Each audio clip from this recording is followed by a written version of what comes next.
works, you know. Sure. The game is what it is, and you have to adapt to it. And if you're not good, you're not good. Yeah. I think the unplayable shift is actually fine. Yeah, but I think the time is a big change. Okay. Time is a big factor. Because sometimes I'm just looting, I'm like, oh, 2 minutes before the pop, I'm still looting. Yeah. We got blue zone changes as well as med changes as well. Does that kind of make change things for you Batalians here, or? I mean, med's not really changing too much.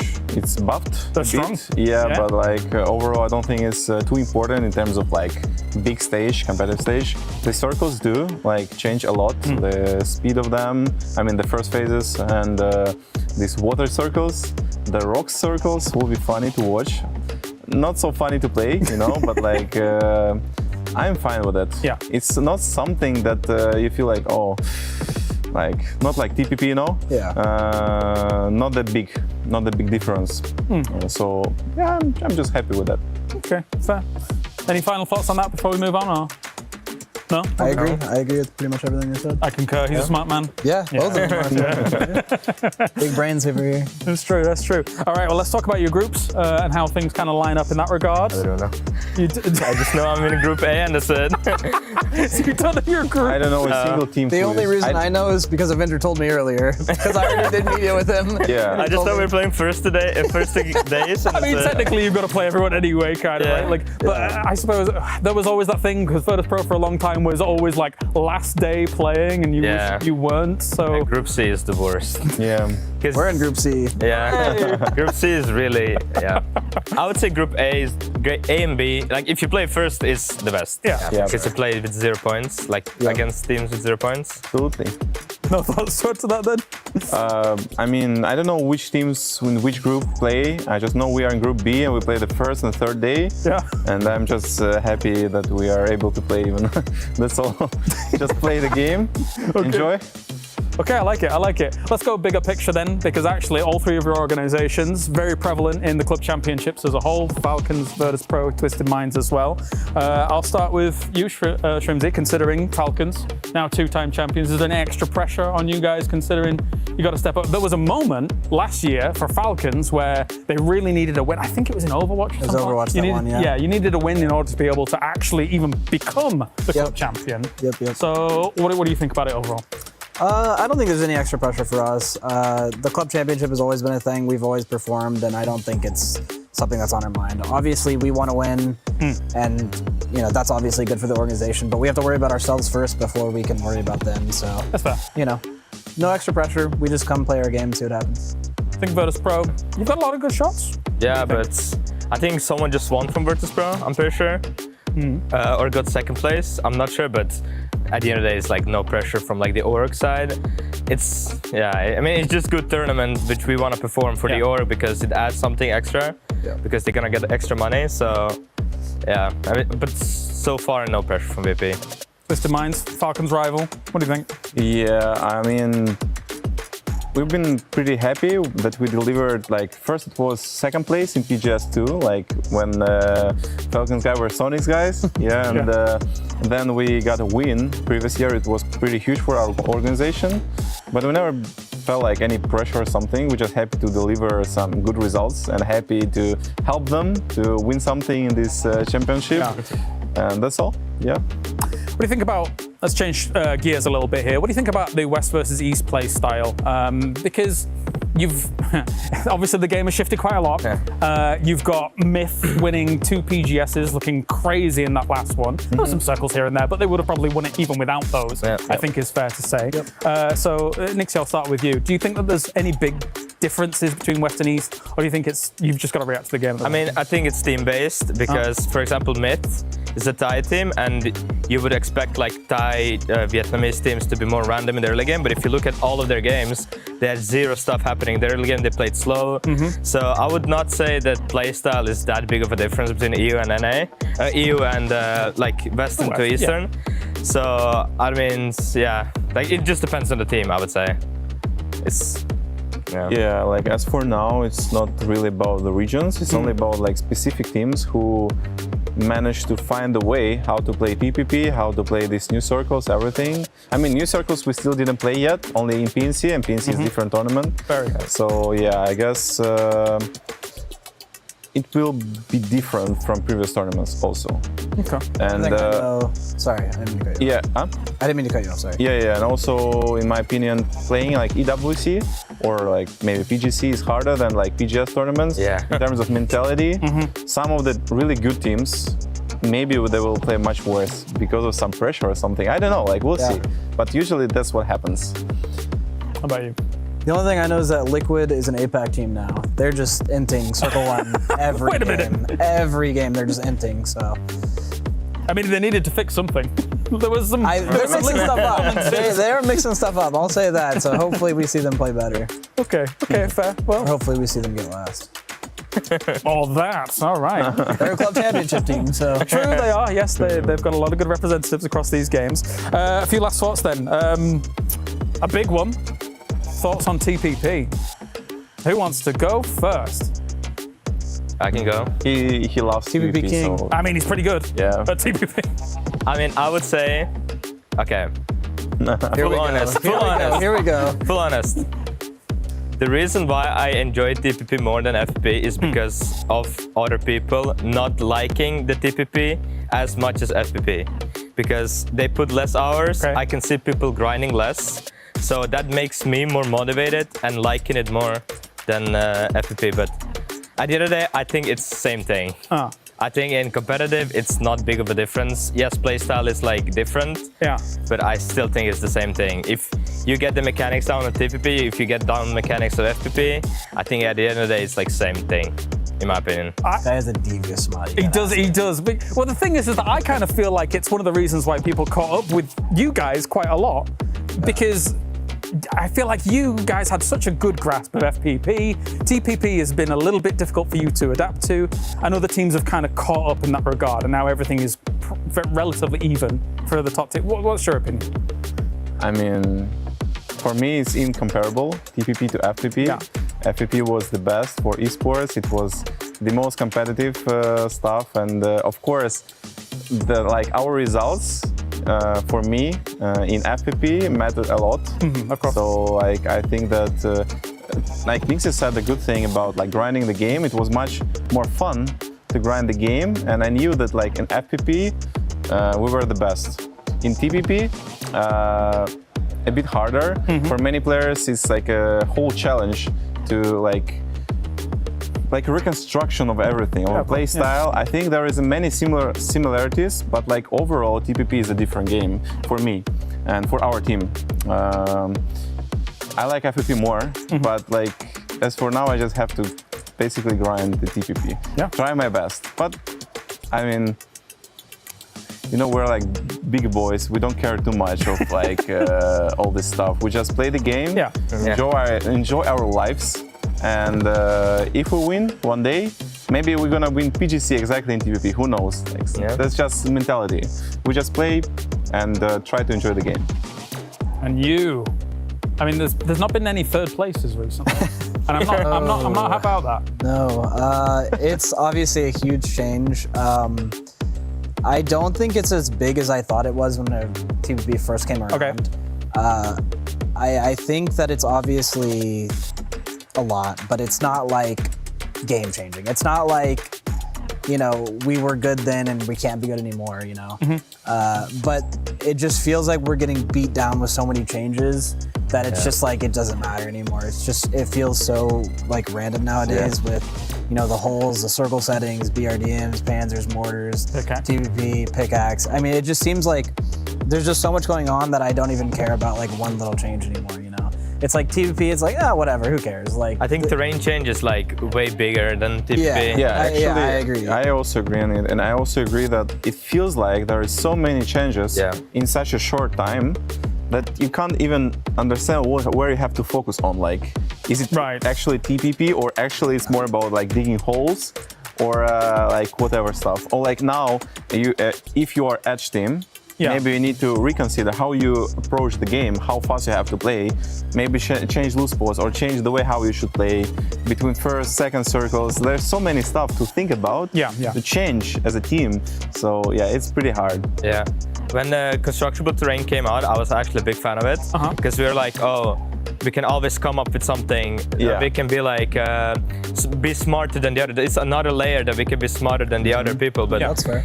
But now it's just so much things happening. I don't even remember that I can mortar myself in the middle. Right, yeah. Because it's just like, Yeah. oh, there's red zone holes there. How can we kill them? And at the end of the day, it's just, I don't know. It's so much things happening at the same time nowadays. So For example, it's like you see a team mortaring a hole, you're like, we're smarter than them, let's take it before them, right? Yeah, yeah. So they mortar a hole for you, you take it in front of them, you're getting inted by another team that's already thinking about taking the same hole. BRDM flying in. And then a BRDM flies in, and then a mortar comes, and then you look at the map and there's a red zone on you, and you're just like, what is going on? There's a lot. There's so Yeah. much. And then you start smoking yourselves, and then you have 4 blue zones on top of yourself by another team that's already third-partying you, and you're just like, Well, I don't know what's happening. don't worry. Now somebody's going to drive through that smoke. And it's gonna be gone. Gentlemen, we were on a good track, but I am afraid we have run out of time. Thank you very much for joining me here. A lovely conversation here with Batulins, Nixie, and Shrimzy. That does it here from the Esports World Cup 2026. We'll see you for more. Oh, hello. We are here for the Sony Media Tour at the backstage of the Esports World Cup 2026. So let's take a look at everything that's going on, as we have got some of our players already getting their hero shots done as well. As you can see here, made in Thailand, 2 times BGS champions.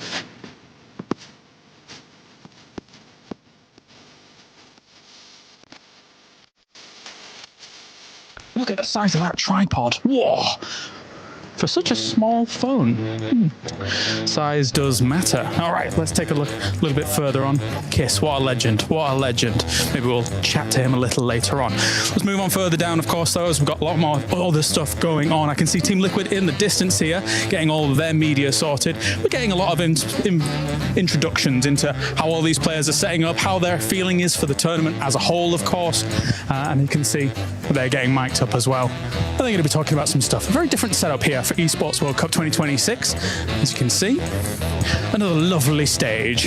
And over to my right-hand side as well. Actually, I could even sign this myself. This is for all of the players to sign as they do come along. But right next to, don't know who that is. I'll just put myself right there. The real goat of Esports. So we can now make a little bit of a move on into the quiet zone. Come in. All right. Whoa. Spooky. All right, as you can see, as is signified over here by the quiet zone. Pay close attention, because we're going to be on a little bit of a trip, an excursion through the quiet zone to see exactly what is going on. A wild Avenger. A wild kiss. Exactly. Right, let's take a look at what's going on in here as well. As you can see. Oh, sorry. You can see Parasaurus over there is getting ready to do something. He's about to say something incredibly stupid, but maybe, just maybe, we'll get a glimpse of it later on. All right, let's take a look at what's going on in here as well, in the quiet zone, and peek in. As, hey, we've got Avenger there, and we also have Virtus Pro, Beamy and Lookrooks, being briefed, apparently, on what they need to do here. All right, more here in the media area, as we do have ourselves, hey, the Falcons boys! We got Shrimzy and Kickstart. How are you doing, man? Sir, I'm doing fantastic, and you? Not too bad, not too bad. Feeling great. Awesome. I love the pajamas. They're awesome. All right, let's get these boys in here. We're going to film a little bit of media with these guys as well, as we're going to have them guess some of the plays from previous tournaments. Anyway, that does it here for the media tour as a whole. So I'm going to get on with the Falcons boys, and we'll see you next time.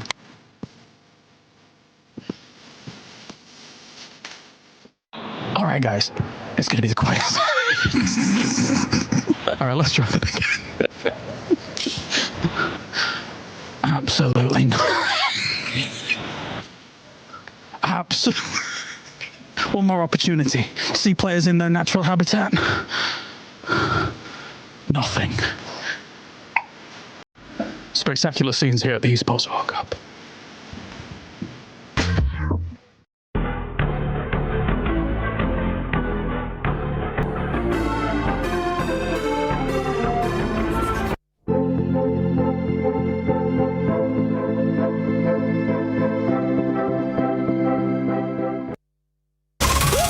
Je suis prêt, c'est parti, voir où m'emmène la vie.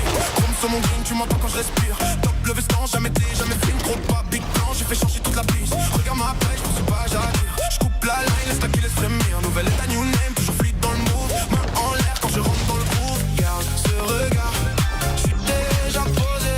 Deux pas je tourne, glace dans mes yeux figés. Vite encore, puis je prends tout ce qui est à moi. Trop vite, trop fort.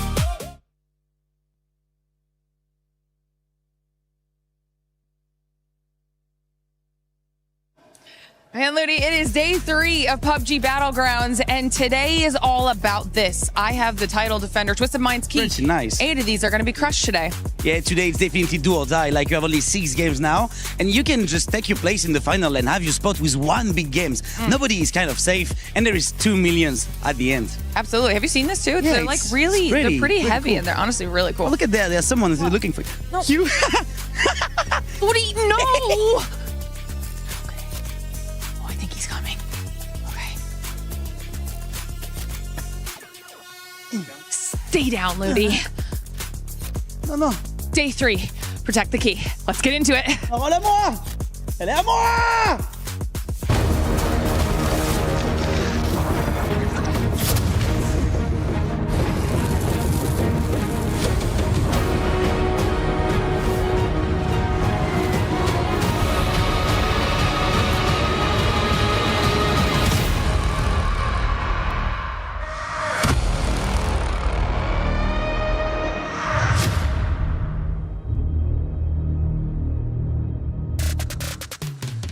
Today will be the day that we end up finding out which teams are going to be going to the finals. Welcome back to the PUBG Battlegrounds at EWC 26. And it looks like I woke up on the right side of the bed because this is what it feels like to be tall.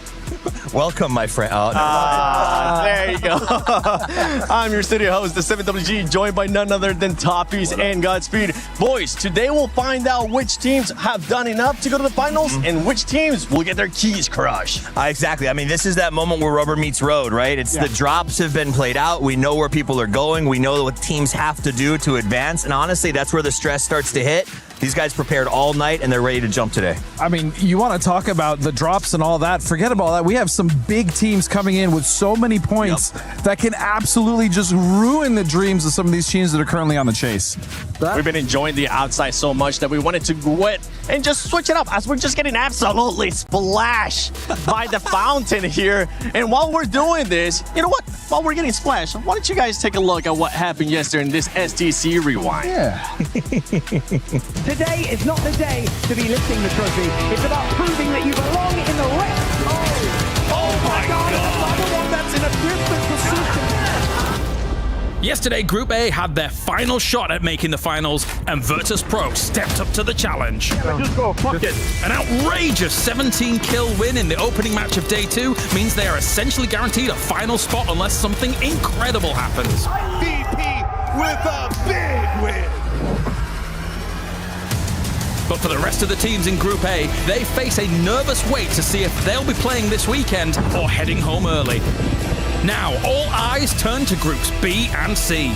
They have one chance to make a name for themselves and secure a spot in the finals. Digger, that's 2 down. They know exactly what they have to do, but actually doing it in a lobby this stacked is not going to be easy.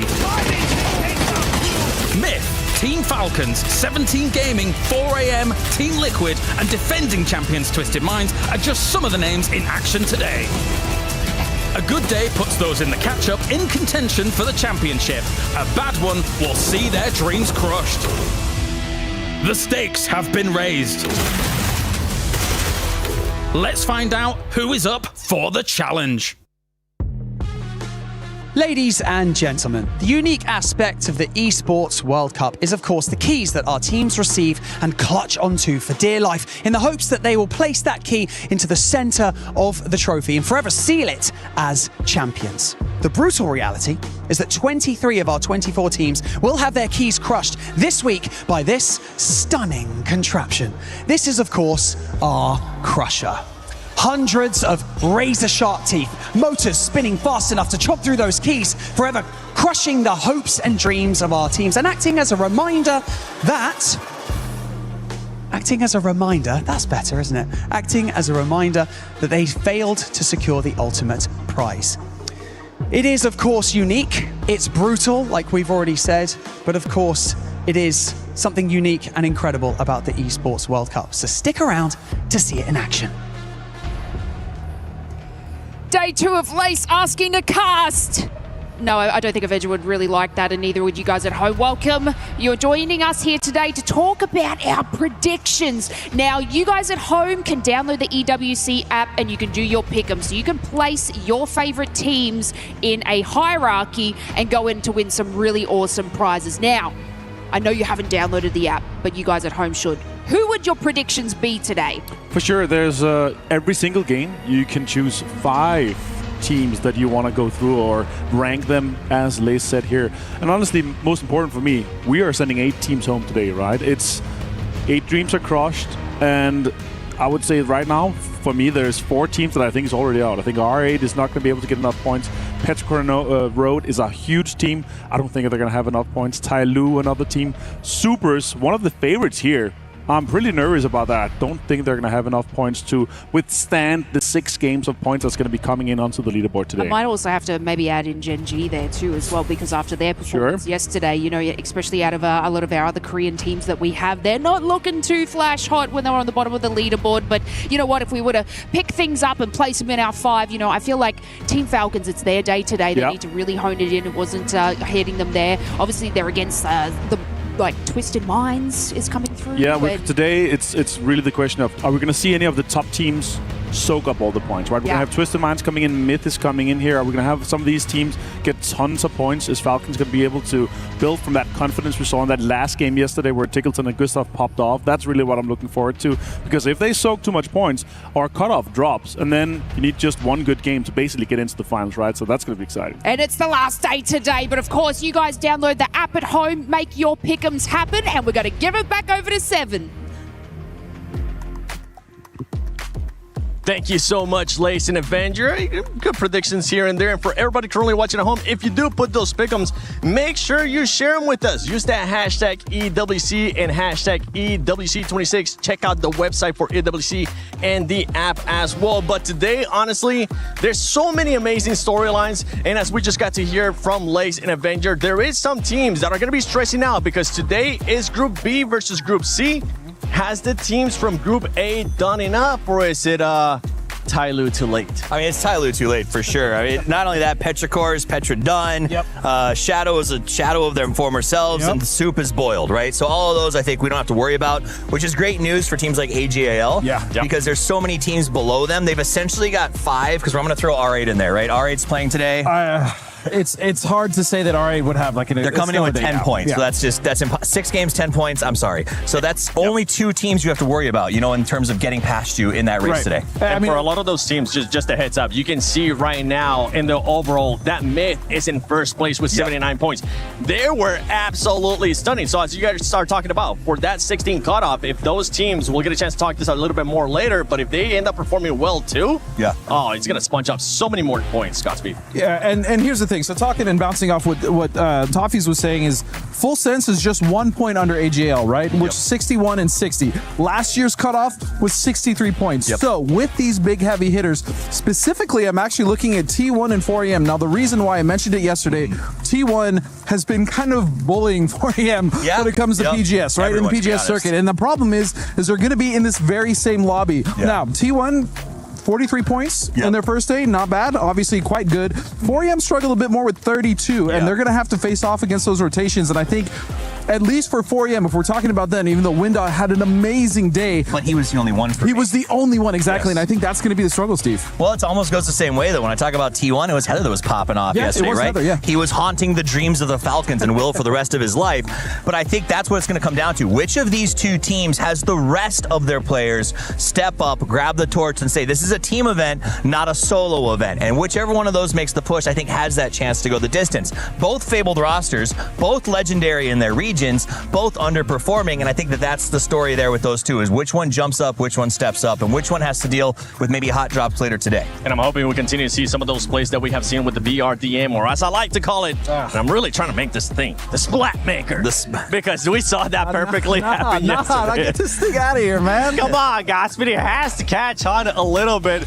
But as we're moving on here from the overall, we got our Sony stories of the day, which honestly, for this squads, I'm going to be looking at none other than Full Sense, the reigning global champions, and 4AM, because we were expecting a little bit more out of these two squads, and they have put themselves. For Full Sense, you're not going to be able to play today, but for 4AM, you're going to have to give it your all. Yep. And again, I think their biggest issue will probably be T1 if they do happen to run into the same rotations. But outside of that, I think 4AM did show. First of all, 4AM has been a much better team this year than we've seen in a while, Steve, right? I mean, we've seen over the past, even Godv tried to make his return. It really didn't work out. That roster kind of struggled. I think this is going to be 4AM's best roster coming into this year, coming into this event to actually make a qualification. And if they don't run into T1 much, then the problem is they're going to have to worry about Myth. They're going to have to worry about Twisted Minds. They're going to have to worry about Gam. Gam had a 50-point first day. Yeah.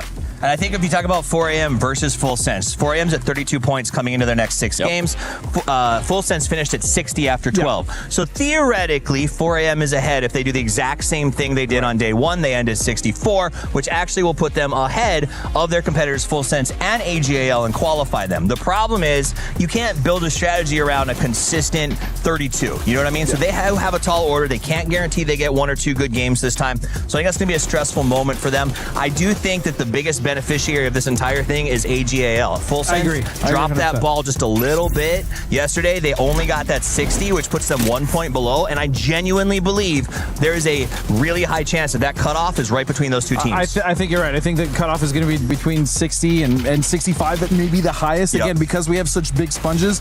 You and I got to talk about something else, and it's our region. Yeah. Falcons, Liquid, both had, I mean, Falcons kind of really turned it up at the end of yesterday. Liquid, for the most part, even though they kind of stumbled in the middle, they still had a pretty decent day overall, but they both need to get over the 60-point mark. I mean, you are the shirt, right? This is NPL. That's from these guys' era. It's 7-8 years ago now. All but one player from both of those teams have been playing since that time period. And so they know that they have the ability, the experience, the veteran status to be able to handle the pressure today.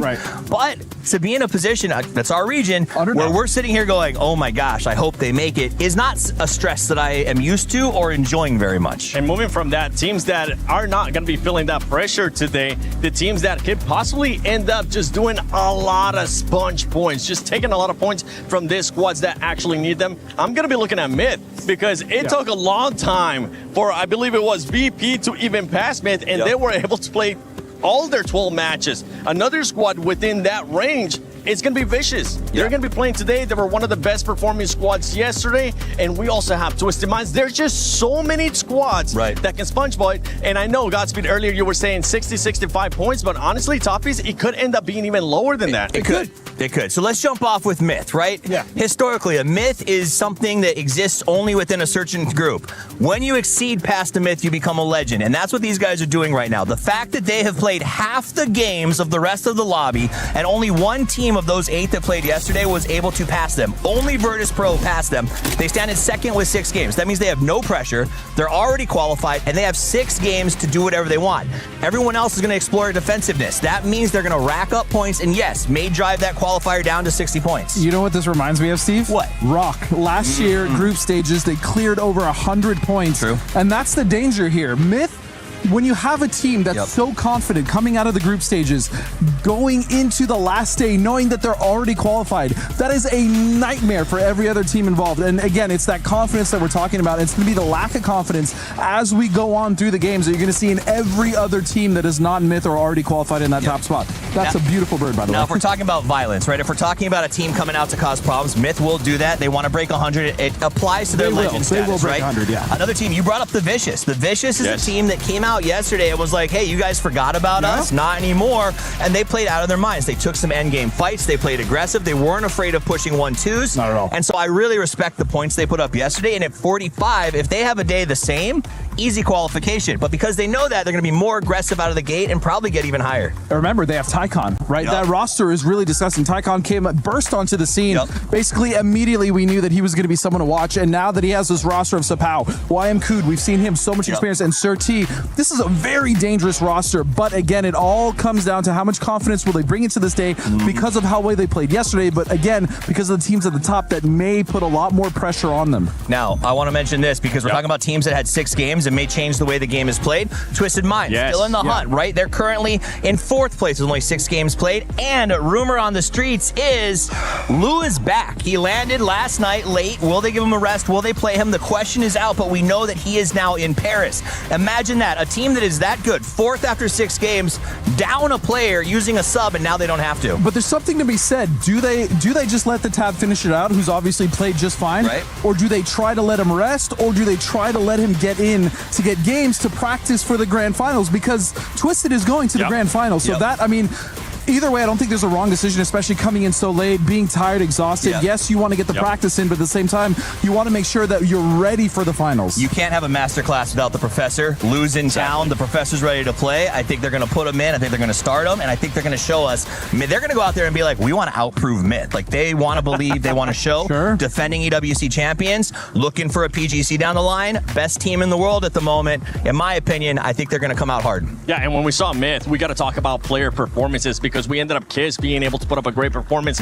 Other players from the squad as well. Yesterday, one performance that we need to point out that happened at the end of the day has to be Falcons, because Tig, I mean, he ended up popping off. They ended up with 12 eliminations, but that performance out of Tig sparked Falcons to not feel so much pressure coming into day 3. Yeah, well, I think Tig and Gustav for the last 2 alive, the total accumulated kills of 12 plus just from the 2 of them alone, right? And here's the thing with the Falcons. You and I have been watching this team, I mean, minus Gustav, but we've also been watching Gustav for so many years.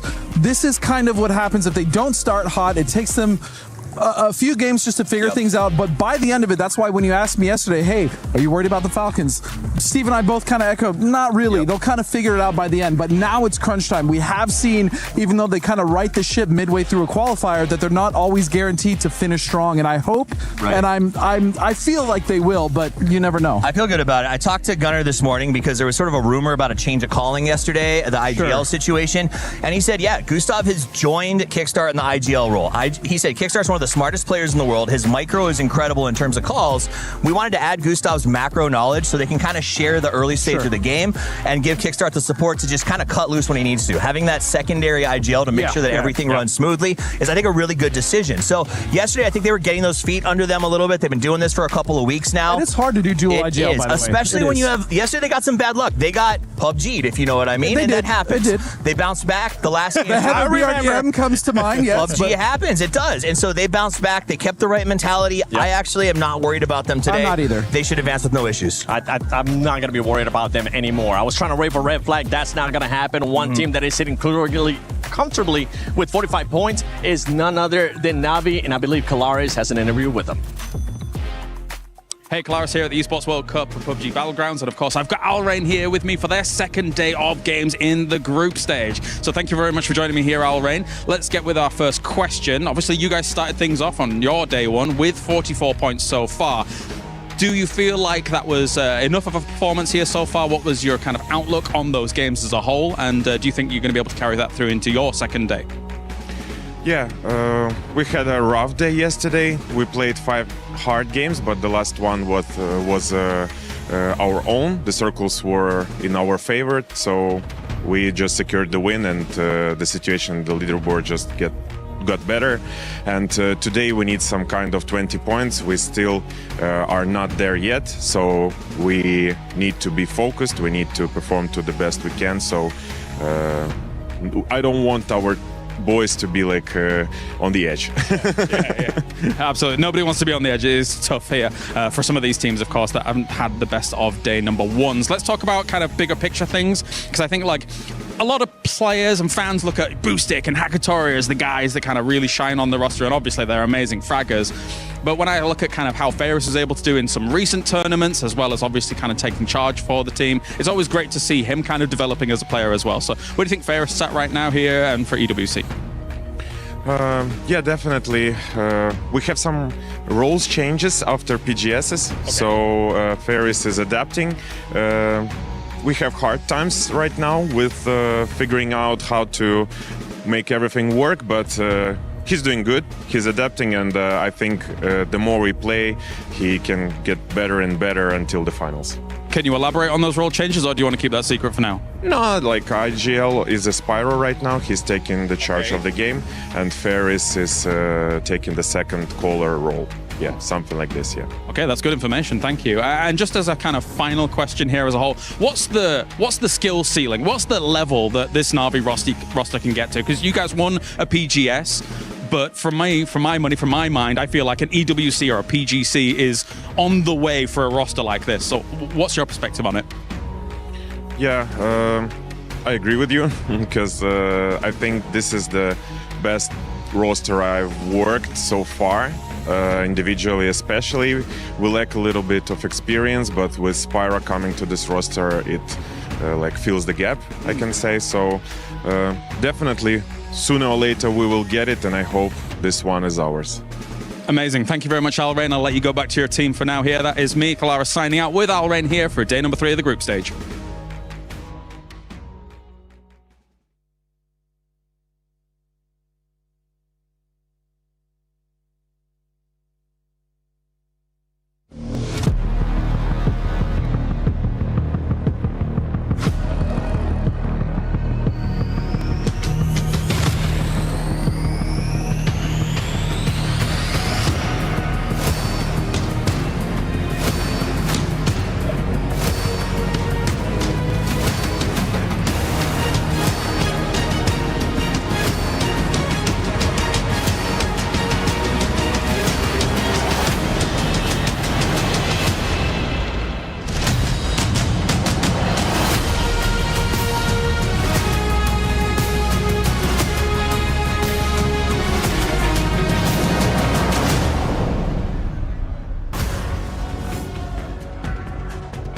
Mesdames et messieurs, bienvenue. Welcome to our last day in this EWC PUBG Battlegrounds. You know what? Today, it is do or die, guys. That's right, 16 teams will battle tooth and nail to secure a spot in the grand finals today, whilst 8 will have to sit on the sidelines, watch and wait. It is a brutal reality watching the leaderboard slowly climb and potentially surpass you. Yeah, but like we saw yesterday, like any team can just pull off a big games and instantly locked in their spots into the finals. So nothing is really over and no one is truly safe. Words couldn't be true there, Luti. And so, coming to you live from the Gadir City grid in the Port de Versailles in the heart of Paris. Make some noise for your teams as they fight to secure a spot in the grand finals one last time. Starting with 17 Gaming!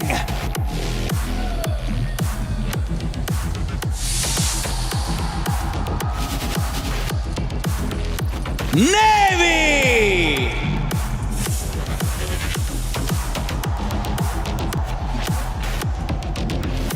R8 Esports.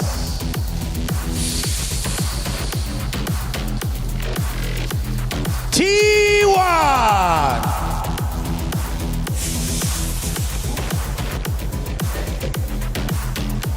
Four Angry Men.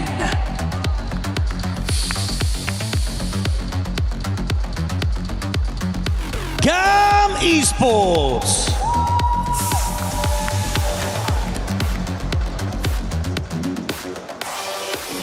DK Esports.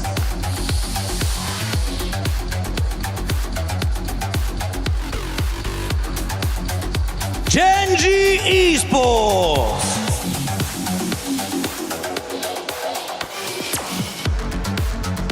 JD Gaming.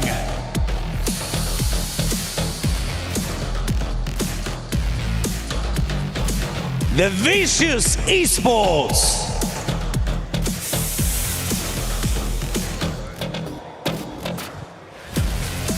Team Nemesis.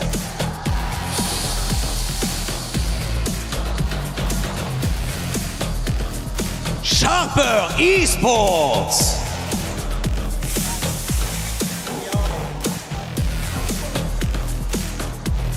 Team Liquid.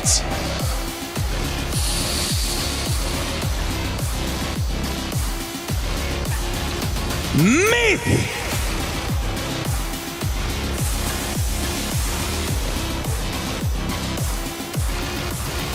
Your reigning club champions, Team Falcons.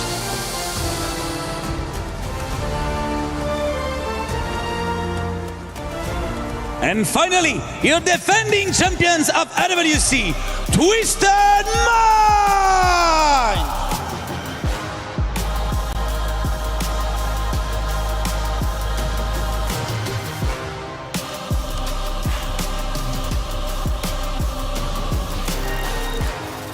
This is it. Our teams are locked in and ready to fight for 6 more games of group stage, while the A team of Group A just waiting and discover the destiny. That's right. We don't have to emphasize the importance of the next 6 maps. Our players know exactly what to do. They have been here before. Thousands of hours played, no stone left unturned, and the best teams in the world ready to go toe-to-toe. So it is time to close out the group stage of PUBG Battlegrounds at the Esports World Cup.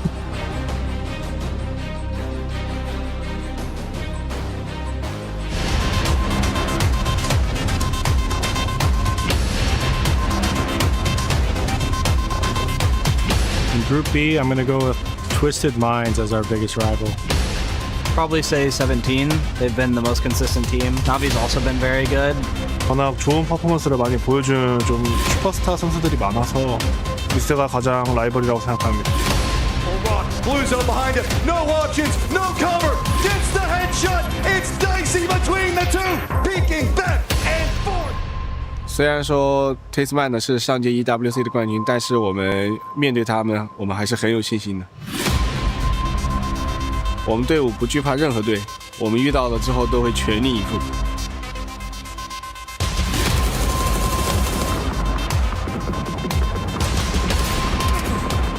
I don't want to fight Navi because they got Hackatory. That guy's built different. He's very scary, very good at the game. There's no one that I'm scared of or like don't want to fight, you know? We're them. We're gonna win. We're the best. 这个小组也没有我们想打的队伍，因为这个小组比较均衡。Honestly, it doesn't matter for us. We're just ready to fight everyone.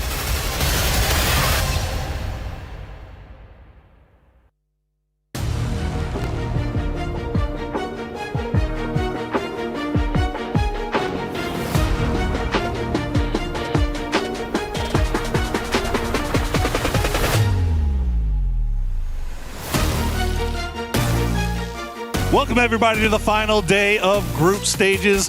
There are some teams that have a lot left on the line to fight for, but they also have to get by Myth, where we are going to write the next chapter in what has already been an impressive 2026 for that squad. Yeah, for sure. And again, my big question here, are they going to absolutely send it, break last year's record, go for that triple digits, take all the points away, soak up everything that is possible, and make it even harder for the other teams trying to get into that big final? Of course, we're going to be sending 8 teams home. We're going to be crushing 8 teams' dreams today here. And yeah, sure, some teams are not playing. I think right now you could say Petrico Road is definitely not making it. Tyloo with 43 points is not making it. But Supers with 53, I think, unfortunately, they're not making it. I think the cutoff is going to be around that 55-point mark. It's going to be the question all day long, and it's really going to depend on those teams that have already seen great success, like Myth, like, Twisted Minds. Falcons, who kind of showed up yesterday, like Liquid, who had a very impressive day one. So it really so much kind of leaning on the results of this first map. Will those teams that have already found success continue to find success here in day number 3? But we are in the plane, we are ready to go, and we are starting things off on Erangel. Yep, we're going to have 2 Erangels today, 2 Tagos, 1 Rondo, and 1 Miramar. And yeah, that's the teams that's coming in. Very impressed with, of course, Twisted Minds and Made in Thailand. That's already above that threshold, far and beyond. And yeah, they can come out and farm a lot here. And the big name coming back for Lou for Twisted Minds, even though the Tab had an amazing performance in their day, he's going to be coming back, and that's a big name to put in the server. Never forget the Tab double kill through the smokes. He's going to put that on his already impressive highlight reel of times where he's unfortunately had to fill in for one of his teammates, but they are banging on all cylinders to start things off here today, and that is terrifying news for everybody left in the lobby. You see all the faces of all the players. A lot of stress on some of those players, but some of those faces looking a little bit more calm. We'll see how it plays out here now that the plane is in the air. The drops are coming through, and we'll see if anybody drops close to each other.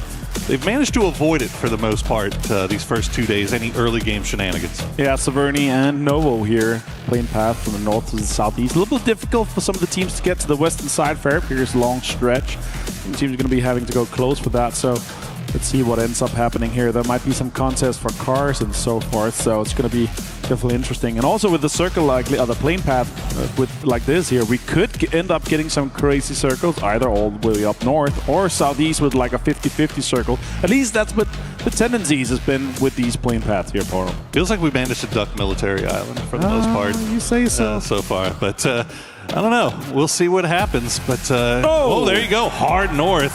As you said, another hard shift coming in once again. Well, Gen G right there on the south side playing around Razak. And we did get a chance to sit down and speak with Seoul about his tournament so far. 저희는 에란겔에서 그룹마다 좀 다르게 떨어지는데 뭐 그 이유는 일단 파이널에 올라가기 위해서고 저희가 하는 모든 행동 하나하나는 우승을 위해서라고 말씀드리고 싶습니다.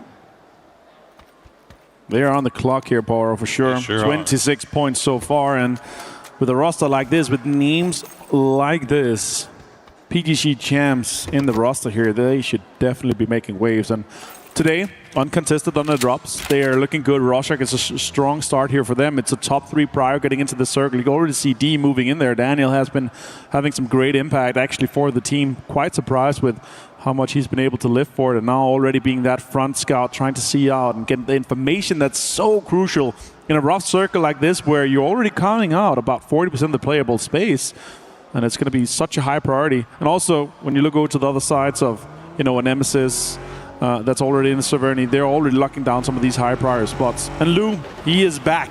He has been flown in and arrived today here just to be ready and saying like, oh gosh, you already made it. 69 points, nice. But let's see how far we can take this. This is the absolute best practice you can get for a player like Lou. I saw he was grinding rag with some of the guys across all the hubs in the community, so that's been amazing. And I'm sure he's going to be absolutely ready for this. He did get in a little bit late last night, but should be nice and warmed up. You saw he already took a couple of shots there at Gen G as they made their way across the river, so a little bit of damage already been collected here by Twisted Minds. Meanwhile, 4 a.m., the story this year so far has been 4 a.m. and T1. They just cannot seem to avoid each other. Well, at least to start things off here today, 4 a.m. has one Yesnaya, and T1 has been relegated down to Ferry Pier, but it should be okay for them. I honestly regard Ferry Pier as a pretty high drop. Sure, Yesnaya is also great if you go for that loot there, but especially with the amount of military zones we've seen throughout, and also the Primos, the Ferry Pier, the amount of water we've seen, it's a strong drop. Let's see how far they take. And also, I'm super excited to see them back against each other in the lobby here. They always make the games extremely exciting. Sharper has locked down some of the higher spots of the high ground here. Jedi already peacocking just a little bit as Spaceman is rotating around to get some information, see if there's open possibilities and open compounds that they can lock in. He's not getting any shots coming in from the junkyard, so they're going to be able to take that. That's a great spot in this circle here, Poro. As we see all of our teams kind of making their way through. Yeah, Geeke getting a little bit close to R8. It's been a slow start, to say the least, here for R8. And yeah, Geeke, they decided they want a piece of this. They're going to find Teddy. So Sungjang will get his first knock of the day, and Park Pro will do him the honor of flushing him out. So now Geeke knows that R8 is over here. Empty, you better have a great path planned ahead of you to escape this. They had 10 points in their first 6 games here. Now they start their second day like this here. It's not looking good. They need a record-breaking day here. And as I talked to Lace about here, it's my book, man. I already count them out. Like, it's going to be too difficult. There's too many good teams in this lobby here. And now with 4 a.m. having locked down multiple spots, Lou has the information already. Nemesis is also aware of some of the locations coming in here. You can see Lou already with the comms. Speaking shots coming in multiple sides here. Damage done to Spaceman. Hits some ammo also, but it's returned immediately to the headshot.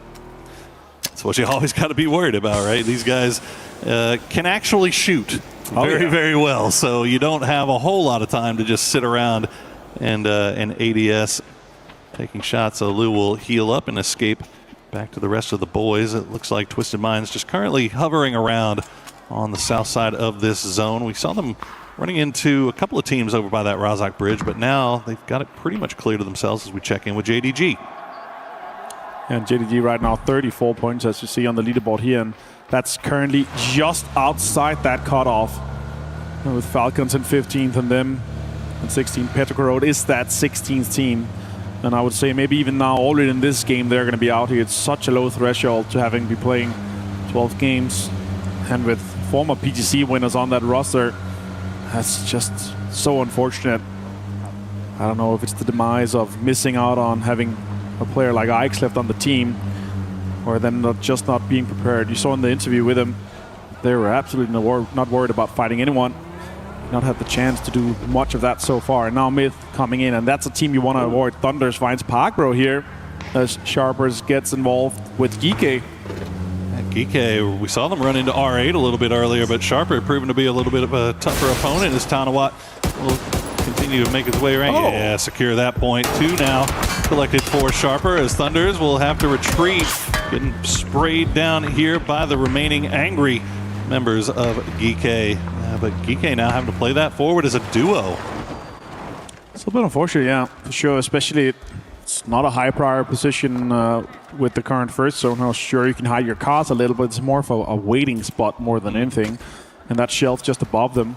Sure, they're going to have enough meds with that station, but sure, I don't think you really see them unless the circle moves away from them. They're going to be able to take the compound where R8 is at for the recalls. I don't really see them getting them 2 back, so let's see what happens. Now on screen with 17. Yesterday, in my book, 23 points. Having that central drop spots is just not good enough for a team of this caliber here, Paro. No, very high expectations been placed on this squad, and deservedly so. I mean, they're R8 PGS winner so far this year, and it has just been a slow start. 23 points, as you said, but this is, again, one of those teams that has that reputation that if they get things going their way, they can put up an incredible amount of points. I wouldn't be surprised to see them put myth levels of points up in one day should they get the ball rolling. But it's going to all depend on this first game here. See if they can start finding their way. Check in with Gam on that northern coast, pulling in on that western side of a very wide split Team Liquid right now. We'll see what Party Cardi decides to do as he sees this approaching squad. With the red zone here, it actually drops drop dead center onto Elo's location here. They're going to lock down that compound just above that ridge west of Servanary. It's actually a really strong spot. It's very breachable when the team's coming in on either side of the ridges, but as a phase 2 spot for a location here, that is massive for them. I wonder if they're going to stay with the 2-2 split or they're going to try to link back up as a 4-man. And also a very another hard, well, it's not a hard shift per se, but it is hugging that coastline. There's still about 30% of the circle is water and unplayable, and Gam taking over that cliffside now means that entryways will be limited, as we see still 61 left alive, 6 teams up. It's going to get pretty crowded in there pretty quickly. And the scary thing is, alongside that, you have like 2, 3, 4 teams that's basically already qualified or close enough to doing so. Yes, sir. And then they can start playing around it and be extremely greedy. Gam is one of those. 50 points is looking great. They just need one more decent game here. They know just by the merit of being in the next 6 games here, they're going to have, 1, 2, 3 kills. Shrimsy finds Ajar from R8. And R8 is losing players here. That's unfortunate, but they did get the res off, and Geeke did backfill that position, as I was talking about before. Might be able to res as well, so that's huge for Geeke. As Falcons continue the slaughter fest that they had yesterday from that last game on Erangel. Yeah, this is nice here for Falcons, just kind of playing in from the edges. Managed to catch that 1 point off of R8. As you said, Geeke able to get those blue chips. They're going to get their players back, but man, even when you get them back, where do you go? There's just everything is occupied right now, so they'll maybe at least be able to throw them a gun here or there to play around, but it's going to be dicey for sure, as we see Sharper now pulling up into that bunker location. We'll be able to retreat, get that res off. The Nemesis has eyes on. This is really just trading shots on the northern side of shooting range here. Sharper finding some success, but they do have to stop down and get that res onto Erzapalui. And delays just a little bit. Jedi being out already. 2 kills. It's looking good to stack that up from the beginning here. You just need a high average. You just need to avoid those, 0 and 1 point games. Feels really early to be right here, doesn't it? But I mean, I guess when you have the pickaxe, and you can the create terrain that, is important here, yeah, for sure. I'll say this though, again, we're eliminating so much base as you talked about. Now though, we have to talk about this. Falcons pulling up onto GK. They saw that they were having a rest here, so a count going out, and that might be massive. I don't think they're even going to get the guys back from that recall. Might not. Songjang, the last player left alive, he will at least have time to heal, and he is going to spot out Tiggleton. Won't be able to go for the flush. He will. That's going to be Falcons losing one early. Shrimzy just not getting the angle in time to prevent that flush.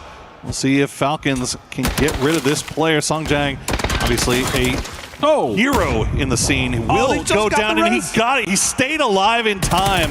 That is great work from Songjang. Now Park Pro and EJ, they're just going to be birds in the sky. They're going to have to survive, have to try to rat out Chan though. Finds 2 from Vicious. Simon and Tygan goes down here. More kills coming in for 17.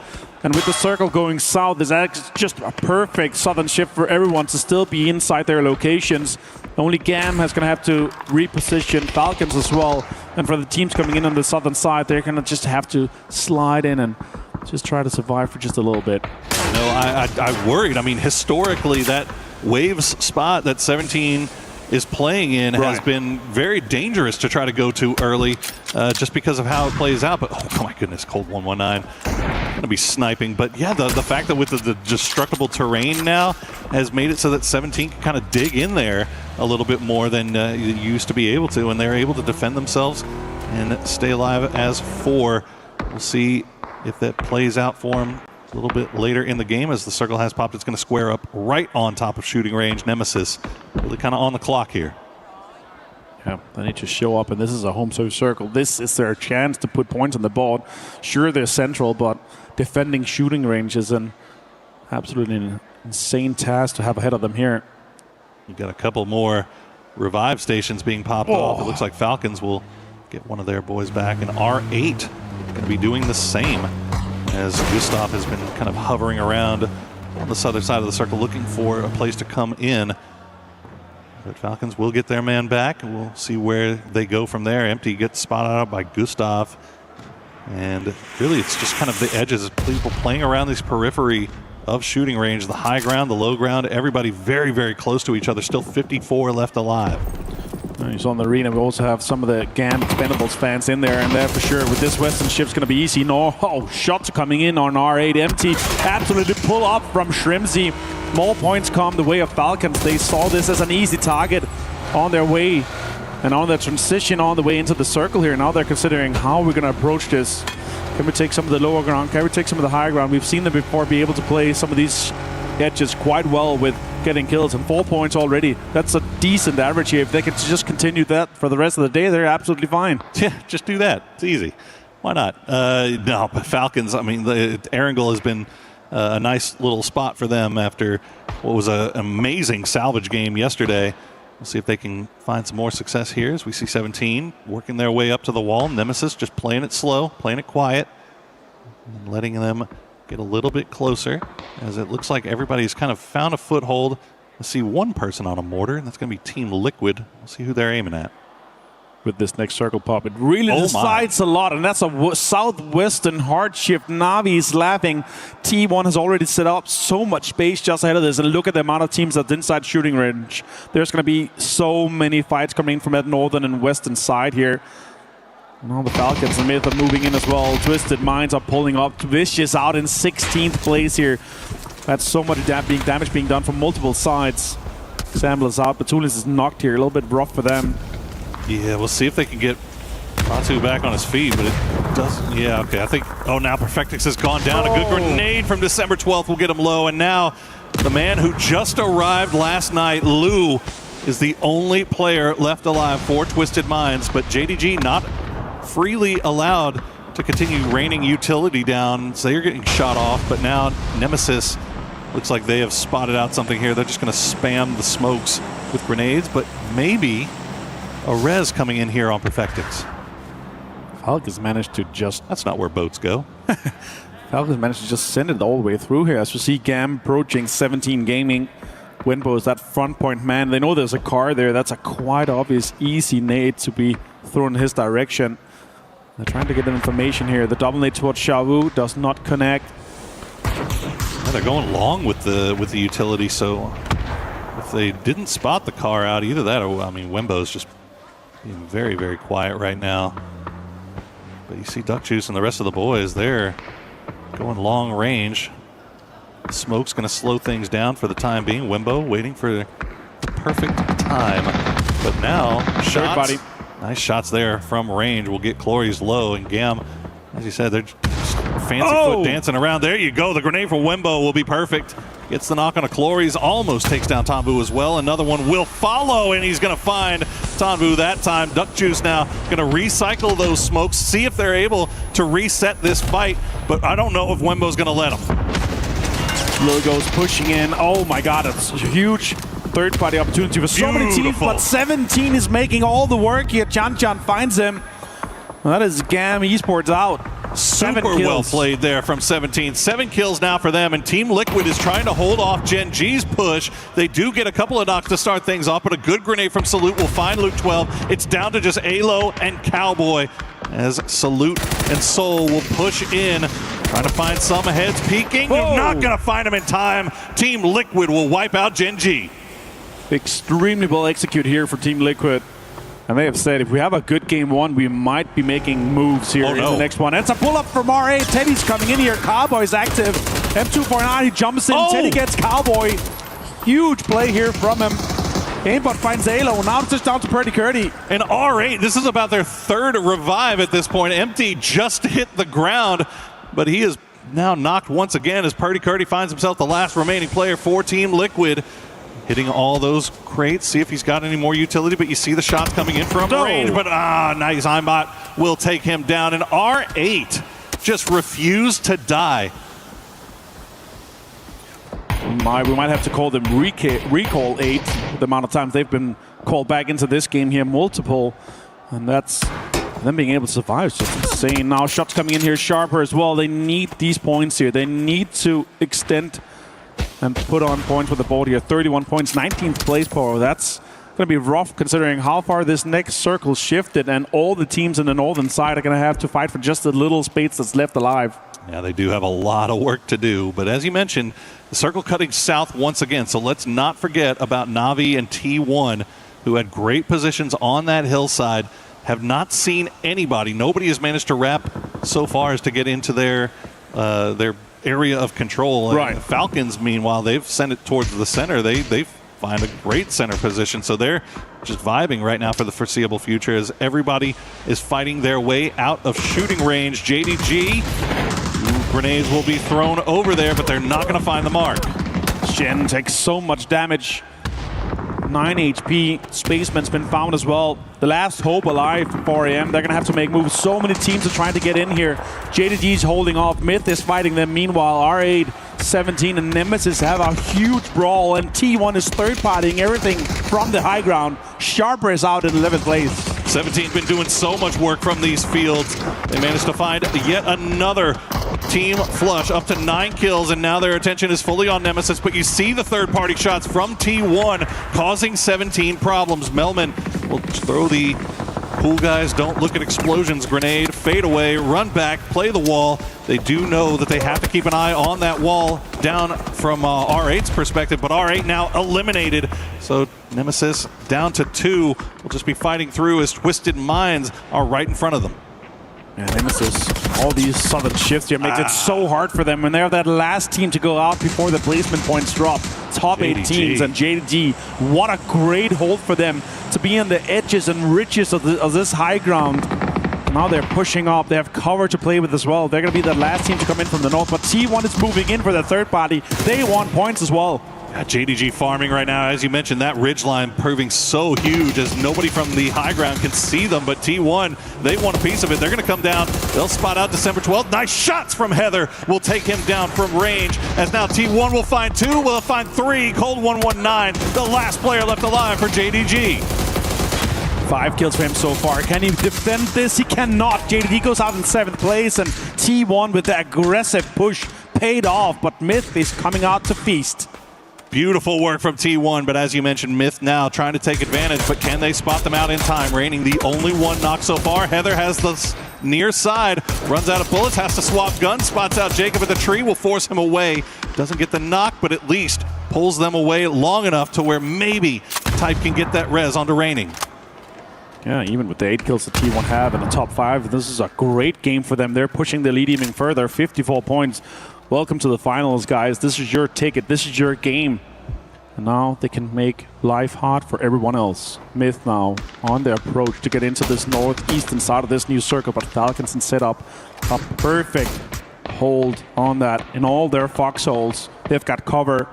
They've got everything to play with. T1 saw that, and they're disengaging to go around on the western side. That's a massive play for them. So smart.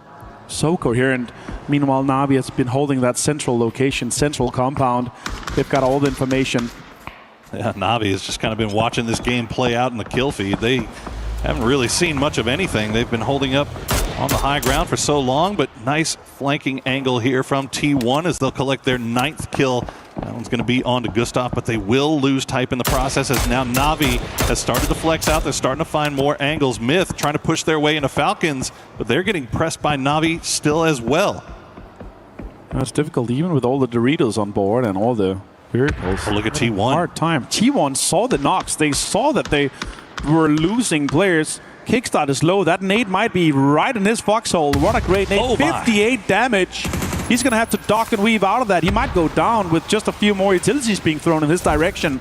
A vehicle about to explode as well, and They're he will out. go down to the vehicle explosion, and Falcons gets eliminated in 5th. T1 now up to 10 kills as they are just farming on the edges. They'll turn their attention over towards Myth, who is still 4 strong. They've managed to get revives on all of their knocks, but look at how T1 is playing. Just so aggressive. I love that aggression. That's so well played. So well executed by them. And they realize they have so much space ahead that they could just go for it.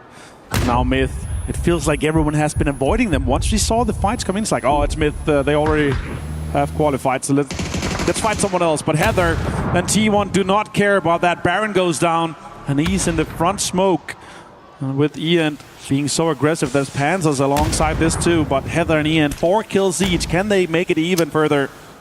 Well, at the same time, we see Na'Vi. I mean, we looked at them yesterday where they had a great opportunity to get a lot more kills, but they played it a little bit more cautiously, going for the win. But what a shot from Heather. We'll take down Scappy Kiss, now the last player left alive, playing around the edges, looking on the smokes.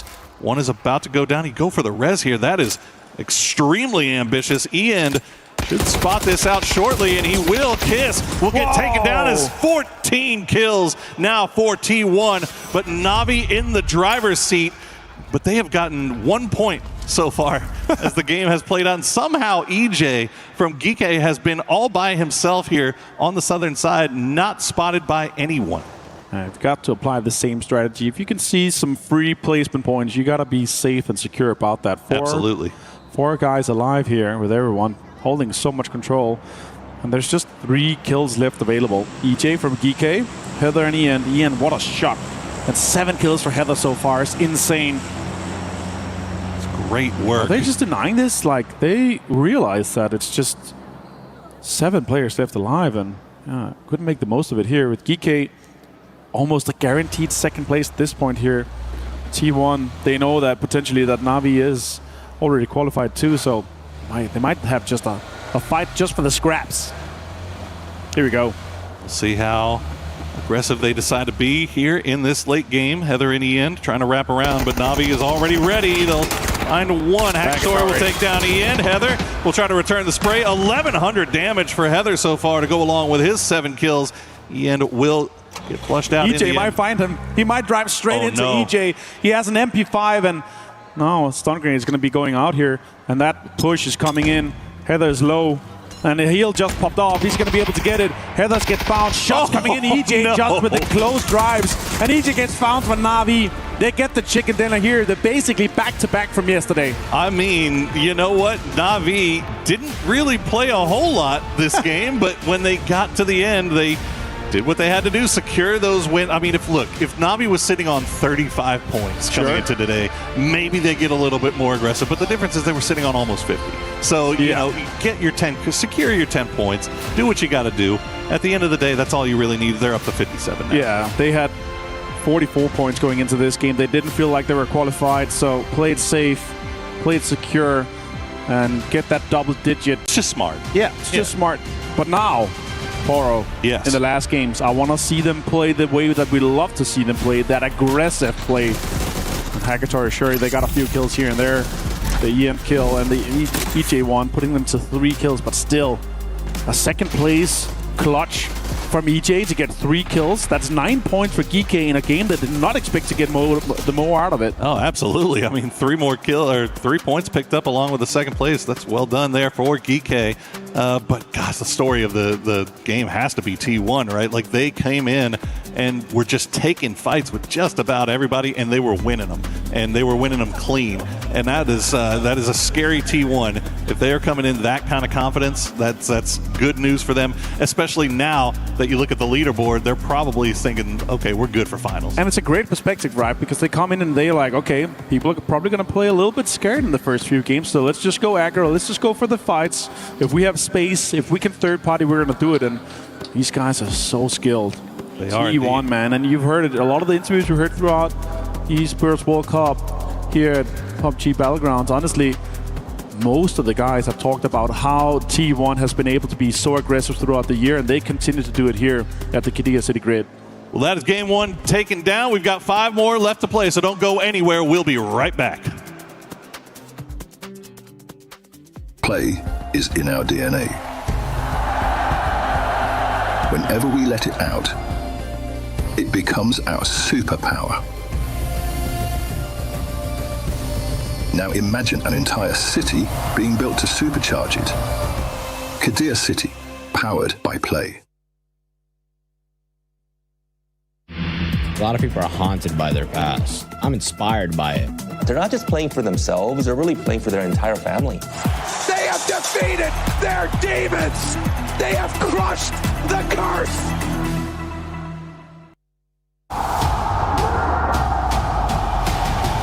Week 3 of EWC 2026 is about to bring more rivalries, more hype, and more club championship points. Before PUBG Battlegrounds kicked off, Team Vitality sat second in the standings, hungry for more. Vitality will be champion because Vitality has a lot of rosters in so many disciplines, and we're gonna try to play hard, and we're gonna try to be in highest Team Vitality in PUBG like Navi. Lifting a trophy in MLBB at the Women's International in Week 2 was a statement from the French club. They are on home soil and are aiming for the top spot, just like the Vitality PUBG roster. We're playing so many practice before EWC, and we're gonna playing scrims and little tournaments in our discipline, and we're ready to be win. Vitality are not the only ones with their eyes on the PUBG Battlegrounds trophy. Current club championship leaders Navi are also very serious title contenders.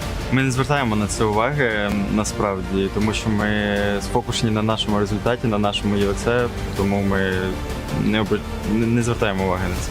T1 has had mixed results in the club championship over previous years, but this time they're off to a better start. 클럽 포인트, 클럽 챔피언 포인트도 생각을 하면서 하고 있고, 저희도 잘하면 좋지만 이제 다른 팀들도 잘하면 좋기 때문에 다른 종목들도 응원하면서 좀 이 EWC를 좀 재밌게 즐기고 있는 것 같아요.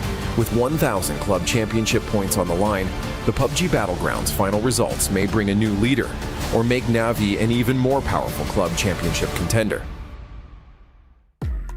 It was none other than Navi putting up a masterclass, Toffees, in that finale. I mean, I would 100% call it that. The way that Navi played that end game was beautiful. We saw that yesterday. We saw the end of the day and the discussion of champions mentality. Do you make the push? Do you save the points? They did both this time, Godspeed. Yeah. They flexed out to the left side. They sent 2 players to watch the T1 Falcons battle to make sure that if anything bad happened, they could go in and get some extra points. They didn't commit to it. They pulled them back immediately. They left Spyro up there to sort of guard the rear.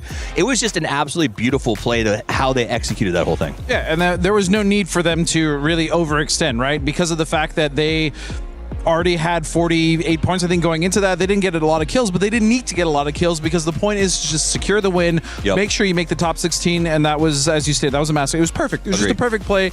No overextension. That's what we want to see from them. They were able to do that. As we look at the match ranking right there, even though they end up getting the win, as you mentioned, they didn't really have to get that many kills. One team that was able to get a lot of kills was none other than T1 with 14, Lays.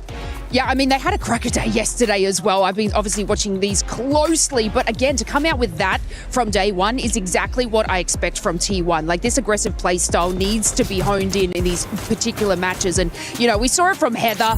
We saw some awesome plays from Heather yesterday, but now it seems like they've kind of made these a little bit more calculated than, I'm not going to say luck, but it was a bit questionable yesterday. In my opinion, well, Na'Vi wins T1 because they came out aggressive. They took the fight to the Falcons. They looked for points everywhere they could get them.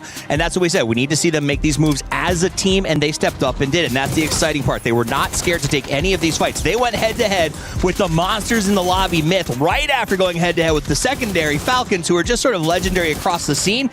And then they face off whenever they need to. They're willing to take that fight with T1. They're GK. They're willing to sort of try to hold off Na'Vi. And I respect the tenacity they came in with today. Yeah, and I think, again, the scary thing to talk about with T1 is 4am, right? What happened to 4am this game? I'm pretty sure they dropped a donut. And that's the threat. As they come in, we see that the rotations are slightly cut. We see that they now also have to deal with not only T1, the other teams in the lobby, but T1, as you stated, they're coming in so confident. They're taking all those fights that it's going to be, I think, an issue once they catch up and they actually do qualify, which are pretty much already there. As you can see here with the stats, they're just going to get more and more confident and continue to dominate. Well, when we talked earlier today in the pre-show, we said Heather, people besides Heather need to step up. Yesterday was the Heather show. Now we got Ian coming in with 5 kills and almost 1,000 damage to support him. Then, you know, rating only with 252, but Type finishes the fight. They steal a bunch of kills. They've been making good rotations. So those two support players really setting Ian up and Heather for good moves in this game. And earlier, Godspeed, you were talking about teams that weren't really able to get those points for Angry Man. Another team that needs to start getting points, if they ever want to have a slight chance, which is going to be super far-fetched, is none other than Nemesis, Lace. Yeah, look, this team has such an aggressive play style, which I was sort of expecting to sort of see yesterday, but it's not something that they have been apparent. We were sort of calculating the numbers in the back room there, and they're going to need about a 7.5 but 10 average to be in, you know, that top kind of thing and not go home. Now, this is something where, you know, we want to see that aggression from this team, but unfortunately, they haven't been displaying that. I think they only got 1 point on the board from that previous match in a fight against, was it 17? And then Twisted Minds came in, unfortunately, with a third party, and they just can't capitalize on these eliminations. So far, their true nemesis is themselves. They've got to figure out how to get those rotations cleaned up a little bit, stop running into a little bit of trouble, and then having the confidence to take the fights. I mean, these guys are all experienced players. They've been on Na'Vi rosters at one time or another. They put the work in at the highest level. They should be doing really well. So said, wake up. Yeah, for me, when it comes to Nemesis, the problem is they're just not that style of team. They're just not that style of team that's just going to come out and have these massive big games. And the problem is they need a big game to start climbing up that leaderboard, as you can see here. Now, Myth, I mean, they're well on their way to 100 points, but Nemesis, again, their style is not push aggressive. Let's clear the edge. Their style is, hey, let's get control and kind of let the kills come to us. And I don't know if that's going to be enough here, Steve. Yeah, and from some of the other squads, I mean, we saw Team Liquid being able to put up some points there. It was a total of 5 in the last match. Gam being over aggressive and then ended up backfiring for them.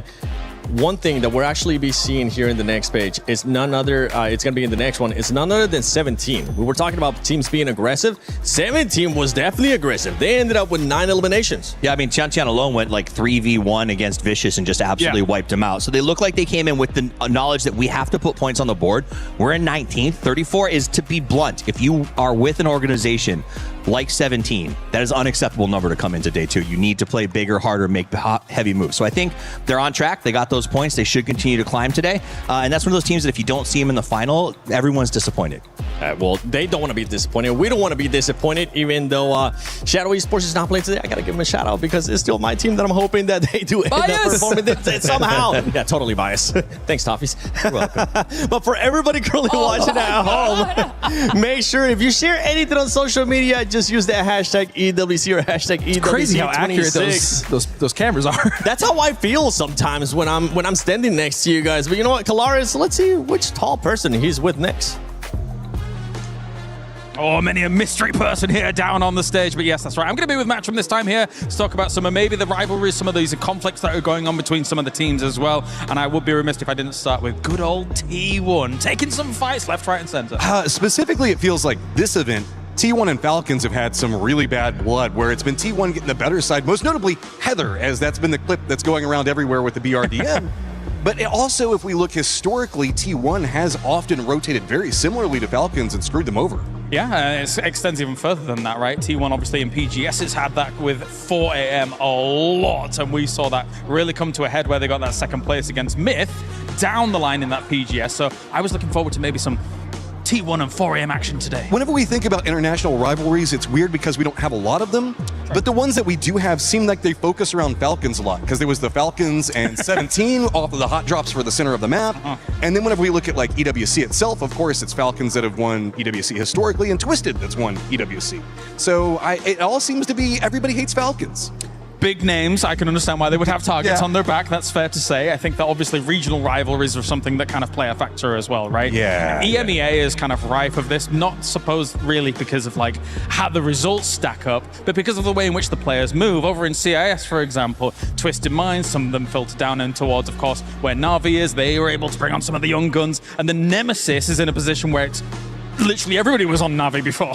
Well, whenever we look at PUBG, right, it's a lot of people that have to just scrim to try to get everybody together, so everybody does kind of get to know each other. It's just a little bit of, like, I guess, individual rivalries that kind of stack everything together. All right, well, thank you very much, Matchroom. It is time to get into our next game. Let's head over to the commentator team for our next game. Welcome back, friends. We have one game in the books, and Na'Vi got the win, but it was the T1 show to kick off our day here. Now we are done with Erangel for now, and we're heading over to Tego. I am Porosaurus. Joining me once again is Avenger, and not a bad way to start off the day. Oh, what a way for T1 to do that. Show their aggression, show the confidence, and show the dominance from the get-go. And yeah, as you say, it's time to Tego. It's time. And it is, and we're going to be having, of course, this game and 4 more after it. So if they got 5 more chances, Poro, to make the most of it. And right now, yeah, sure, Myth have put themselves into that first place. And it did feel like a lot of the teams were a little bit scared to face them because there's just no point to fight these guys. They're going to throw everything they have at you because they're already qualified and already going to that final. As we go from the western side to the east, and you see right now, you said 64 players before. All right now, half of them look nervous, the other one look content.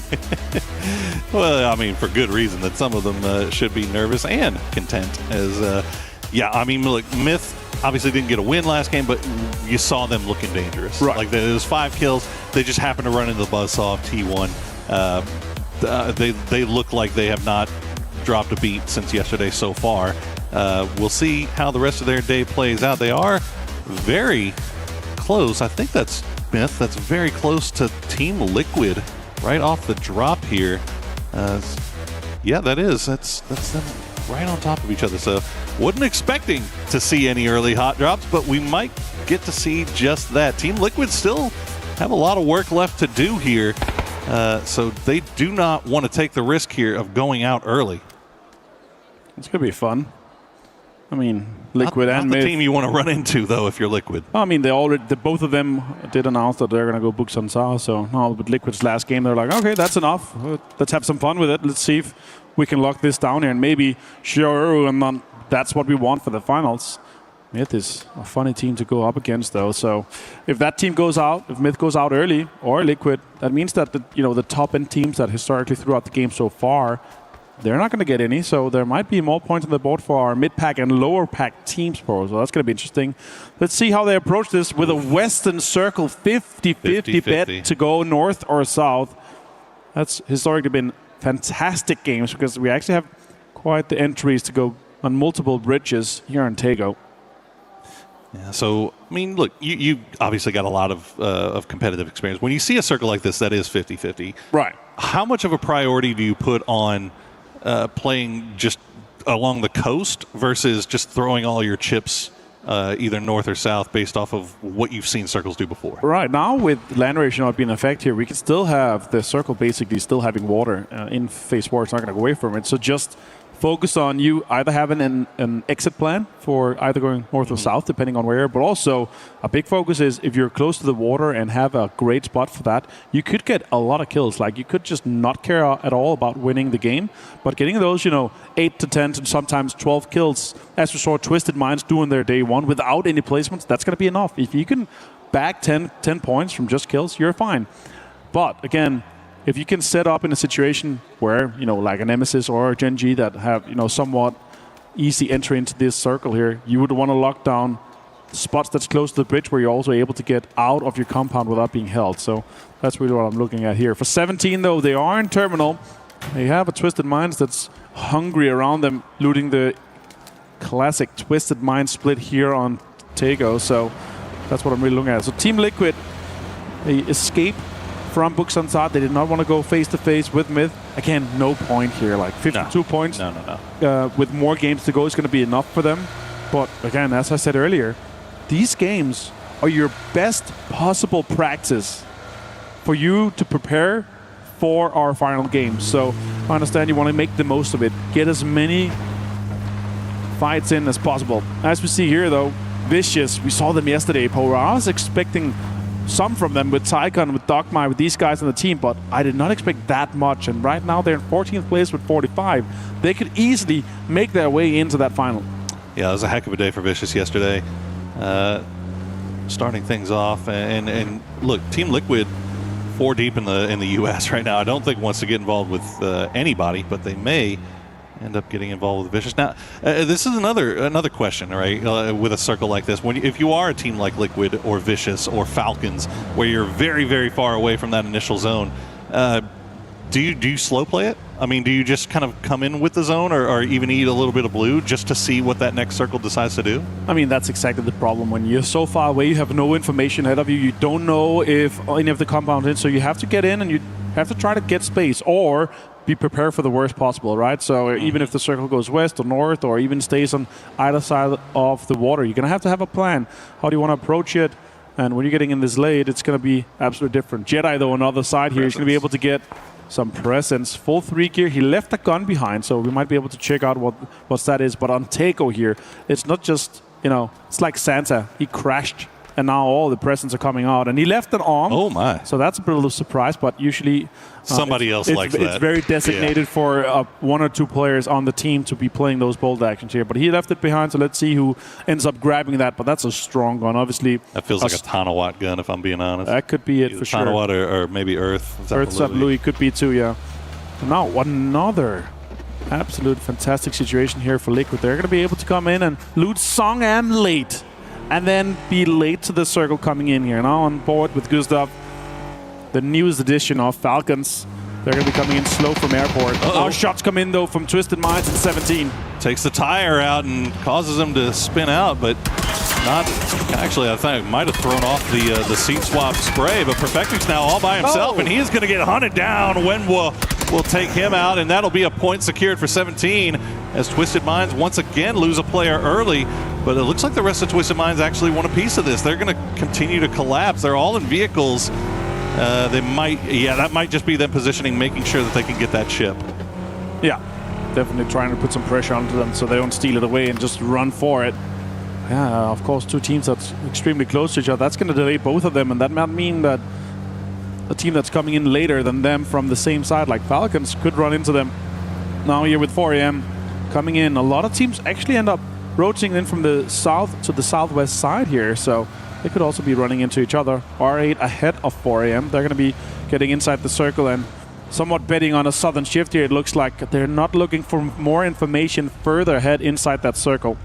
Yeah, it feels like a lot of our teams are betting on this. Now, obviously, off to the east is where it gets confusing because you got Twisted 17 and Falcons. Right. They may commit to going north, but currently on the island, we just have T1, JDG, Gen G, and Geek. So everybody else that started on the mainland, that started on the south side, is elected to stay there. But Twisted Minds, 17 Falcons, all going for this same bridge over by Yongchong. Right now, Lu leading the way, as it looks like 17 will spot them off in the distance and pull away. So yeah, now that Twisted has made their way across and put themselves in good camping position, I think maybe 17 is saying like, maybe not. Maybe we just kind of hang around here on the periphery and wait and see what this second circle decides to do. Yeah, exactly. And now with Falcons here, again, looking for information as Vicious is quite literally rotating into the circle and towards the circle. And Power might to have a little bit of help here. Simon comes back. Now shots come in towards them. It's Sharper. They're putting on some pressure on them. They want them to disengage and get away from this area here as the swamp area is. It's a very, very vile area to drive through. And now they might tangle up with 4AM. And remember, Sharper sitting on all those big boy guns too from the care package drop. So Vicious, smart to just get in the vehicle and get on out, but Tanawat right up the top, but it is going to force them into 4AM. As you said, Spaceman seat swapping, not going to matter. Powell will land the shots, gets the knock, and now a lot of damage being done on the window, but he'll find Simon T. Spaceman gets flushed out. Powell is down. 4AM fully committed to this fight with Vicious, and Sharper has to see this in their kill feed and think we can get some more points off of this. Let's get involved. That's so unfortunate for 4AM getting knocks, but don't get the points. Shen gets found by Jedi. 4AM on a lot of pressure. Winda, it's a meme. Can they make something happen here? Can they move in and get the reses off? I doubt it. Sharper, look at that. Another, and an MK14 in the hands of Thunder. Tons of big damage is being done. A headshot takes Winda out. Oh, just unfortunate timing all the way around for 4AM. Shen will get picked out of that passenger seat by Tanawat. As we said, the Alm did go to Tanawat, so there we go. Now we know who has You know what you're Alm talking about, that's great. Now we know who has Alm Prio when it comes to Sharper. Well, the new circle has popped, and it is not 50-50, but it is a lion's share on that northern side. So already, while that fight was going on, a number of our teams that were on the south have made their way up to the north. It looks like Twisted, Falcons, and 17 were able to avoid each other for now, but 17 have made their way across by the fishing camp, and they're already getting shot at by Na'Vi. 17 sending it quite deep here in a central location. This West Palace kind of area has a lot of areas to play here. There's so many rocks, there's so many high grounds, there's so many compounds where you can accommodate. 17 is trying to find a home. A few shots being sent over their direction by T1, and that's going to force them to get back on the move as they were already kind of shepherded by Na'Vi. They've lost tires. They've taken a lot of damage onto these vehicles. Looks like Xiao Wu is just going to stop down. The rest of 17 will group up just off to the south. Meanwhile, a number of teams getting very close to each other here on the south side. Myth and Liquid, actually Myth and R8 rather, are going to be scrapping right on the coastline. Baron, the point man, he is surrounded currently, and he's going to go down to Ironbot. That's a very unfortunate situation for Myth here, but then again, R8 don't care. They need everything they can get. Currently last place, 13 points. Nade straight towards Scabby, 39 damage, and a BRDM pull-up from Empty. The BRDM working huge here for R8. He's going to be able to spot him out if nothing else and let him know that he is by himself. But range shots from Jacob will take down Ironbot. He's doing his best to defend his teammate, but only one down now for R8 as they continue to kind of hover around here. But Liquid has seen this in the kill feed. They hear it going on just off to their east. They're going to try to get everybody back together, but they do have Gam taking shots at Alo. Alo goes down to Clarice, or PGC 2024 MVP. And Clarice might be able to flush that out as well. A little bit unfortunate for Team Liquid. They are disengaging from it as well, so Gam will be picking up that point and putting themselves on 51 points. And now T1 lost the end. They have been playing greedily about it. Our next circle popped, and we're going to have a Palace proper ending. The question is, do we end inside or on the ridges and edges and high ground around it? Right on top of Palace. Na'Vi currently kings of the Palace. Nobody else in there. You see Falcons kind of hovering around on those hillsides just off to the east. The rest of the teams on the west side going to be running into each other. But this is very dangerous terrain to fight in over here on the west, as I mean, they can get right on top of each other before you see them. You see Gen G already taking shots from Nemesis, and now JDG also paying attention to him. Wang F going down. It might be the pink hair that everyone sees for an easy. Oh my god, the double flip. Are these guys skaters or something like that? Oh, well played. A little THP, little THPS3 in there. I love Yeah, it. sure. Purdy gets some shots. Gets Danawat down. Jedi, though, returns the favor. And Jacob, third parties. Earth Zapalui, Sharper taking a lot of damage. And now Utility's being thrown towards Team Liquid. And Cowboy trying to do his best to at least secure the point before they go down. But Thunders will spot him before he's able to do that. Tanawat down to half HP, but he's on multiple knocks now. He's going to have to get revived as Sharper just in the right place at the right time. Once again, Luke 12 all by himself, but he's doing some damage. We'll take down our Zapalui. Tanawat still not res. Jedi will be in the 1v1, and he'll get it. Thunder will get the credit with the grenade, but Sharper, with all of their utility, all of their presence that they picked up from that care package earlier, down to just 2. Sharper on their first day was looking not too good, and now Sharper looking great. 7 kills, yeah. 38 points. Sure, they're still outside that top 16, but if they continue this, this will look great, though. Gam with that pull-up, they're trying to get so much pressure onto R8. I don't think they realize they have a Panzer. Clarice finds 2. Gam saw this coming. They saw the BRDM in the water. Came over here as fast as possible with that Panzerfaust in hand. Get the double knock immediately, but MD will trade it back. Kiss now getting involved from range. Teddy, the last player left alive, and he is only alive by the grace of that BRDM. Gam still on that high ground. Will keep those smokes alive so they can maybe get the res onto Duck Juice. But Kiss finding damage and getting points for Myth from the south side in the blue. He just stole 3 of what the kills were supposed to be Gam's. And what a way to capitalize on that for Myth. Falcons also sneaking in on the outside, and now we see Nemesis rotating in on the southern side of JDD. They're trying to put pressure onto them. Stead crashed out. He lost his car now. He's going to have to make a run for it. He's outside the blue as the zone moves in. The other guys are taking damage. Soset down to just 25 HP. Shot comes in as well. Oh my goodness. It just got 1 tick. 4AM is out meanwhile from Tycon, but that's going to be rough. State's going to have to use everything to try to get in. Boy, Sosa just getting in just before that blue zone tick came through. Instead, let's keep on running.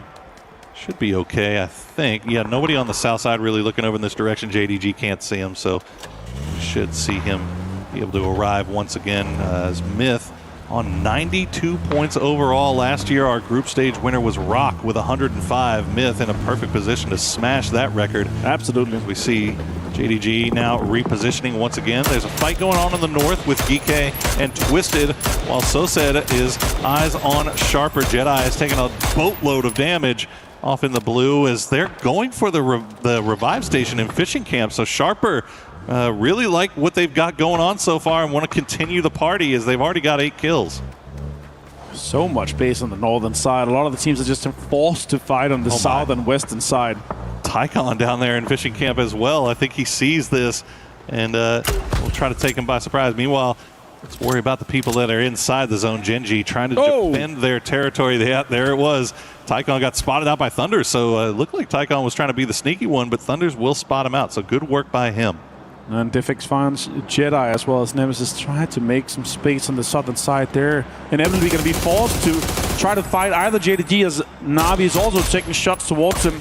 Makes no sense to try to push Palace even though it's in, but we'll see how aggressive Navi plays this one out here. They see heads, they see actually the head of a PGC 2022 winner with a former Navi player on Melman. He's got the Georgian superstar. Yeah, he's got a mortar. Have to make some it looks like he's making space for himself alongside that ridge. That's actually so smart, Poro. See where it lands. Yep, he's not aiming at anybody. He's just trying to create, as you said, some divots for them to play in and try to keep those cars alive, try to keep those tires up, and they're going to send it immediately over in that direction, and that is a nice little spot for them to camp down in and hunker down in for the time being. And they'll immediately have to retreat as you see Boostic and Hackatory on that northern side. Now, Navi do have friends in Palace. They do have the last couple of duos here from Myth and Gam. Maybe not friends, a little bit more aggressive neighbors. Hopefully they'll remain passive-aggressive neighbors right now, because if Myth and Gam start getting active, that might cause problems for the yellow. Oh, goodness. The exploding vehicle will be the thing that takes down the duo of Melman and Stade. And you know what? That was actually a great play from Nemesis. The problem is they did it where most of the teams were located. If they did this on the southern side, There's 8 teams looking at them. If they did it on the northern side, there'd be 2. So that's so unfortunate. But yeah, 17. They come back from what was a rough day yesterday to just absolutely fracking out today, Porus. I'm very impressed with how they've been able to play so far today in these 2 games we've been witnessing. Looking good so far, and now they're looking good once again with that circle pop, as they are about as close to dead center as anyone. Gen G trying to make their way in from that western side will run into Lou, last player from Twisted Minds, and Lou will get 1. We see JDG trying to see if they can finish off the last bits of Nemesis. Twisted Minds will go down, as T1 still has angles onto all of this. They have a compound on the western side. You see them taking shots over towards Cold 119, but that's just hopeful sprays into the smoke. Now JDG, they are fighting for this space here, and Mortar, Rain is coming in. Suse with a nade towards Sose. This is going to do some damage, might hit Diffix even more. 40, and then the combination of Spyro's Mortar knocks Diffix. The last player is Sose. Can he do something? Can he withstand this JDD push that's inevitable? Might not even matter, because Navi's still on the mortars, and they're still sending him over here as they just got a knock. So Sosa trying to play the edge, trying to look if he can see anybody coming through the smoke. But he is blind as a bat right now, and Suze will drop down, but that is more. He's going to go down to Nonce grenade. But the mortars are still coming. Oh my god. Yeah, they didn't even need to create this space here themselves. It's going to come on in later. Gen G got some extra grades here and set up shop, and now T1 is aggressively pushing their Korean brethren. Worth noting that there we go. Heather will find the nice knock on to Salute, maybe open up a door here for T1 to push in as the mortars continue to fall around JDG. On the north side though, Geeke has been doing really well. 4 kills for them so far. Falcons also 4 strong, making their way in from the north, where it's a little bit more clear than it has been on the south. Navi eventually are going to have to leave this palace, as JDG's Cold 119 still trying to make that Car 9 sing. Raining finds Salute once again after that rest from D. Now they're trying to put out some defensive grenades. Can D get a quick rest? Salute is bleeding out fast. It looks like a 4th knock to me. Cold, look at that. Still rocking that bolt action. 400 damage. No kills so far. We saw some great knocks from him. And JDG needs a sudden shift to make anything happen. Otherwise, they're going to have to pass through a aggressive T1, a 17, and a Navi. So let's see how far they can take this one here. Yeah, 17 just on full area control right now. We're just kind of waiting to see where the circle takes us. T1 is a little bit more exposed to JDG. There you go. I mean, if you're getting 500 damage with the bolties in hand, then why not? Cold 119, you continue to do your thing, my friend. And let's see where the circle decides to take it. So are we going to get another hard shift? No, we're going to go dead center, and that is fantastic news if you're a 17 fan. Absolutely. But they're going to also have to make it from that Navi push that's going to be happening just shortly. T1 Type finds December 12th. Suse falls out of the cards. That happens. Type finds Nance. JDD is falling apart. I was talking about it. If they didn't get a sudden shift, they're going to have a hard time, and Type has just been the man to do exactly that. Oh no, they try to go for the pull-up with 3, and Type gets 1, and the other goes down. As just fat fingering F a little bit, and now Type is free US delivery. Cold 119 will try to see if he can take him down, but Type is going to get him as well. 1-man army. Type taking down all 4 of JDG, and look at the smile on his face. He knows he just got away with murder. And as he moved across to that fence, you saw him doing the Korean slide. A perfectly executed mechanical skill in this guy is just next level. Oh, Rimsey, 50 damage here from a mortar. The other one does not connect as it just moved a little bit further. Through the trees comes death, doom, and destruction. Will Falcons will stay alive? Still all eyes on Falcons as T1 will now return to this Gen G incident after picking up a little bit more utility. They can now make this push with a little bit more confidence. Heather will go down to Bean. D gonna find Type, but in the end, oh no, D still alive. Gen G holding strong here. It looked like the push from T1 was gonna be more effective, but Gen G is just keeping them at bay. Raining now the last player left alive, and look at 17. They're starting to get more active. 17 is trying to ensure that the space that they have on the southern side is theirs. And they know they're inevitably going to be fighting Na'Vi here. Gustav finds a Khan. And Falcons realize it's GK. It's a team that's currently not inside the top 16. If they deny them space here, they know that our PUBG Weekly Series from Korea here, the team that have been doing so well. There's another one. My goodness. In the land of culinary masters, Gustav is cooking these grenades perfectly, but Shrimzy will find two. EJ will find two, though, in return. GK not going down without a fight. It is so hard to push anybody as a four-man squad in this game. Everybody is doing such a good job of holding on the line, but Park Pro is blind. T1 does get eliminated. Shrimzy, the last player left alive. Peak battle versus Park Pro. He's going to do a lot of damage, but it's not going to matter. GK holds the line. Insane for them to get 8 kills and a top 5 from this. Sure, they're down to 2 people here, and Gen.G is pushing that, but such a GK play for them to be able to pull that out of the bag here. Park Pro now, stun grenades comes in. They know that there's some pressure here, but they're going to go for the res. Oh, the drive-by here for Bean. Oh my God, perfect play for Bean. And Gen.G gets a top 4. What a play from Bean there, just backing it on in. Why not? Well, Gen.G now has control over the entire north side of this zone. We are in zone 7, and all they have to do is really just kind of hold the line, wait, and see if 17 and Na'Vi are ever forced to go into each other, as they are still full 4-man squads. Na'Vi once again playing by the playbook of let's just keep 4 alive. I mean, nobody's really pressed them that much coming out of Palace. 17 kind of in the same boat. Like, they sent it to that good position early. Nobody really came in. If they did, they defended it well. 5 kills for 17 so far. But it looks like Na'Vi might be considering sending it up to the north, so that's going to put Gen.G back on the clock. And surely, if Na'Vi wins this, they're going to shift into the power-hungry and fragging superstars we know they are here. But then again, if you just get these circles, why not just take it? Why not play around with it? You do the same in the finals. But I do love myself some of the kind of play style we see from Na'Vi when they're extremely aggressive. Just pull up and everything, drive by and everything. But with new leadership within the team, deciding a little bit differently how the game plays out, that has shifted towards being extremely winner-winner, chicken dinner heavy. And I like what I'm seeing. Absolutely. You can guarantee yourself these top 4 positions alongside some of the kills that's going to come along with it. That's going to pay off. I think when you're speaking from a viewer perspective, though, when you've got Hackatory and Boostic on your team, I don't think you want to see them getting their points from placement, right? Sure, like you want to see them going out there and just popping heads, man, clicking heads. Well, they're going to be in a perfect position to do just that for the rest of the day if they can secure this win. As actually, I mean, they might be in perfect position to do it already. 64 points, they're pretty much on. And meanwhile, Gen.G is just absolutely looted right now, and they have the high ground.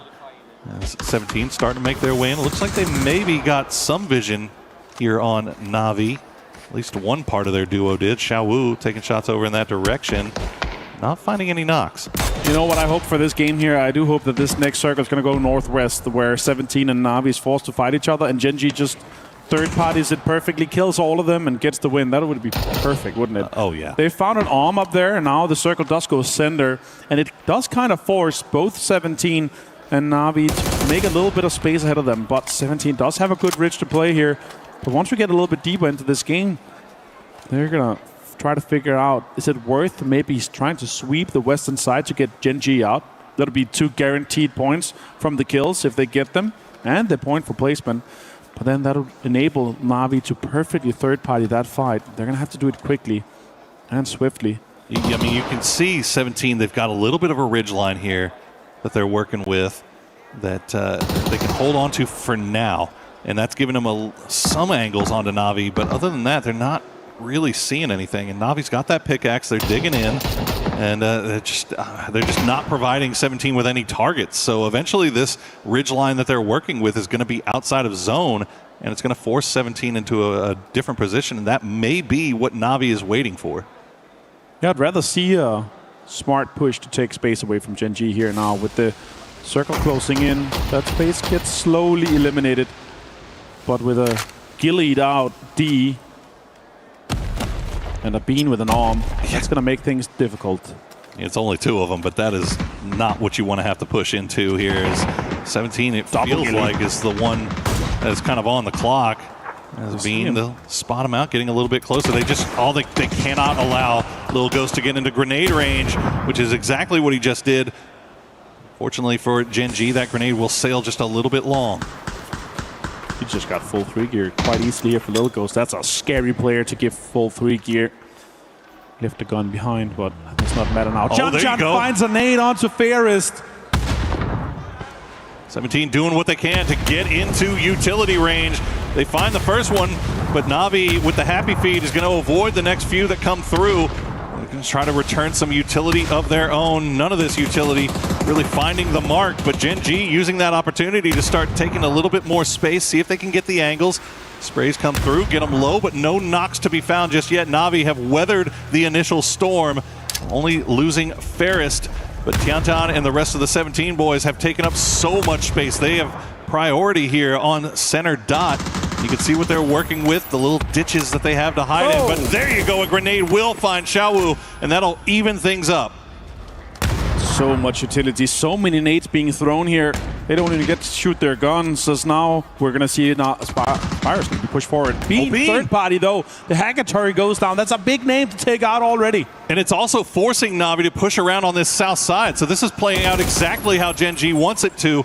They're going to force Na'Vi to push into 17. The Panzerfaust comes through. It does half damage onto both of them. That was actually a great Panzer through the smokes. But Wenbo now with the blue tickling his heels has to move, and he's going to go down to Boostic. Boostic will get traded by Lil Ghost, and Gen G in a perfect position to capitalize off of all of it. T plays so aggressive. Gen G might take this. It's a 2v1v2. Bean continues. Spyro finds him, but he's down now. That's Na'Vi out. And 17 wins because of the blue damage. It's a chicken dinner for them. I do not think they expected that, considering the looks on their faces. I don't think they did either. I think 17 thought they were down to 1 player. He was bleeding out, and all of a sudden he just gets the game winner screen. So winner chicken dinner for 17 as Gen G left to sit there and wonder, like, maybe he just lost it in the smoke. I don't know what happened. Some people have a good sense of direction. Others, they need a compass. And that was definitely a lack of sense of direction, it feels like. But then again, stun grenades, everything, you can get extremely blinded, and we don't have the information here. Oh, let's go. Goodness.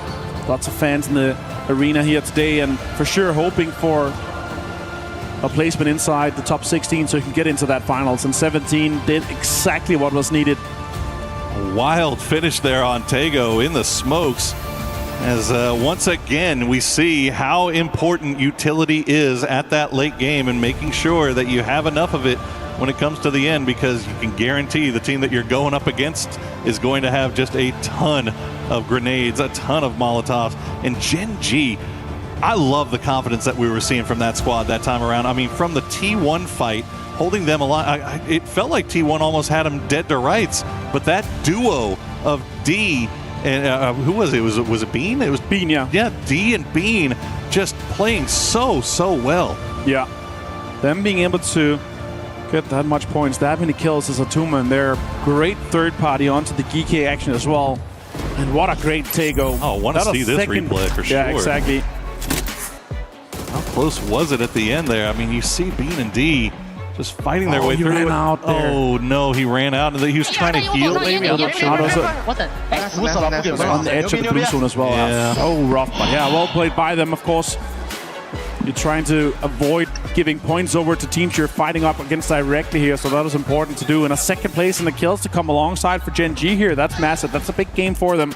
Well, also great news for 17, because they definitely had a slow start by their standards yesterday. Absolutely. And then so far, through 2 games here today, they have looked fantastic. 7 kills that time for, I think, 51 points overall. So they're sitting a lot prettier than they were at the start of the day.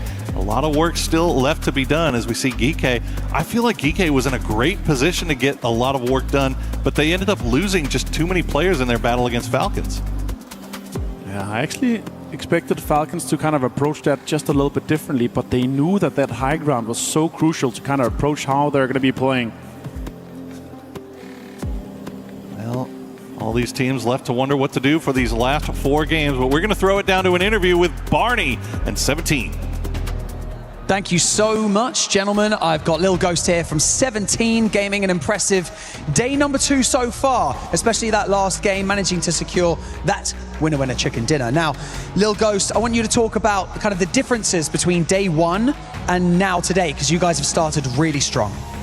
那么今天呢，我们有一个非常棒的、精彩的这样的比赛。那么我们首先呢，想要恭喜你一下，然后呢，想要问你一下的问题是：今天您的比赛和昨天的比赛相比有什么不同呢？我们今天看上去打得非常好。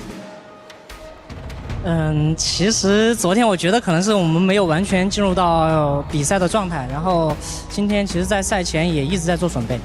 Well, in fact, I think yesterday we were not at our 100%. We were not at our best. So today we prepared a lot, so we did better.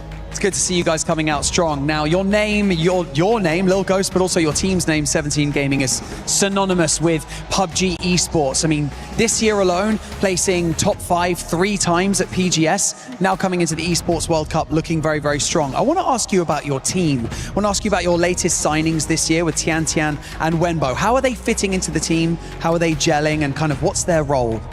那么我们知道呢，你的这个团队是非常强大的，而且呢是在我们的整个的电竞当中，尤其是在我们这个游戏比赛当中呢，都是非常知名的。但是您最新有一些新的成员，像天天和温波，我们想知道他们2位成员呢进入到这个团队来之后，对于这个团队有什么样的影响，或者说他们是否适应这样的一个环境？让我们团队中的火力更充足了。然后他们现在只是可能缺少一些磨练吧。Well, I think they definitely made our team much stronger. At the moment, they probably need a bit more competition experiences, and then we will be even better. Even better. That would be incredible to see, because you've started out day 2. Well, sorry, the final day of the group stage. Extremely strong. Congratulations. Thank you very much, Lil Ghost, for joining me in this interview. We've got lots more games to play here. So much more PUBG coming your way right after this.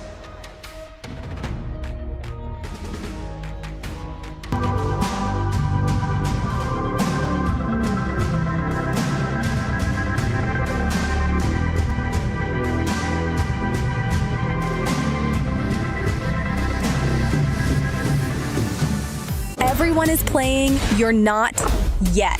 EWC Play is your all-in-one platform to compete in fantasy, pick'em, and quests for a grand total of $300,000 in prize pool. Build your dream fantasy team in 5 different games and track your score with live results tables. Predict the winner of every game, every group stage, and every tournament.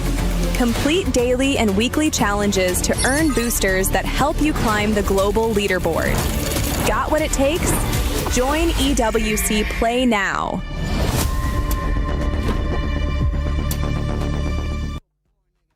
All right, Groups BC, let's see, T1, Team Liquid. Time for my predictions here on the EWC Play app. But stop. What are you doing? Where did you even get this tablet? This is mine. I stole it from Avenger. Okay, that's... At least tell me your picks. Okay. All right, T1. All right, Team Liquid. Gen G. No, okay. Wait, stop.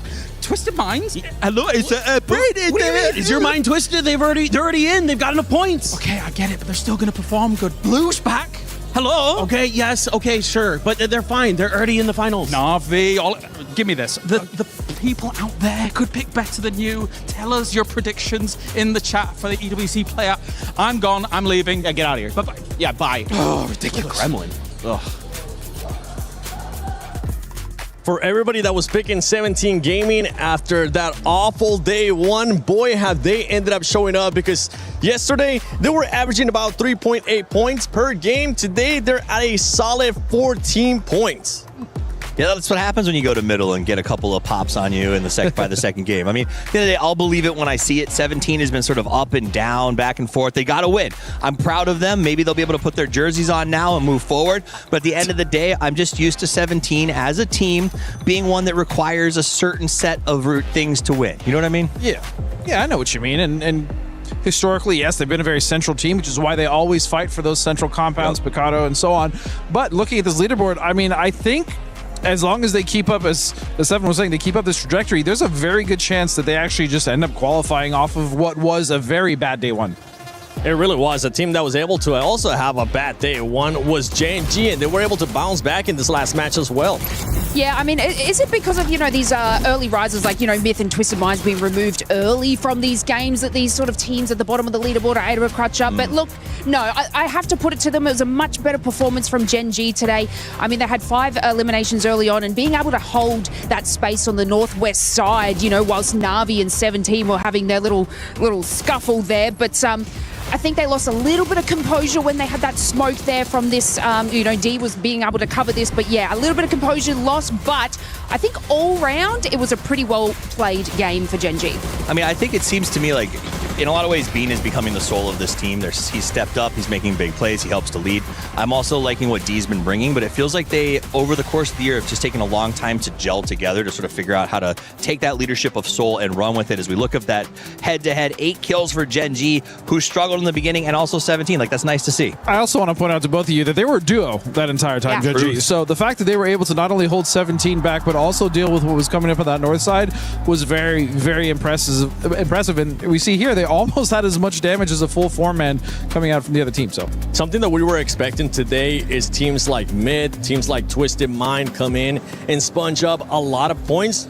They have been able to get points, but it hasn't been of the likes of what we're expecting out of them. Yeah, I mean, you saw in the first game, Twisted Minds was in a definite salvage. They had to go up to the north of firing range, which nobody wants to do, and get in a big old kerfuffle, so they had to salvage those points. But they don't have to worry about it. They're in such a good spot. Myth, I think, is doing the same thing, where they're not over-committing, and I respect that. They're saving. They're maybe not revealing their super secret set plays until the grand final, because they know they're going there. Can you reveal it for entertainment, please? Well, I don't know. They haven't told me yet. Oh, for them. I want them to reveal it. I want to see it right now. I want to see what we saw day one out of group stages, because they were just running and gunning at everybody. It didn't end up mattering who ended up being in front of them with this here. But the reason why I actually ended up bringing those sponge points not currently happening is because all those teams from Group A, Godspeed, the teams that aren't playing today, right now, they're just feeling the pressure even more, because there is team towards the bottom, like 17, like Gen G now starting to perform. Well, I mean, this is their worst case scenario, right? Now that those teams we knew were probably going to sponge up points aren't sponging as many as we thought, on top of the fact that Gen G and both 17 are having really good games. And if you're already sitting, having known that feeling, sitting out on the sidelines, just hoping a team is going to not play well is probably one of the worst things you can go through. So I'll tell you what, though, their Sponge may respond, and maybe it's not Twisted Minds, maybe it's not Myth, maybe it ends up being Na'Vi. 2 games in a row, these guys make it to the end game. They've hit 61, they've made their cutoff, but they don't seem like they're interested in slowing. This is one of those teams that I said they could win the world this year with this roster, and seeing them play today is feeling really good. And Na'Vi's carrying the momentum, Lays, that we saw out of them yesterday. Something that Myth and the other squads weren't able to do, because they had to kind of sit back, relax, watch everything that was going on that could end up currently hindering that squad, but we'll have to wait and see. If you guys got any hot takes, let us know on social media. Use that hashtag EWC, that hashtag EWC26, because earlier we got a chance to see Kalaris in his true form. True form. And I want to see what other stuff we can end up being. Bold Honestly, I felt tall today at the beginning of the day when I was towering you guys. So proud of shrink here. Bro, and then I had to get up. Shrink down a little bit to 7's height. Yeah, I think No, wait. This is what it actually looks like. You shouldn't be right one here. to talk. You have heels. Yeah, but look at me next to you guys. They're tiny. So if I put the same size heels on as you, Dude, their heels are the same as 7's. Okay, that's actually kind of fair. Don't Grow up, expose me 7. like that. Don't expose me like that. She did you dirty, man. Earlier we were talking about T1, as we're going to be bringing up the overall, and we can kind of see where all the other teams are. I actually enjoyed seeing it wasn't some of the other squads like Heather, like the players Heather that we've been talking about.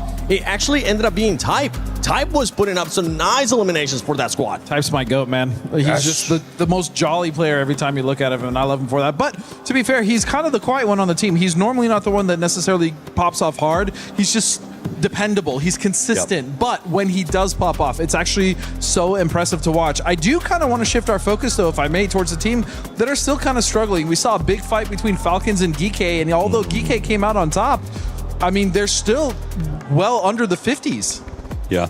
I mean, I think that even Falcons, you put it there, 55 after this game is not going to be where they want to be. I think, 56. I guess my math is terrible. And they are going to have a little bit more of a climb ahead of them. The thing that I'm worried about is there are a lot of teams piling into this 50s and 60s after game 2, which is bad news, I think, for some of them who are fighting, but really, really bad news for Full Sense and AGAL. Those are two teams that are like, we need sponges, stop getting points, and that is it. Twisted Mind's going out early at Myth, not getting kills, that's hurting them. We made the prediction earlier. Remember when we were doing that excellent desk outside as the water was hitting us? It was so fresh, by the way, and wonderful. Thanks, we said, hey, ringing me, by the way. Yeah, we kind of left her behind. Yeah. AGAL, and we thought was going to be safe, right? Full Sense, hey, 60, 61 points is going to be safe, but you just noted it. Look at that jam, that traffic jam in the middle of the leaderboard now. I'm going to have to do this. You're looking at R8 Esports down there with 16 points. At what time does a team that actually needs the points ends up looking at R8 and saying, you know what, we might need to go after them to get some free eliminations, some free points? I mean, they weren't looking too bad. I mean, they were able to get some like eliminations on there, but they're not capitalizing and getting that rotation in. It seems like every time they take a fight, yeah, they'll get some elims, but they're losing majority of the squad doing so. So something needs to change, I guess, with the cohesion of the team. But it's not like they're having a terrible No, they actually look better today. They dunked on Liquid in game 1. They made a nice little back push and dodged the Falcons trap in game 1 as well. They're at 6 points today, which is almost as much as they got on the first day. So this is already an improvement. And this is one of those teams, and I don't judge because R8, they're unknown by a lot of people. This is a huge event, and anything that they do here is only going to make them stronger for the future events that they do make it to. So I want to see them keep improving. Yeah, we've seen teams in the past being able to let the pressure get to them. Maybe they take an extra day. That could have been what happened with R8. We'll see how they end up performing in this coming matches. But for now, let's send it over to Kalaris in his true form. Yes, evil Kalaris here. I like evil Kalaris. Bring it more. You like it around knocked Paper Thin on the head? Okay, look, I cast with Paper Thin all the time. Please take his ego down a little bit. I love it. His ego? Yeah, where are you at, Paper Thin? I know you're there somewhere. He's somewhere. But let's talk about of 17 Gaming, of course, here after this fantastic win. Obviously, they had at the beginning of this year a big seismic shift alongside a lot of the other Chinese teams with their roster, right? Well, I mean, 17 Gaming kind of brought in some new faces whenever we look at specifically the capabilities of the squad.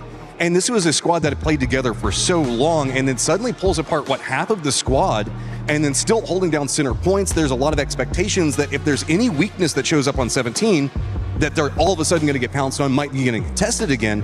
We're not really seeing that. Every single time you start to question 17, like, I don't know, right before this game, suddenly they find it again. Historically, obviously, they've been multiple times second places at World Championships and things like that with a previous roster. Obviously, they had big shoes to fill, did Tiantian and Wimbo when they came in, but Tiantian, especially for me, has really been that guy to do it. Of course, towards the end of the PGS, he didn't look as good as he did at the beginning of our PGSs. I want to see that Tiantian here at this tournament. I mean, Tiantian is so good that you have some external drama that's caused him problems throughout the year just to try to keep him off the field. That says something. All right, well, thank you very much, Matchroom. Once again, it is time to head over to the commentators for another game. Let's go. Thank you very much, Mr. Goblin. And we are 2 matches down, and so far it has been the 17 T1 and Navi show. But we can officially say goodbye to Petrichor Road, to Tai Lu, and now with 4 games remaining, Supers, Shadow Esports, Full Sense, they're on Sweat Watch. Absolutely. There's, I would count 4 or 5 teams out at this point. There's some spots up for grabs, and now with our 3rd game of the day, 4 more games to go for it. The point is, though, that I want to make here, though, there's 10 teams that needs to pass that 60 to 61 point mark. I don't see it happening. There's just not enough points available that we see 10 teams shift and make AGL and Full Sense nervous. Shadow Esports and Supers is a completely different story. They're on absolute the cusp here with 53 and 55 points, and that's especially what the points and the teams are looking for to get ahead for. But now with Navi in the 60s, let's have some fun. Let's see what we can do. Let's see how much soaking can be happening here. We could, from this point on, see some more third parties, see some more hot drops. And as the general statements of the day and the overall genre of what we talk about has been hyped, it's a clear direction from the hiring here at Esports World Cup. It's just to make sure that you have enough space above you to put cool stages behind everyone, right? You see Seven, you see Kalaris, even Matter and Paper. When they're on camera, there's so much space to show the whole cool scene behind us, because what a stage and what an arena we have here at Esports World Cup. It is amazing scenes, and I love personally the Key Crusher. It's amazing. I want to believe that is an actual Key Crusher and that's actually like gears in there and it's destroying everything, and not the power and magic of radio. Usually it's just Barney snipping his fingers, you know? Yeah, it's really just Barney. Yeah. I mean, look, the guy's vascular right now. He just puts them in his hands and he just crushes them down. I see him all the time just drowning that creatine. And now we have the circle. Let's talk about what's really important here. We have Liquid in a center position here now, and we talked to them just a little bit before, and we heard, you know, they're saying, once you have enough points here, we're going to make some impact. I want to see that in this game. We want to see some impact for sure. And with Falcons, Tickleton got example down in a really early stage here. It's super important for them. They got a little bit greedy in terms of how many cars they wanted, and Falcons absolutely destroyed that. So that's huge. I guarantee you that Falcons is laughing for that. Goodness gracious. Iron sights. Well, I mean, Falcons already a decent start to the day. I got to say, man, we've been talking about T1, and for good reason. Like, they've had a fantastic day so far. 25 points just today. Sure. But all of our Korean squads have been kind of delivering. Geekay has got 20 points. Gen G, 16 points through 2 games. Like, obviously, Geekay and Gen G, a little bit more necessary that they get the points that they can. Geekay currently now sitting in that 17th spot, just below the cut line. So we'll see if they can continue their good ways as we see a very kind, generous, fully playable Miramar circle to start things off. The vast majority of the team is going to have an easy entry. All already have great spots inside that. And thanks to production for just showing us that entire leaderboard here. That was great, insightful here. And especially for the teams that's already out, that have already played all their 12 games. We're going to keep you updated throughout today, and especially in the later stages of the day. But most importantly, you can see on the left side of the leaderboard where the teams are at currently. And JDG jumping into that top 16 place, and Geeky being that close. They're just trying to hunt down that 53 on Supers and 55 on Shadow Esports. And I think it's doomed for them. I think it's going to be higher than, like if you're 60 plus points, I feel like you're safe. I think the cutoff is going to be in between that 55 to 60 points area there. As we see Shen and Foreign Grimmen as well, big struggle bus happening currently for them with 32 points on 22nd place. They're going to have big games, and if you're going up against a T1 that's aggressive, it's going to be a little bit scary. Yeah, it's for sure been a slow start for 4 a.m. on a day where they absolutely did not need a slow start. They've left themselves with a lot of work left to do, and well, we've seen this squad, the fraggers that they've got, the superstars that they've got, and Shen and Spaceman, they are capable of popping off at any moment, but the moment is now. They want to make sure that they secure their spot in our final. Check back in with Geekay coming in from the north side, just past El Pozo. Everybody looking like they're playing a little bit more centralized here on Miramar, even though this circle is 100% playable, as we said, and even though we have seen so many hard shifts, I think maybe the fact that we have been seeing so many hard shifts maybe forcing these teams to prioritize a central spot in C1 even more. Especially getting the spots that give you a lot of information. Well, Falcons, they are driving close, and they know that it potentially could be Twisted Minds. They are getting closer to it, sniffing a little bit. Now that they know that Twisted has not been able to recoup that player. Lou playing on the south side. Looks like Falcons just want to commit fully to the south side of Power Grid. Lou on his own will get a little bit of damage in his direction from Gustav, but the Panzerfaust will try to prevent any pushes immediately as he is currently blind. Perfectix and Batulin starting to make their way over here. There's Lou just holding the line. Falcons have managed to take the inside though. Trading utility back and forth right now. Nobody wants to be the one that makes the blind peek. Oh, Lou, he's just waiting. That's a good spot to hold on. Just between the door and the blue zone. And Lou just giving information to the other guys over here. Not having an example is going to have quite the impact. And that's why they're Falcons are hunting here, trying to see if they can hurt an already hurt Twisted Minds. I was waiting for that Panzerfaust to go through the door, but Tickleton will live to fight another day for the time being as the smoke wall has been laid down by the rest of Twisted. They'll try to get Lou out of there as he throws that fadeaway grenade. Does a lot of damage to Gustav. Gustav will return the favor, though. Gustav has been on point with his grenades so far today. See a lot of damage going on at Batulins. So this is just a complete disengage for Twisted Minds. I don't really see it being valuable. And also now that they know that guys are coming in from the southern side here, it's giving away space in the north where that could be their exit plan going on out later. They have their cars there as well. So I understand this. This is a smart exit as well. Lou takes some damage now from other points of views. It's a little bit rough for them now with 1:30 before the next circle pops here. I understand this decision making here from Twisted Minds. It's the right way to play, even though I really get it. You want to defend your own area.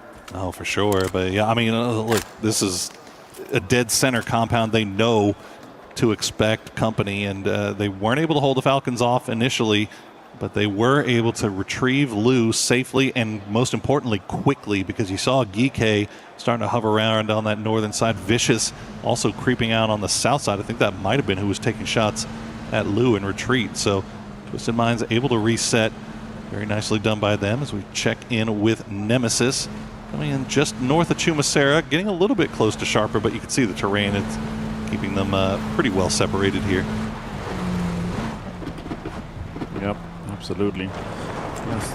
Most of the teams has already made their way into an area where they feel like they can either get information from or where they think the circle is going to end up close to them.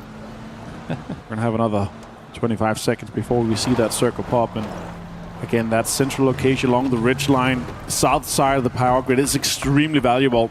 That high ground where you're able to gather information and see where you're potentially going to have to go. Now the R8 coming in from that western side. It's one of the more open areas where not that many teams are in from. Let's see where we do end up going here, Poro. Hard shifts have been a story. Let's see if we get one here.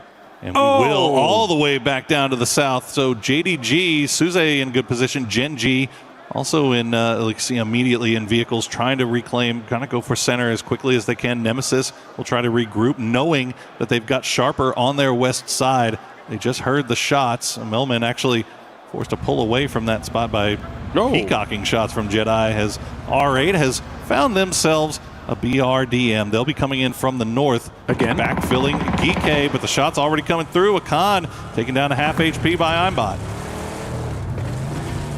EK is going to turn on this. They're going to know that, well, they're going to have to pass us. So let's try to hurt them a little bit.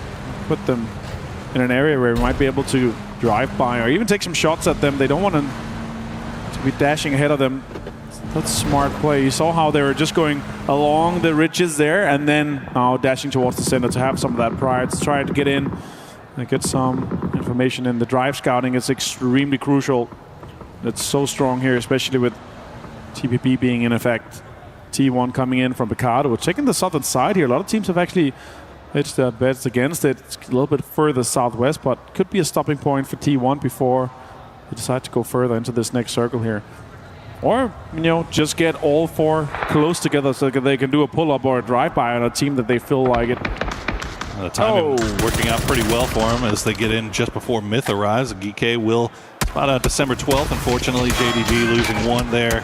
So he is a little bit in no man's land. Songjang just making that desperate run to try to get back to the gas station. Won't get there, though. Luke 12 will take him down. But did he get close enough? It looks like he did to get to the... They can't flush him out. He'll most likely get rezzed back up as we see Liquid keeping eyes on R8. Remember, R8 does have that BRDM. They've left Teddy behind. I think he might be the one that's driving it. The rest of the boys have gotten a little bit closer in towards Liquid as Songjang will get back on his feet. But yeah, a lot of teams opting for 4 deep in one building as that is just kind of what the circle has provided. And especially with how much compounds is able to be played out here. Huggins has said, okay, let's go see if we can get some potential kills on the teams that are rotating around here. Ships is just straight running for 4 AM. They see the cars driving away from them. With a 6x scope on the Mini here, you see exactly what directions is, and especially from an area like here, you're going to see cars, you're going to see people moving. Now over to GAM, where Vicious is just right next to them. I'm curious as to what 4 AM scouted out that they saw but they felt like they could push down onto, because as you saw, that warehouse is already occupied by 17. So 4 a.m., they're just making a full-on send, try to get a little bit closer to center as this circle is closing. New one is popped, and it is going hard west. So yet another hard shift here as everybody will be back on the move. Gam gets a little bit too close to Vicious with that high ground. Duckmai will find the knock. Can he secure the flush as well? Those are shots coming in from Falcons. So it looks like he will get stolen away. Shrimzy will get credit for that one. That's a great little thieving act there from Falcons. We're going to have all the teams coming in, especially for the south shift to then a west shift here. Means there's going to be so much pressure coming in from that eastern and other sides here. So many teams actually sweeping. The pressure's coming in from the north currently and from the south. Hard shifts, hard enough to deal with as it is, but when they start ping-ponging, right, when they go hard south, followed by hard north, followed by whatever, it gets even more difficult. Now, Twisted Minds, they did manage to get Example back. They perfectly timed it to where he was able to drop down in Pecado.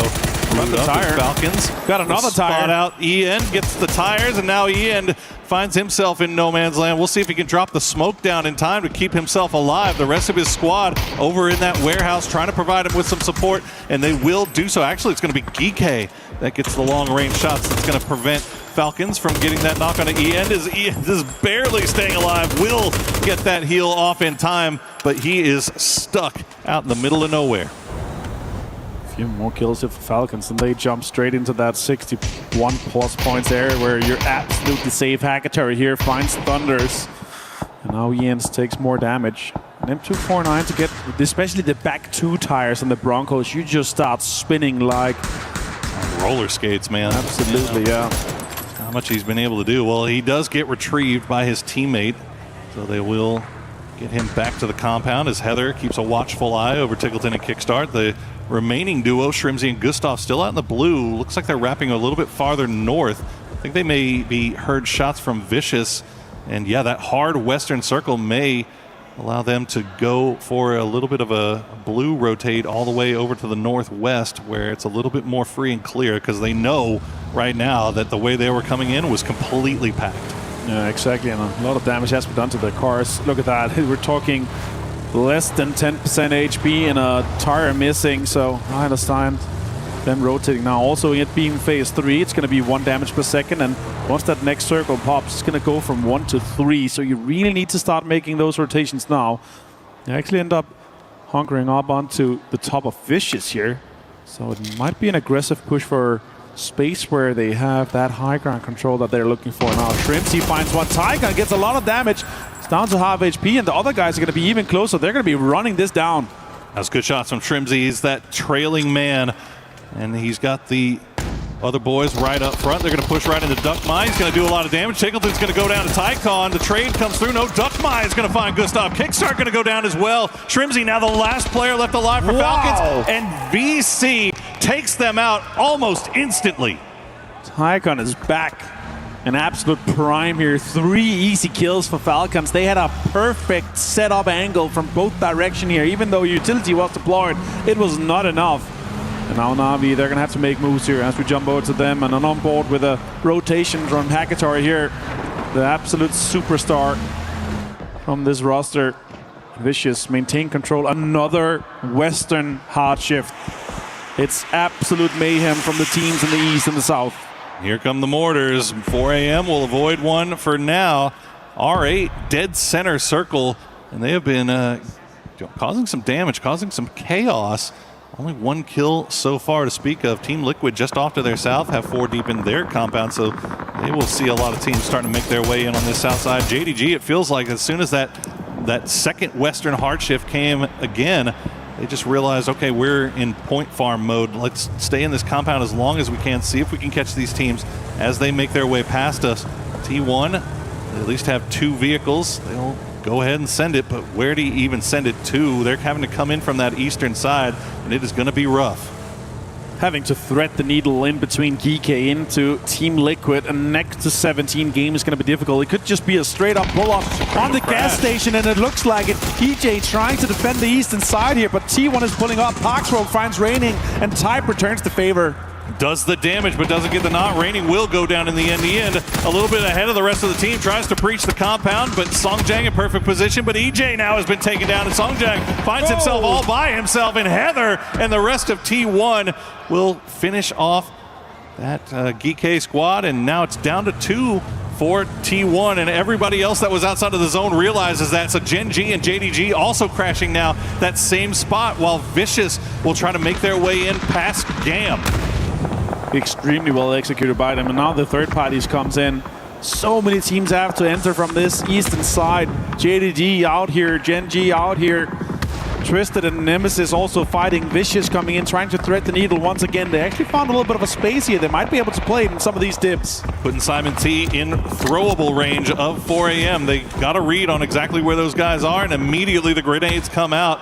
4AM will return them, while Gen G will they'll run into JDG. JDG actually taking some damage here as well, maybe leaving it a little bit too late. Nans and Suze, the last 2 players left alive. They'll try to come in here and capitalize on what's left of Gen G and T1.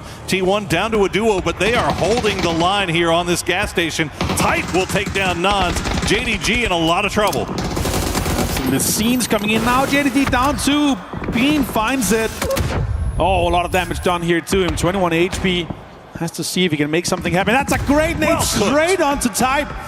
Leaves Heather to just 1 HP. And being just barely alive, has to hop into the Bronco to heal up. And Heather, you can see, only operating on about 5 HP of his own. But you see Team Liquid looking over in this direction, taking shots in at anybody who peeks the wrong window. So Bean, let's see if he can maybe breach and take down that last player. 4 Angry Men in the meantime does get eliminated in the end. It's going to be 17 that does it to him.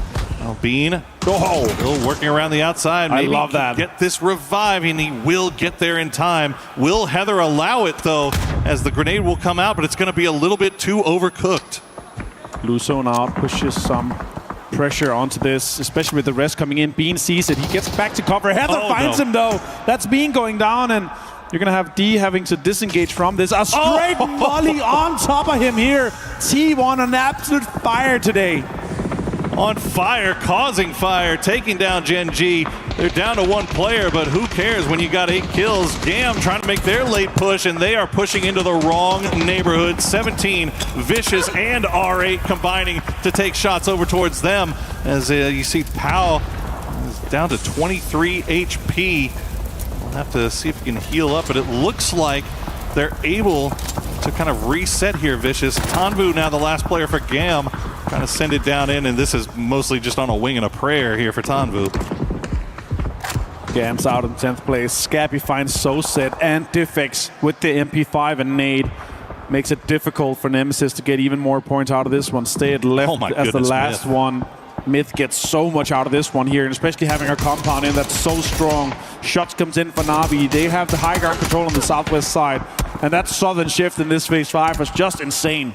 Yeah, Myth back on their old bull, as they are 4 deep in a compound, and they are controlling the south side. Navi once again doing this is different from Navi, but this has been working out a treat for him so far. They have been able to avoid all of this fighting, all of this stuff for the last 3 games in a row, and they have managed to make it to the top 9 with all 4 up and a lot of real estate around them to play. As they look off to the distance, Heather will go down to Cowboys, so Team Liquid will pick up another point as Wembwa now just peeking through the slats in that shed. See if he can maybe do some damage to Vicious. You got to figure 17, wherever this next circle goes, this is going to be where they have to look. But there you go, Powell will get that knock onto Wembo before he's able to get to the smokes, and now it's all down to Xiaowu. Next circle about to pop here, and that's going to determine so much. We actually go northeast here, and Liquid is laughing. Live comms I'm hearing right now is guys were fed. Try to see if you can find any kills, because nobody's going to be coming to us. It bounced just wrong. I think it bounced just right. It just didn't do enough damage, but that was a great grenade from R8, and they still have that BRDM in play. Trying to keep their distance, but stay in utility ranges. They're going to start raining grenades down on top of Vicious. The smoke's keeping them alive for the time being. And 17 actually able to get Wemble back on his feet, so back up to 2 as they bide their time. Trying to come in here at the perfect time. Nice grenade from Empty will take down Pau. Aimbot going to go down, or I'm not going to go down though. Nice trade from Duckmine. As now the BRDM is coming in and he's going to run him over, and that's going to do it for Vicious Gaming. As now R8 will turn their attention towards 17. Yeah, get that BRDM out of play right now. 17's gonna have to do it. They put pressure onto it. You got plenty of bullets. 300 plus 556 bullets here. Wimbo just start shooting. Get that BRDM out of here.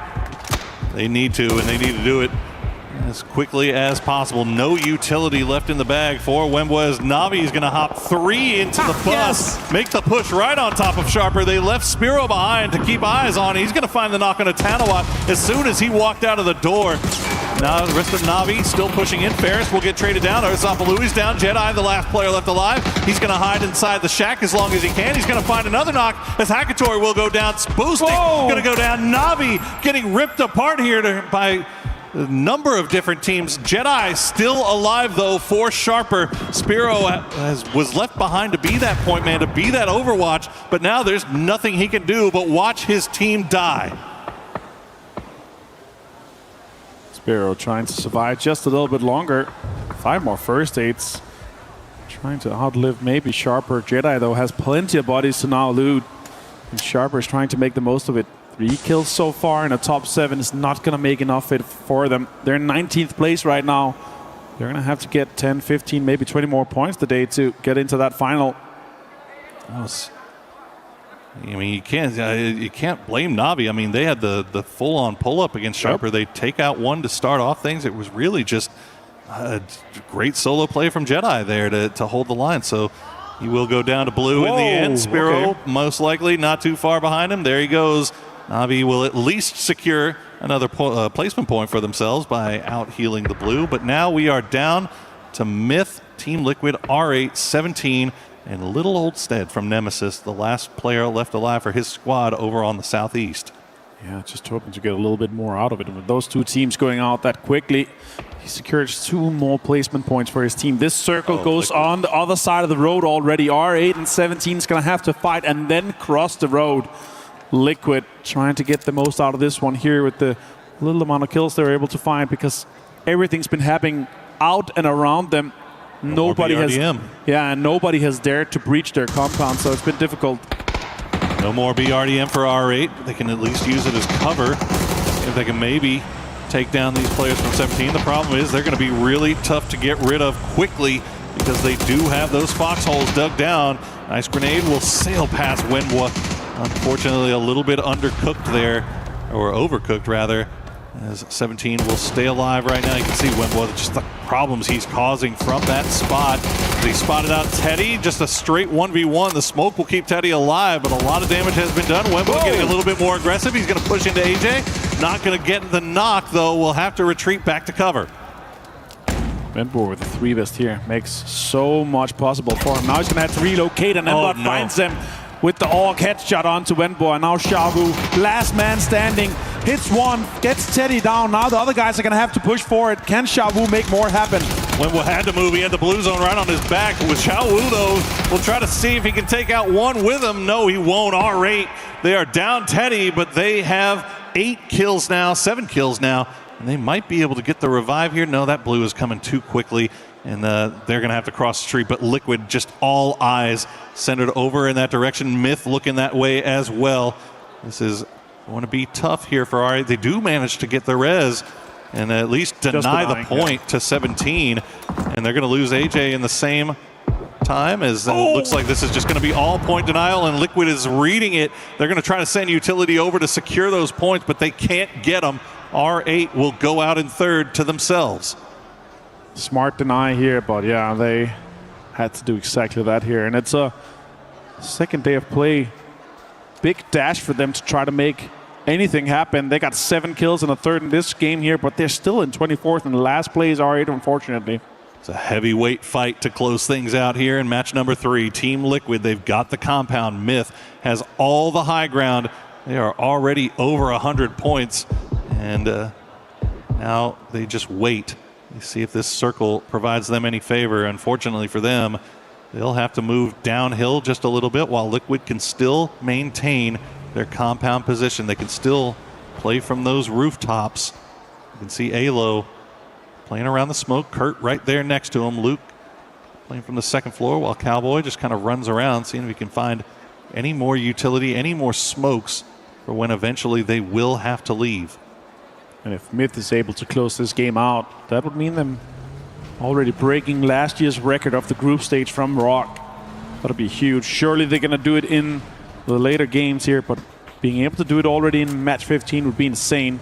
A P90 in the hands of Baron is massive, and he's already got cover and is inside this circle here with the utility that they have available to them and the smoke lines that they're already starting to provide here. That could be massive. Both teams setting up for a late game fight. Doritos flying down from the sky. The emergency cover being applied.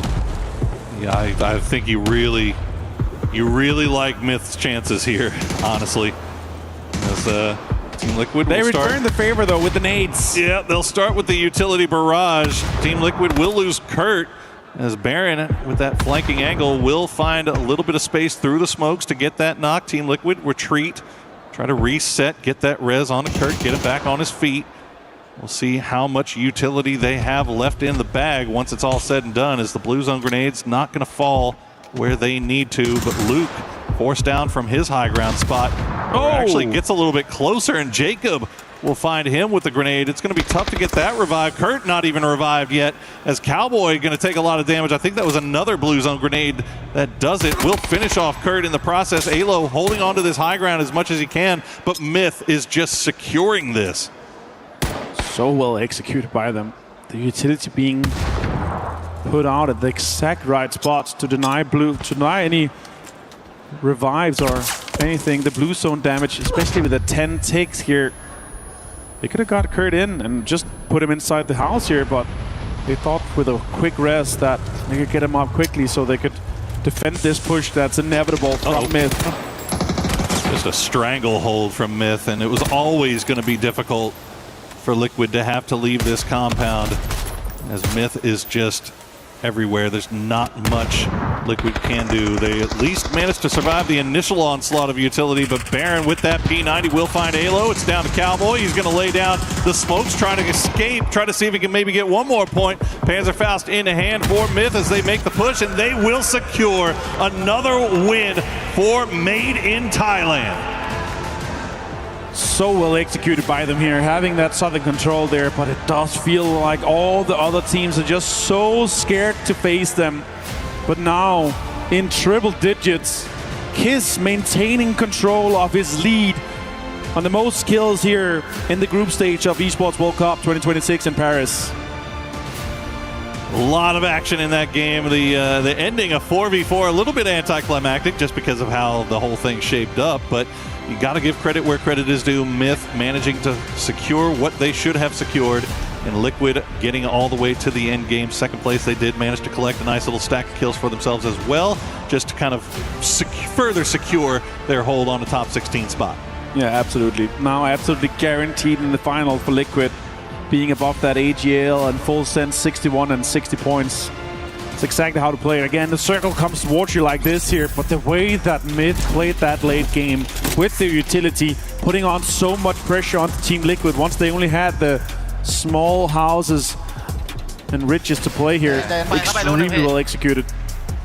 Yeah, you can say they're still excited, and maybe a little less excited than they were the first time they got its old hat by now. They are very, very secure, and will overtake last year's first place group stage winners record. So that is good news for them. A little something to hang your hat on as you head into grand finals. Yeah, and now we'll see how far they can push it. And Kiss just laughing as he walks off. I'm like, oh yeah, easy peasy. As expected here. That was crazy. They've played 9 games and won 4 of them. That's just insane for Myth. Wild stuff for them. Well, we've got 3 more games left today to determine who our top 16 is going to be, so don't go anywhere. We'll be right back.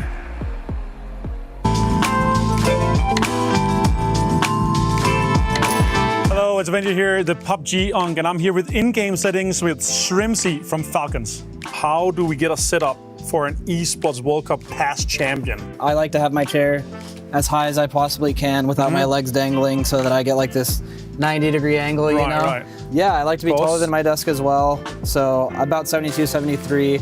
I like to have like my belly button hitting my desk, you know, at the same height. And then with my keyboard and mouse, I like to have my mouse pretty far right and then my keyboard pretty far left. Right, Shrimpsy, talk to me the screen settings here, saturation, digital vibrance. What's important to you when you get into a setup? For monitors, I like to have my brightness really high, so I usually do 100. Okay. My contrast is lower, like 60 usually. Those are really the only settings I mess with. Sometimes I mess with the color settings, but not a lot. And Shrimpsy, of course, the headset's also important here. Like sometimes you just use those, you get in-ears. What's your preference here? So I use in-ears personally. I think if I didn't play professionally, I would use a headset. It's a lot more comfortable. It doesn't hurt your ears at all. It's very comfy, so. All right, walk me through your mouse here. DPI, what's your sense, what's your hertz, what's your use? Because that's also something that's super important. You go in, you gotta get used to it. You gotta get comfortable what you're used to at home as well. So I use 800 DPI, it's one of the defaults. It's 1,000 polling hertz, and then in-game, I use 35 general sense, so I'm pretty high. And last one here, the shortcuts in the game. A lot of people use a lot of difference, but tell me, smokes, grenades, first aids, and energies. What's your shortcuts? How close it's to you? Is it something you use the menu for, or is it within reach? I have every single thing bounded to my keyboard. I don't like to use any wheels. Nice. So for my first aid, I have it on in, because I could use it with my thumb. I don't have to go into tab and then click it. It's just a fast key. My med kit now, which is super important because New buff? they've buffed it. I use caps lock. So pretty much everything I can use while I'm, you know, peeking or crouching, jumping. All right, thank you so much, Shrimpsy. This was in-game settings with Falcons and with Shrimpsy from here. And I'm really happy that you showed us how to be one of the best. Personally, you're on my Mount Rushmore. Maybe not the GOAT yet. Maybe that will show if you win here. Thank you. We were there for every click, every clutch, every respawn. We were there for the years of grind, and we're here now.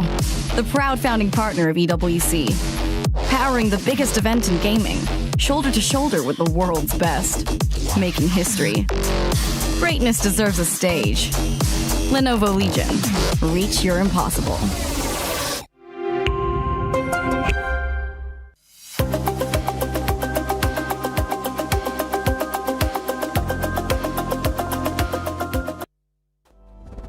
All it took was for me to start talking about some of the squads that we were expecting to show up today to show up. Like Myth being able to get that chicken dinner, and then we had R8. R8? You're talking about R8, the team that made a 4-man sacrifice, which may be the greatest, most strategic. Yeah, let me just take that away from you, sir. Dude has like 2 Advils and he just can't handle it apparently. It's all right. Okay, that's not real. Why would you do that to me? I didn't want you to talk about R8.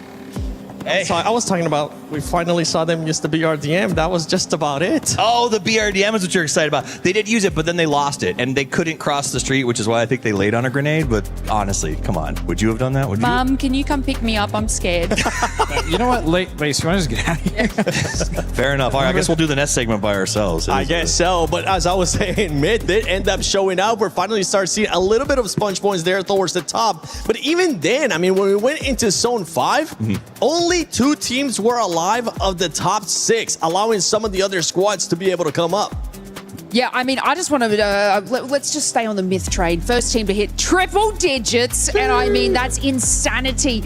And if we want to take into account one of our kill leaders over the group stages, Kiss is very close to being that #1. Didn't be able to capitalize in the points earlier on, but you know who our kill leader actually is? Heather. Not surprised. Disgusting. Yeah, so Heather is actually in our kill leaders over the group stages. So I was watching very closely for Kiss to, you know, capitalize on some more eliminations for Team Myth, but wasn't able to get there. So Heather's still holding that title, but I mean, what a great display from them. Yeah. Go ahead. No, please. I insist. I just want to point out how Team Logo's got to be furious. 1,800 damage and only 3 kills to show for it. That's rough. I think one of Poro's favorite stats is to see who stole kills and who kills were stolen from, which is actually, it tells a lot when you actually look at that. I mean, looking at the damage that Liquid did. Speaking of Liquid, got into a game, getting some points. Yes, Falcons now just have to make that little push, but they've had a decent day as well. But yeah, 17. This I have never seen so many rounds fly towards a person without hitting, and then the Panther was quite unfortunate, but... Oh, you haven't seen my gameplay then? To be fair, I haven't. But overall, this was a crazy circle. Paper Thin and I were talking about how difficult this is to play, especially coming down off that ridge, and man, Myth just continued to play it well, and yeah, T1 and Heather just skyrocketed their points today. I mean, they used so much utility here against Team Liquid as well, and like, obviously, you know, having the building position was, you know, great from Team Liquid, but Myth were just able to capitalize with the car, bring it through. I was waiting for that big explosion though. You know, Myth walks away with 7 kills, 17 points. They fought their way over 2 feet Meet Liquid, which actually let them refresh that utility and go in pretty strong. And then because R8 sort of sacrificed themselves to the gods of PUBG, they didn't even have to use that utility on aggression. Liquid was actually able to turn around and just face Myth, but they were like, oh, that's kind of cool for us. But really, I think what would have happened is if the cross was forced, R8 would have gone up and around that top side and maybe had to choose which team do I fight. So I think both teams are probably ecstatic to see R8 just disappear in a vapor cloud. Yeah, well, that baguette obviously has been a prop for many people because it tasted like 35 hands. That was it was in my back. Did not wash that before you gave it to me. It was in my back pocket. Okay, Toffees, I'm sorry. As it was.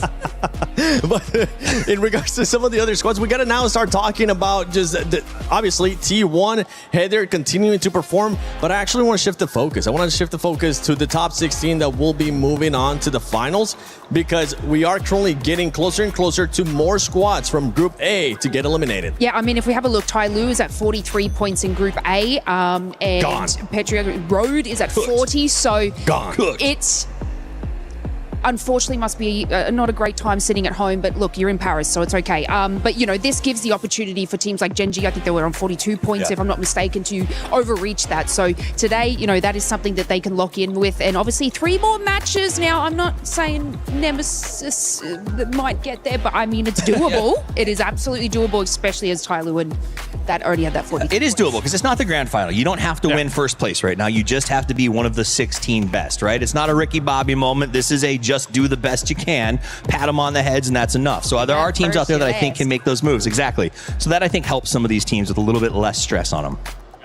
We've been able to see some of the other squads step it up today. We saw JD Gaming putting up some good eliminations, and 17 Gaming, I mean, even with the chicken dinner. One squad that has been consistent, especially after yesterday's last game, is none other than Falcons, and I believe Calares is currently with the coach.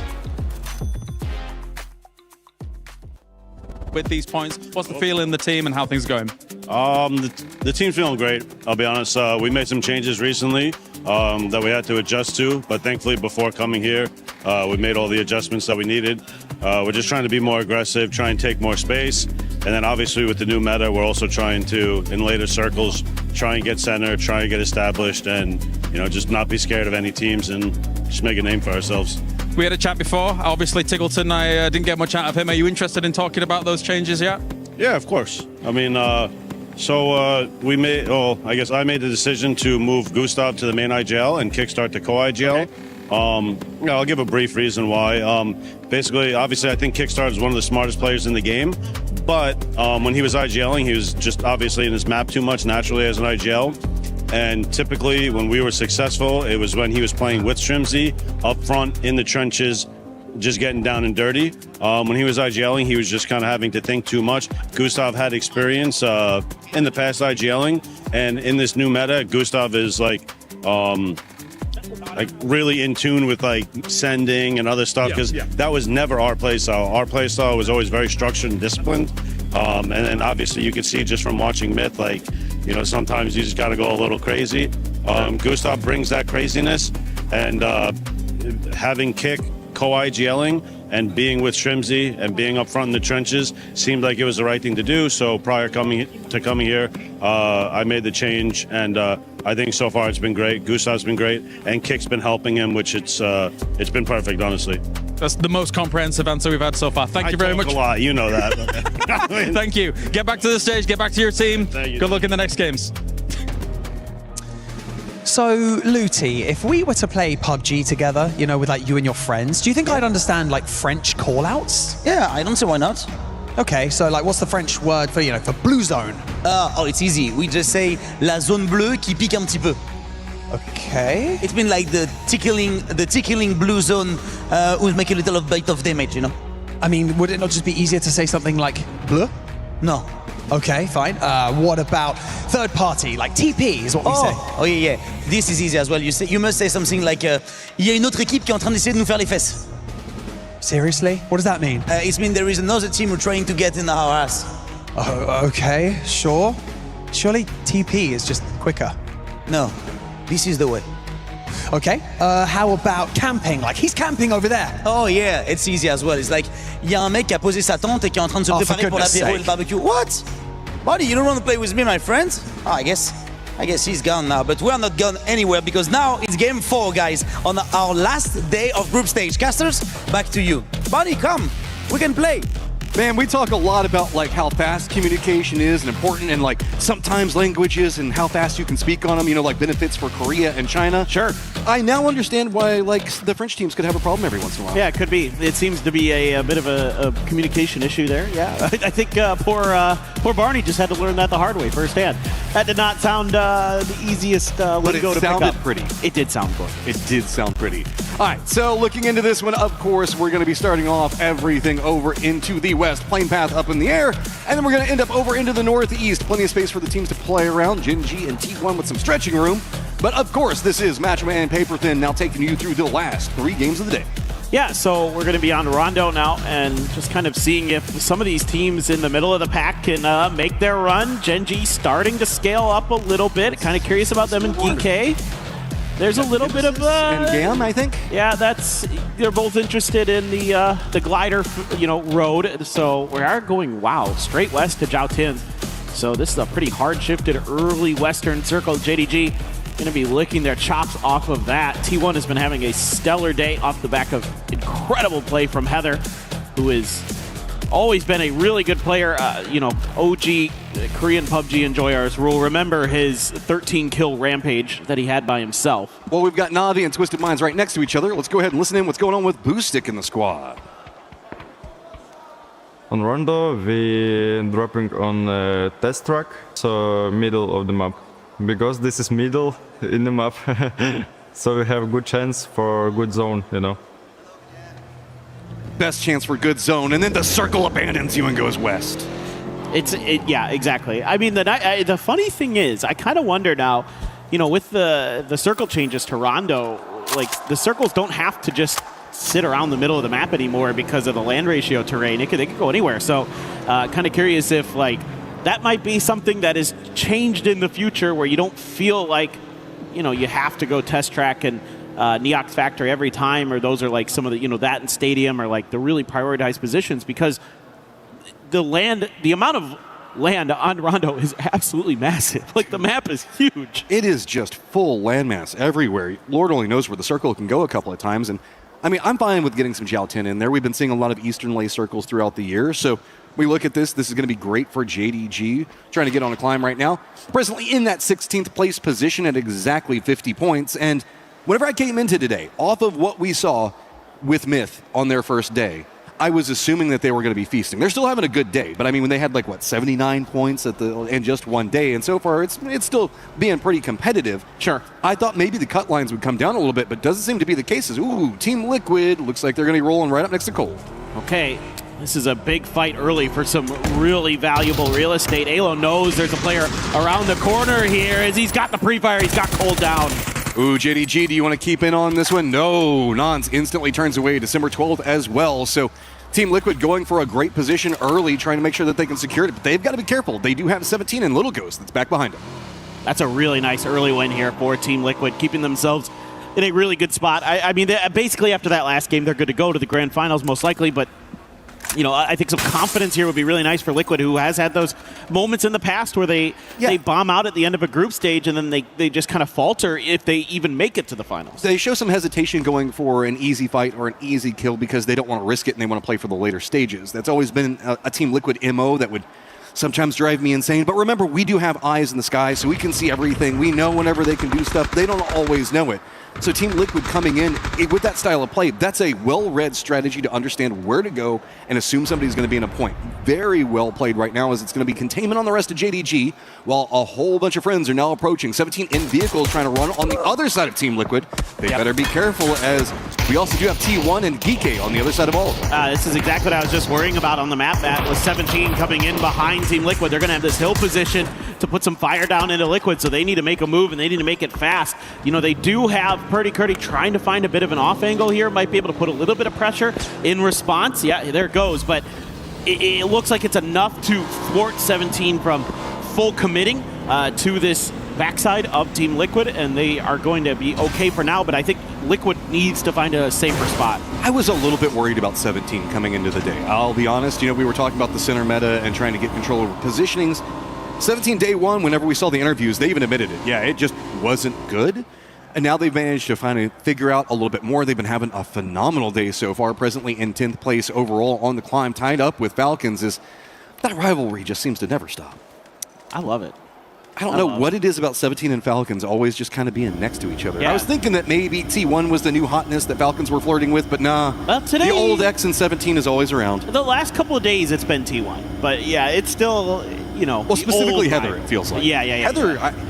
Heather is just playing out of his mind right He is incredible. Like I said, he's a stellar player when he's at his best. You're a proud papa right now, right? Very, very proud. He is one of my favorite players. Very much keen on him from the first couple times I saw him playing back in the long ago of the Korean PUBG scene. As we're looking at 17, who has another 1-3 split, been favoring those mightily. Leave Lil Ghost back, put the other three forward.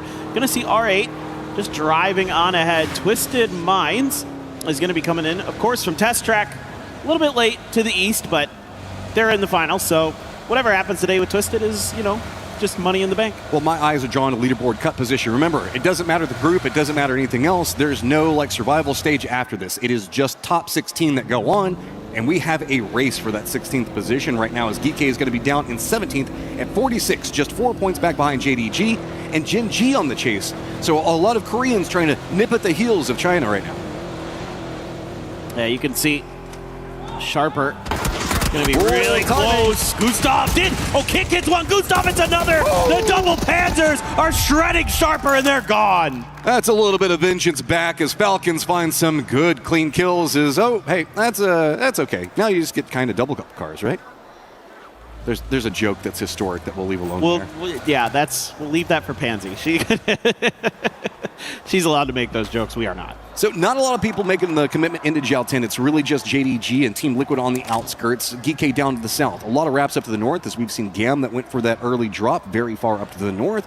Nemesis going to be just to the side of them. Myth, the only squad really playing more over to the west except for Falcons, and that firefight with Falcons was on the zone wall all the way to the west over there. So this is a lot more of a safety anchor play coming out from them. As external from this, we've got a little bit of shots being fired. I don't think it'll lead to a firefight, but it is Vicious and Gen G. Yeah, I don't think that'll matter too much. I think for Falcons here, this very well could just be a rotation trap where they had a read on how a team was going to make a move. And trap work. Yeah, trap work, trap good.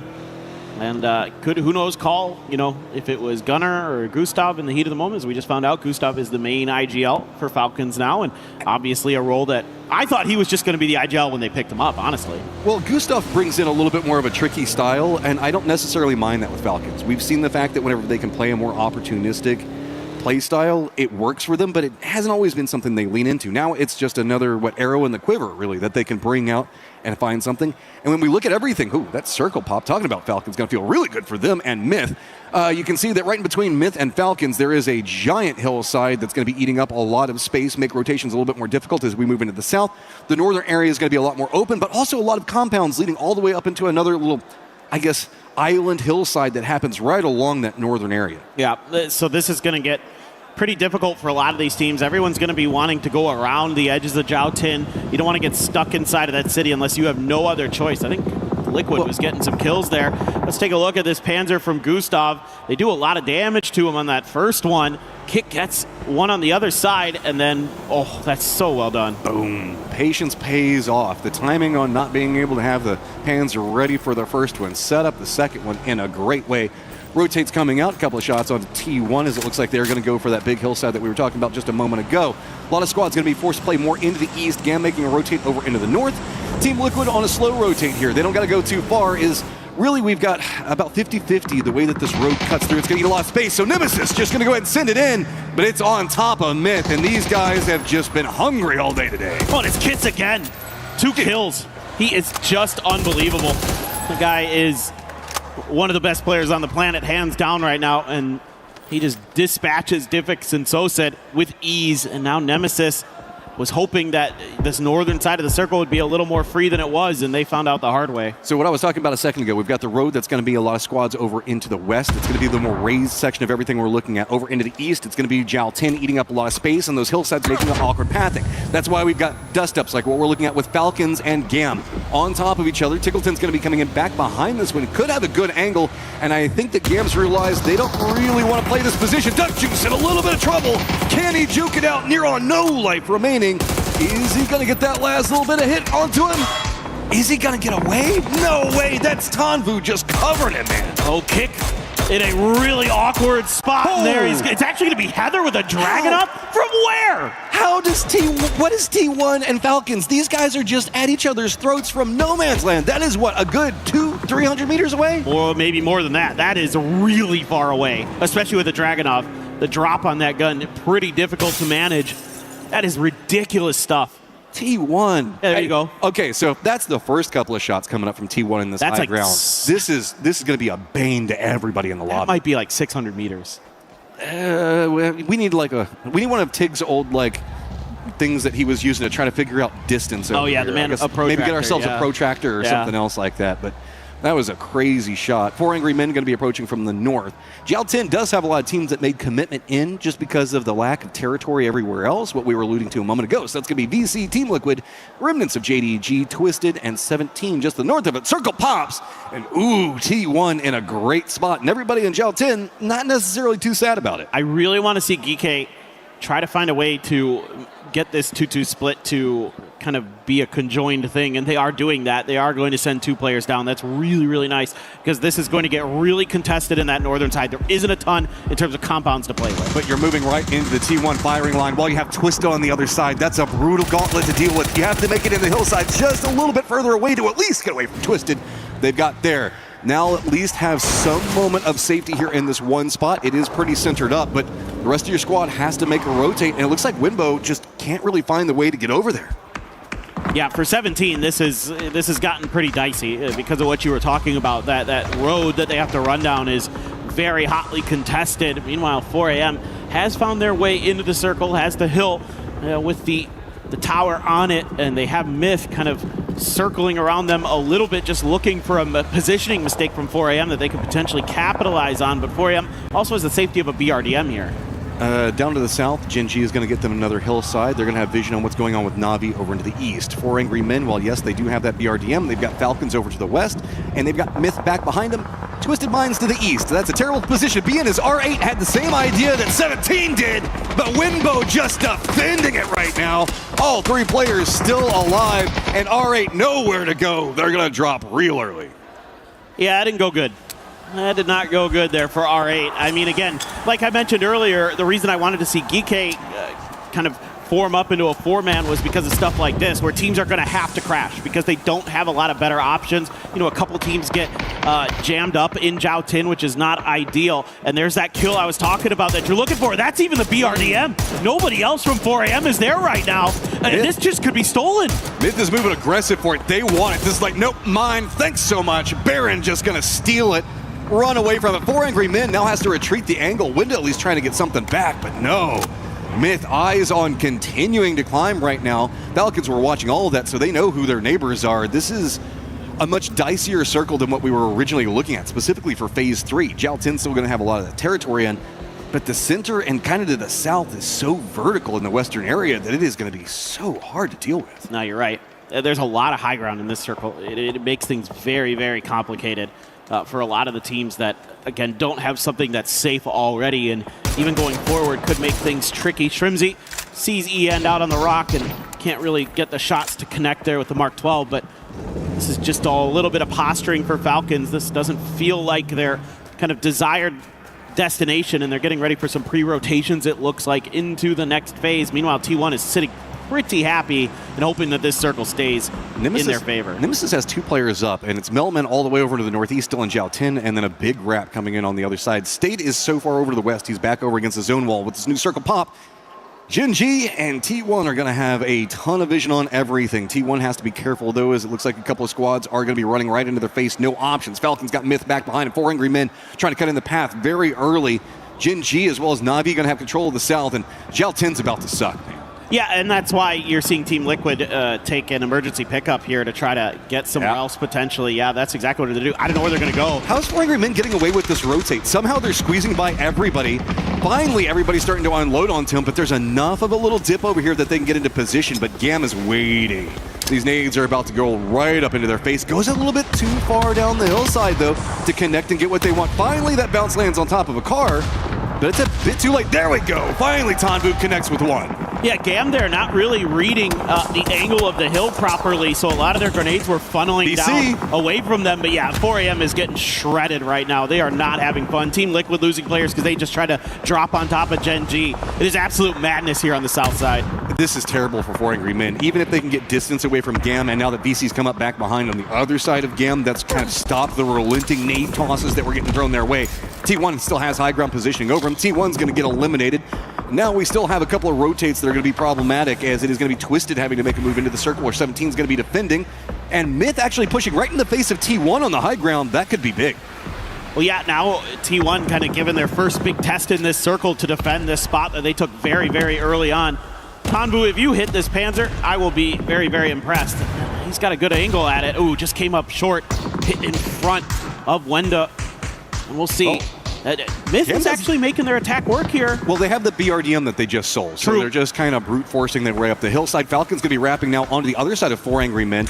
Gen G is going to get vision on them, so 4 Angry Men just entrenched over here, but not in the best of ways. The trees just providing enough cover for the time being. As no, Falcons actually pulled away, so all the shots going at 4 Angry Men, and they're going to go to the hillside right underneath the T1 is, man. I thought the Doritos did that for a second. It almost looked like it. 4 Angry Men, what do you even do? Do Falcons see that and go back down the hillside? They're just kind of caught between the two hills in the valley and get peppered. Well, they're trying to kind of find an angle into this fight. Tanvu will deal with Wenda, though. And now over into this tree to scoop up their spoils are Gam. 17 in the meanwhile still defending this pagoda up on the hill. Batulin's going to be a little bit more disciplined with his approach. Twisted better be careful. There's a couple of solos back behind them nipping at their heels. If there's an opportunity, somebody's going to go for it. Little Ghost gets a knock onto Example. Nice nade throws coming out. Blue Zone right on top of Blue's going to make it a lot scarier. Maybe open up something for Suze, but no, it's going to be Perfectix. Gets a knock on a Winbow. 17 suddenly starting to falter in their defense. Goes down. Twisted, though. The circle abandons them. Cut south. All the firefighting. It's going to be GK now focused up with Myth and Baron right on top of him. Yeah, Gam getting involved a little bit there, too. So a bunch of teams all of a sudden know that Twisted has to leave the safety of this cover. Grenades even starting to make their way in from Baron of Myth, but Twisted succumbing to the blue mostly here. Heather with that Dragunov again, looking to replicate some of those sick shots he was hitting earlier. There it is, the headshot for Heather. Look, he was beaten in at like 300 meters from those last shots, right? Taking second there. Gustav, nade bounce going to go a bit too far to flush him, but could stall out. Really, the longer that Gustav can stay alive over here, it's going to slow down the T1 rotate. Trimsy's right underneath of him. So T1 not feeling too good about this, but they can't go to the east. Myth's already waiting there. Gam, who we saw, has got control of that trench line for so long. T1's going to have to either deal with Falcons or do a wrap around, maybe down to the south, but then they have to deal with Gen G, who they already know are on that hillside. Yeah, so T1, it's nice that you're going to essentially eliminate Gustav. Actually, Gen G steals that point, so you don't even get the point now that it matters too much for them. But you've got tough sledding ahead for the reasons you mentioned. Batulin's wild send it. He's all by himself, nowhere else to go, so it's just time to be bold and see if he can steal it. And he's somehow squeaking by all these squads. They were caught shooting at everybody else right now, so Batulin's going to sneak right up next to the Falcons. I wouldn't go too much further. He sees the cars and you hear the brakes slam on like, nope, this is it. This is as far as I want to go. And he's got to deal with Gam just on the other side of that road. Not going to be easy for Badulin. Yeah. T1 sending it up towards Gen G. Salute prepping a nade. He's got the rest of Gen G circling in towards him. T1 doesn't want to give them the angles. They're not going for the top of that hill. They're maybe looking for something around these rocks. I really like this. They baited around Falcons, moved into the low ground. Now Falcons are taking shots at Gen G. T1's just trying to sneak this one by, but the looming giants down into the southeast are going to be Na'Vi. They haven't had to get too involved so far. They're going to spot out T1 and get a knock on him right before they can get a stop off. There's just nowhere for T1 to go. They had to either take a fight or do something absolutely bananas, and instead they're just kind of lost trying to find anything that's inside of this circle that'll work with. Yeah, EN might just be bleeding out here as that vehicle is going to explode very shortly. Hakatori lining up with another nade will probably get the flush. Indeed he does, and Type almost goes down with his teammate. This one spot does have a reprieve away from Gen G and their high ground. There is some vision, but Gen G is more focused on where Falcons are playing at. And so Gen G's playing a position that's more to the southwest of this. That's all T1 to kind of hunker down. BC is close, but they're in a lower section. Just down below all of this is there's a multi-tiered firefight. There's Gen G up on top, then there's the road and the crossroads that intersects that's the middle tier. And then we've got Gam, Myth fighting on one side of the road. Then we got VC as well as GK fighting on the other side. It's so funny to see players use frags to create a little bit of extra room in the terrain and have to use some of that emergency cover as well, and just kind of hope it doesn't land on you here. As T1, you'll take any safety you can get. Twisted's like, Batulin's just a wall right now, has kind of forced Falcons down into that Gam positioning. Seeing if maybe they can steal anything. Nade's going to go right down into their face. A bit too far. Tanvu playing the high side of the hill, just trying to get away from Myth right now. Hearing the shots from Myth going on to Gam, it looks like DK might be trying to backstab Myth. If Myth stays too focused on this, they might get pounced. This is just the classic Batulins. When you're the last player alive, send it center and just get away with it. Just get away with absolute murder. He is the best snake in the game. I think so. I don't think there's any doubt about that. Yeah, the Batulins. Definitely a Slytherin is Batulins. Oh, because he's Slytherin. I get you. This is what I was worried about, though. GK backstabs right on to Jacob. Gets the knock. Okay. Guys, you've got high ground, you've got all this to dial in. It is a bit complicated, though. From high ground to hit these lower ground positions, you've got to dial it in and back a little bit more. It's all balanced about being on a flat piece of terrain, so you have to make sure you pull back just a bit more. Where is it going to land? Right in between everybody. There is Gam's just somehow still alive in what was kind of a terrible position. Yeah, absolutely. GK here needs to make this work against Myth relatively quickly. They don't have a lot of time, and Scappy's going to find a grenade onto Sungjong. You can see Shrimzy putting some damage in, but can't really get great eyes onto Gam from where he's at. Meanwhile, Bean needs to try to get his teammate up. You can see that Soul in front of him was knocked earlier. Shrimzy still just harassing from this hillside. Falcons clinging to this edge nicely. Saw, what, 34 bullets or something like that left for Shrimzy. They've been fighting for a while and not much left in the tank, as Na'Vi is now going to move into a more controlled position in the lower side of the hill that Gen G's been trying to keep dominant. You can see that the way that these hillsides kind of roll down into the lower section, it's much harder to defend on that eastern approach. It means that Gen G doesn't have too much more options. They can either push down into Falcons and T1, or they have to take the fight against Hakatori and Na'Vi. I think as Gen G, you're going to lean to this, yeah, for sure. The way the hill angles is just a little bit better for you than what, Na'Vi's going to have some cover to work with at the bottom of the hill, whereas Falcons, you can get a lot closer to them because of that edge. Park Pro going to be knocked here for DK. They are still having a tough time in these fights against Myth and Gam. We will get a point for Sungjong onto Clories. Scappy trying to just hold the line over on this side. Has to prone down. Grenade not really finding any damage. This is a big game for DK, though. Finding these kills have put them up to 50 points. They are now ahead of JDG on the top 16 leaderboard that we're looking at. Can they manage to take down Myth? Getting a bit picked apart right now as they do have Gam on one side. VC looks like they want to get involved. Falcons has realized the push has come down from Gen G. Just too many targets, but Tiggleton holds the line, gets the flush onto Bean one side of it. Salute trying to come down. D's going to go down. Where are these nades going to land? Salute's pretty low on life, but it's much harder for Gen G to hit the nade on this very recessed hillside the Falcons are playing. Yeah, ooh, that's bad news here for Salute. He just got that first aid off in time. Oh, here we go. Na'Vi knows that they could take him down, and they're just slamming into the backside. Falcons are like, okay, maybe we'll just wait this one out a little bit. And I think that's going to be the end. Yeah, Gen G done and dusted. No placement points for them. Na'Vi has a great position. They've got control over about 50% of the circle except for Stade. He's kind of hiding out over there. All of our other squads outside the circle except for T1, who's just kind of huddling down in the shadow of this hillside. Falcon's going to probably be moving to contest with them. But Gam, who's had to defend that trench for so long, now has to figure out how they're going to cross the road with GK as well as Vicious right next to him. It's all kinds of messy, that's for sure. I mean, I think VC Vicious needs to make the wrap that Na'Vi just kind of did, but they're missing their timing, missing their window where they could potentially get into Na'Vi's backline. It seems like they didn't have the confidence. Now, Stade is You want to push a chilling. hillside across an open road where Hackatory and Boostic are holding high ground on you? They I just don't know. moved back there, though. They had a moment when Gen.G was up on, when they're fighting Yeah, yeah. Gen.G on the other side of the hill is what I mean. And so they could have come in through there, but they just maybe were pinned down by Geek or something. VC, you're making the right call. It's really all VC can do, but it's going to feel real bad. Oh, it's not easy. But it might open up an opportunity if Stade backstabs on it. But I think that VC might just go on the hunt for more kills. Tycon keeps looking over at Geek and thinking there might be a couple of tasty treats over there for him. This is the cut line firefights as it is VC at 56 points, Gam at 59, of course Geek at 52. All just trying to see how many more points they can get away from that 16th place position and get some breathing room, but it is just everybody stacked up outside the circle and on top of each other. Yeah, the circle's going to make things even more different. Pow! Oh, his car gets in there, does take down EJ. Duck Juice going absolutely crazy.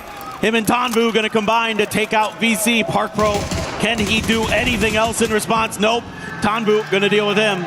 Go signal for one side of it. It looked like Falcons want to get involved, but Type is still just holding the line right next to him, entrenched down into a little hole. Boostic also getting some vision on what's going on T1, so they can't really defend this. Gam's going to have to burn a lot of smoke off of those bodies, get something after everything they picked up. Do they even still have a car over there? It looks like they might. And are they going to wrap it to where Falcons is at? Oh, man. This is going to get crazy real quick. Good shots come out from Hackatory and Boostic. Get the knock on 2 already.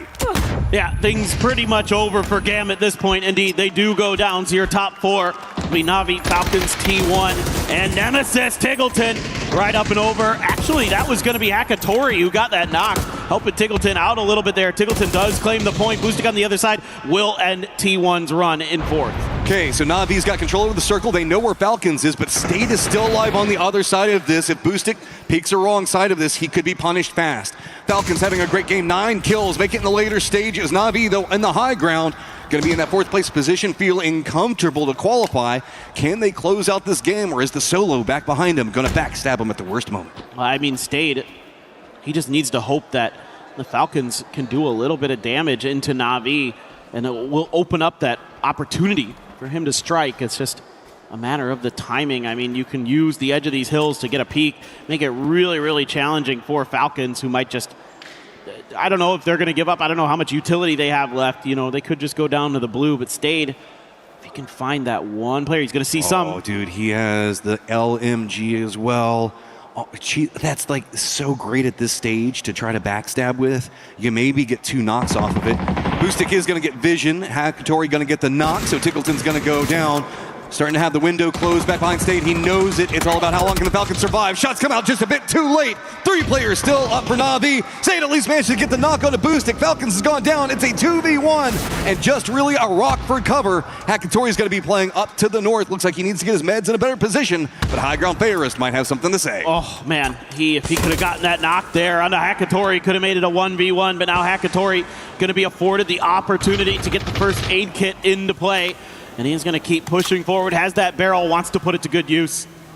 Playing the smoke, knows where Stade is. Fairist is feeding that information over. Fairist is going to go ahead and try to regroup. Looks like he might try to use the car to go for a res onto Boostic just to make sure that they keep this nice and clean. Hackatory, though, doesn't even matter. He's just going to finish it off. Great play coming up from Na'Vi. They read that circle perfect. Well, this is a team that a lot of people had on their radar as potential winners here for EWC, and they are making a strong case for that right now in the group stage. They have been absolutely electric, garnering a couple wins here today, and the way they managed the end of that game, very, very efficient, very smart. Big shout out to Stade for Nemesis, though. Those guys were down to 2 real early, like what, circle 3-ish? Yeah. Managed to survive, navigate a very weird circle. I mean, whenever we saw the verticality and valleys that were in play on that one, getting good placement points for his squad, trying to steal away a little bit more there at the end. Also Falcons, big high kill count game for them. Yeah, man. I mean, they're just kind of chugging along. Like they're just doing their thing. It seems like they're willing to play this edge game. They're looking for kills. They're doing a nice job finding them. You know, and like Gunnar said, they want to send it center circle later in the games. That's kind of been their strategy here so far. This one, they're able to send it in there, get deep into it, eliminate a couple opponents in front of them along the way, survive a backstab from T1 potentially, even though they lost Gustav. It's a really, really well-handled game. Rat Race down there in 16th place is getting spicier by the second as well. Always fun to see. as we still have 2 more games to look at, and this is just going to be, I wouldn't be surprised, very back and forth down there as different squads just going to try to get some breathing room away from each other, but it feels like every time they try to, it's just everybody else in the hunt right next to them. Yeah, it's going to be very, very difficult in the middle of the pack, especially. There's a lot going on there. I'm nervous. The pack there. Yeah. That is the opposite of middle of the pack that we're looking at there. Is some big opportunities for Myth today. It's that squad. I don't know where their skill ceiling is. It feels like every single time you're thinking they might be getting close to it, another player just figures out a way to evolve and find something, and it's getting scarier. Like every week, they just find some new way to ruin your day. The glow up they've had since we first saw them on the global stage as Forest Natural Gaming until now, where their Myth is incredible. Like the difference is night and day. The way they understood, no, we need that BRDM. They saw an opportunity, got the knock, controlled the area around it, just stole the BRDM, was fine with that. They didn't need to get the kills afterwards because they know that they could use the BRDM to propel them into the later stages of the game. Yep. That's how. What else do you want to say? It sounds so easy, but they make it look easy. There were a couple moments they just execute so perfectly. Exactly, and there were a couple moments in there where they just went for like a solo player, got a kill, and then pieced out. Like they were just doing damage around them, creating a little bit of extra space. Like so much of their gameplay is trying to find those little weaknesses in teams, exploit that, but not overcommit to it. That's the important part. Another big standout to me was Gam, who managed to survive a very weird spot for a long time with so many squads around him. Gam's problem has been surviving, if anything. Their rotates have been pretty bad. So just being able to get into let's be honest, a very precarious position there and hold it for as long as they did shows a lot of rally potential for the team. I mean, Gam is, one of those teams that we know individually can just really impress you. I mean, like, what else do you have to say? Like, they're incredible. They're individually a very talented team. I love it. There's so much that I want to know about what's going on with Gam. So let's go ahead and throw it down to Coloris, who I believe has Duck Juice down there. One of my favorites. That's right, yes I do, of course. We have the legend Duck Juice here to be able to talk about things from GAM themselves as they're able to come out of that game towards the end of it. My first question for you, Duck Juice, is, of course, talk to me about the end of that game. You were in a hard position across the road, but talk to me about the team's outlook from that game. Cái trận đấu vừa rồi á, thì trong cái khúc cuối của mình á, là mình đang nằm ở trong một cái thế khá là khó. Ở phía bên kia đường lận thì mình đã tiếp cận cái quá trình đó như thế nào để mình có thể tiếp cận cái địch. Thì trong cái quá trình mà bọn em đã phải rất là khổ sở đi bo từ trái qua phải, phải qua trái, và bọn em Glory đã đưa bọn em vào được cái hõm đấy để bọn em có thể vào đạt chung cuộc top 5 trận vừa rồi, và Hảo đã cho bọn em vào chỗ đấy rất là đẹp, và bọn em chỉ cần nằm yên thở khẽ và đợi địch bắn nhau và bọn em sẽ là người ra quét hết. In the last match, we were in such a hard situation because we had the hard shift from left to right, right to left, and in the end, Lori have to be into an edge that is really have a good view, and so we just lie there, stay silent, and wait for the other to like fight them out, and then we made it to the top 5. Okay, fair play. And then kind of talking about the bigger picture things here for the overall leaderboard, you're very close, if not already, in that grand final. So what do you think of the team's form right now? Do you think you're going to be able to challenge for the top spots at the Esports World Cup? What's your outlook? Thì hiện tại bây giờ là theo cái điểm số trên bảng, hiện tại bây giờ mình đã đạt rồi, là hầu như là gần như là đạt vào trong cái trận tiếp theo, trong cái chương trình tiếp theo. Thì hiện tại bây giờ mình cảm thấy là cái đội hình của đội mình hiện tại bây giờ mình sẽ có đạt vô được tới cái vòng chung kết và sẽ có kế hoạch như thế nào? Đối với bọn em thì bọn em đã đạt được một trận vào chung kết rồi, còn 2 trận nữa mình không biết được điều gì sẽ xảy ra tiếp theo, nên là mình vẫn sẽ phải cố gắng cho 2 trận đấu tiếp theo. Và nếu bọn em vào được chung kết thì bọn em mong ra là có nhiều may mắn để vòng bo ủng hộ để bọn em có thể tiếp cận được chức vô địch. So we almost there, and we only have 2 match left. So right now we all will need all of your support and our luck as well to make it to the final. Okay, one quick last question. These glasses are so cool. Where can I get these glasses? You can get it from Chromehurt from Korea. Okay, all right. Okay, thank you very much, Dutch Shoes, for joining us here. That's them done here for now. Let's head on back to more games for EWC.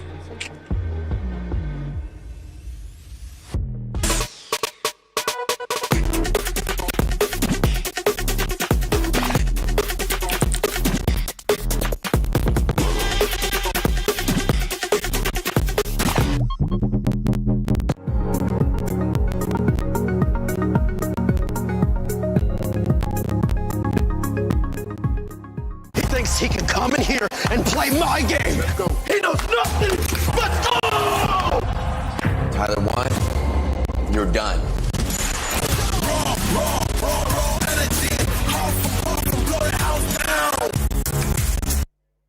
Okay, I don't know where 7 was. He told me he was going to join me in doing this. Glitter. All right, well, that was weird, but at least he's here now. Now, we're hanging out because we're checking out some of the stuff we can do on the floor, right? And 7 and I decided that we might need to set up a little bit of a challenge. Yeah, I think I want to try this out. I think I'm going to absolutely suck, but I still want to give it a chance. And then maybe at the end, we'll get a challenge some other people. Yeah. Want to go first? You want to go first? Oh. Okay, you go first. Let's see what you're going to be able to do here. Oh my gosh. This is so scary. Come on, you got to get at least 1. Oh, it gives you a countdown too. Okay. Oh, there goes 1. Okay. You got this. There goes 2. You got to at least catch 2, right? So about that. Yeah. Oh, I was trying to. It's okay. You keep trying. I know you got. Yes! You got 1. Wait. 2? Okay. You still at 2. You still at 2. 3? Anytime? 4! That's not bad, honestly. Now we gotta set this up, and I have to go next. Now that it's set up, it's my turn. Let's see if I can actually achieve better than 4. If I don't, I'm just gonna run away. I would give you strategy tips, but I was interrupted in the middle of my opportunity. So I think I'm just going to let you figure it out for yourself. Because you never know which one's going to fall down first, 7. Exactly. And you missed one. It's already on the ground. 2 down. You just gotta beat 4. There's 1. He's already doing better than me. There's 2. On a roll. Where's the next one? Is it the far right? It was the far right. It's gone. It's gone. You've only got 4 left. You're already doing well. You're setting yourself up for success here, though. Okay. You know, that's what 2. happens. You got 3. That was your 3rd one. That was? Yeah, that was your 3rd one. Yes. But I had 4. Dang it. Okay, well, you know what? I think it's time we challenge somebody else. Kalaris, Matt Rim, let's see what you got.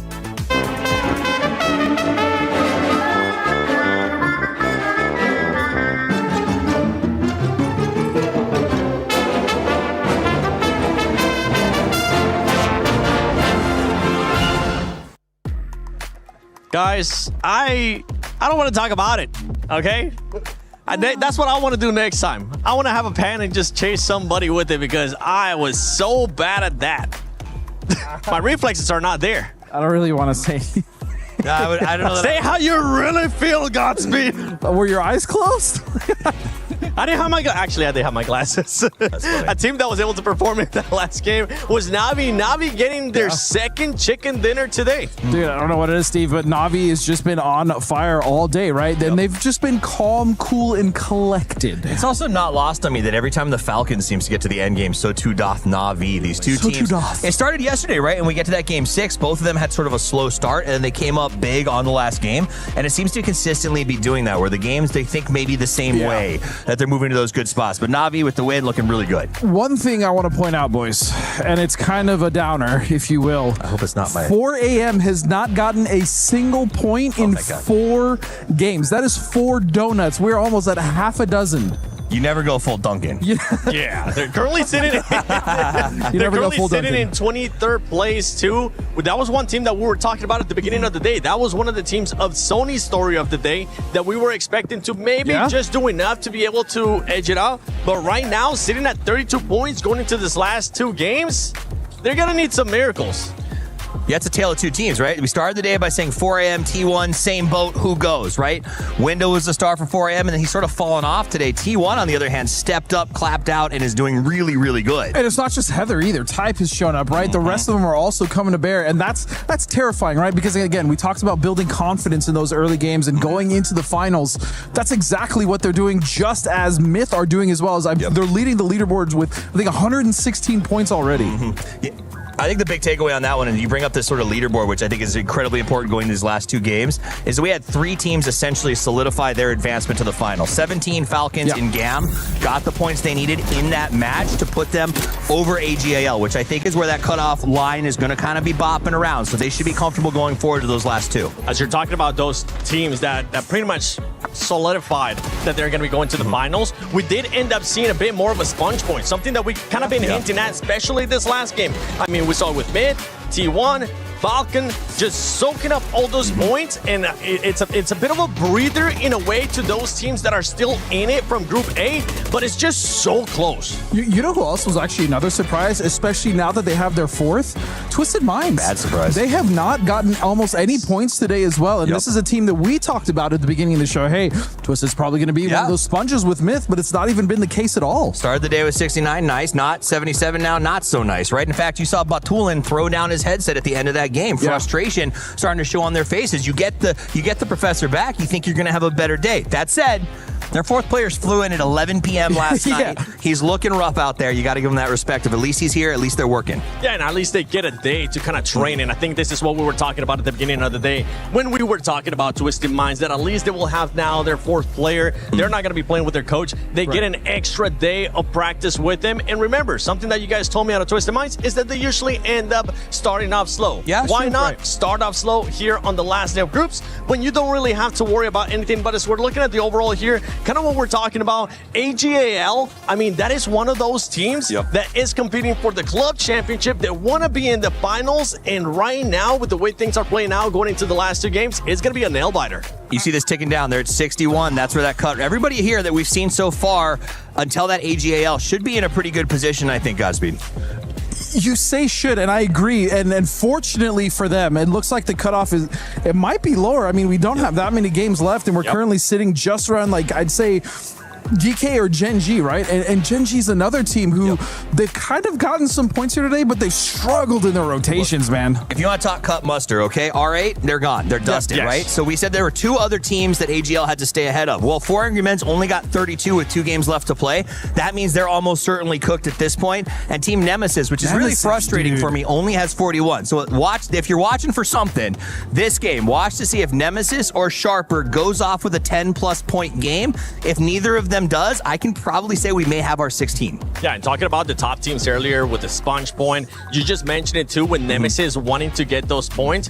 And in transition with R8, it's pretty much guaranteed that they're not, no matter how good those performances are, they're not going to be making it to the finals. But the thing is, we've seen it in the past too, when teams are at this point, when they got absolutely nothing to lose, is when they start playing their best. So it's going to make it even harder for some of the other squads that are within that range of making it to top 16. Yeah, for those teams, it's going to go one of two ways, right? They're either going to have insane games where they're like, you know what, they throw caution to the wind, or they're just going to straight fall off and they're just not going to qualify.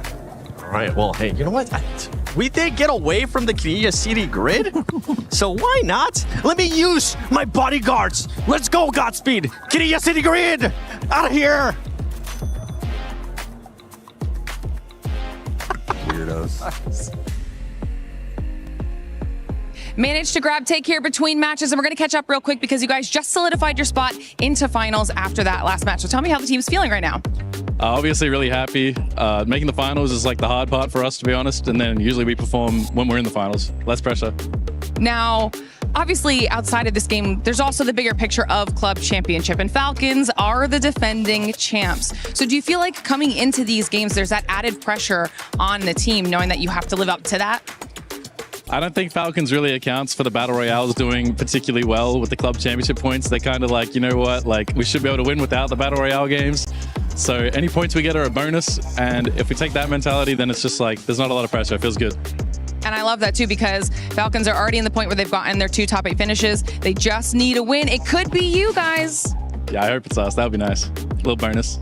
I think it's going to be a really exciting finals no matter what way it goes. Obviously, Falcons are going to be in it, so make sure you guys tune back in to see how it all plays out. All right, here I'm down here at the stage with my good friend Avenger. And you know, I've been doing a lot of interview during this tournament with players, coaches, and everyone all alike. But what about interviewing my good old friend? It's your first time casting a LAN in, what, 6 years or something like that? Yeah, it feels like it's been forever, but doing it with the Porosaur is fantastic. We've been having a lot of fun, and also the first 3 games were absolute bangers today here to finish up the group stages. Yeah, I mean, what's your outlook on the games as a whole? Like, who have you particularly been impressed by? So, obviously impressed with Mid this year, how far they've been able to take it. T1 today has been an absolute tear. Heather type is starting compared to what he was able to do yesterday, right? So that's amazing. But again, it's so different in groups compared to what we're going to see in the finals, because when teams are secure, they start focusing on other things. They start focusing on third party on teams they potentially don't want in the finals. So that's really what I'm looking for in the next couple of games here. How's the atmosphere as a whole for EWC been so far? Have you got to look around all the other things that are going on around the halls? Did you get any merch? Yeah, I got some merch. I had it on yesterday. It looked great. And honestly, the whole expo, the whole arena, everything, it's just such a great atmosphere. You see so many colleagues you've been working with or around for so many years, right? And everything is just, it feels amazing to be here. So also super cool for it to be in Paris this year. So yeah, love that. I was going to ask who you think is going to be taking it all. However, it's difficult to go beyond Myth, I think. What's your perspective? Yeah, honestly, the way they've been playing, if everything kind of rolls their way, and also the amount of games we are playing, how dominant they've been this year, it's hard to deny. They're absolute top favorites right now. But there could be, you know, things going against them in the final. Then if confidence breaks, then it's going to be rough. All right, well, thank you very much, Avenger here. It is time to head on over to the casters, the other casters. He's done for today. Let's head on over. The two of them together doing an interview talking about who they think is going to win. Myth doing great. I thought for certain Navi was going to slip into the conversation there. They can't let the EMEA bias go. Yeah. I mean, I was expecting the Colaris EMEA dance to happen, right? So whenever we're looking at this, remember, guys, I know we're talking a lot. Top 16 go on. The big things to note is there are two teams that is going to be Shadow as well as Supers that are not playing today that are still in our top 16, and that is going to be 14th and 15th respectively. Then on the chase back behind it, it is going to be Geeky, Genji, JDG, and then like Toffees was talking about, drops down into Sharper, Nemesis, and then maybe if there is a big game here, we could put 4 Angry Men in it. So we've got 2 spots dropping out and a lot on the chase back behind it, and it feels like this is just going to come down to trying to avoid the giants in the lobby of squads like Myth. Yeah, for sure. It's going to be tough, and you know, some of those teams that are on the outside looking in that need some decent point games in this one to kind of keep themselves in contention to make it to that grand finals. It's going to be kind of precarious, because when you have those teams that are already solidified, they can, you know, send it into those compounds. You know, I think back to T1 sending it against, I think it was Geeky, and wipe them out at the gas station in Miramar, because they have the freedom to be like, well, we can practice this, or yeah, screw it, let's just try it. We're already in, who cares? That's like the concern when you're one of those teams, because you're trying to play your game, you're trying to play tight, you're trying to play, you know, your good macro, all these things. And then you never know when there's that wild card team that's just going to send it, you know, in a clown car behind you, and all of a sudden you're losing players when you don't normally in those situations. December 12th, Team Liquid pretty stacked on top of each other. It looks like they might all have the ideas of going for Palace. Maybe December 12th pulling away. They could just be securing a car, as JDG has a lot to fight for. Team Liquid already feeling comfy, so I don't know if I would make too much of a commitment out of this. Circle pops up this direction, so they might just try to split the location. That can happen in location. Yeah, they're all actually going to drop there. December 12th is going to get the vehicle. That's going to make this worrisome for JDG, in my opinion. Cowboy knows all about this fight. He had to deal with this often against JDG last year. So definitely going to be something that he's kind of understanding what the JD Gaming modus operandi is in this spot, and they like to get up on this hill early, absolutely. But I mean, both teams would. This is one of the few places where you can get up in these rocks and get some vision, but it's going to be obviously identified there with the vehicle, making it super, you know, not questionable, but they might just be leaving. I like this from JDG. They have too much to play for, presently in that 18th place position. Team Liquid maybe trying to pick some opponents that they want to not have to deal with later, as a couple of rotates could be a problem for Team Liquid based off of this. So JDG going to cut a path a bit more to the north. That's a known problem, though, because it's all the Koreans up to the north. As we've got Heather, it's going to be hanging out at the crossroads, and Salute on the other side. So you're going to have to cut a pretty far path into this to find some safety to loot. JDG, you've got a way, but at what cost? It's tough in this part of the map, actually. There isn't a ton of kind of trash loot compounds littered up in this part of the map. You're going to have to just kind of keep driving and go a distance to find anything, not to mention, like you're talking about, Genji, T1, not only are they in their default spots of Godok and Yongchun, they're also spread out in some of the trash compounds around them. What trash is available over here, trash buildings I should say, is Genji has one set of the compounds. They've got Raining for T1 on the other one. It looks like December 12th and crew might be rolling right up to Bean, where he's in the process of looting, and I don't think he's going to be expecting anybody to roll by this.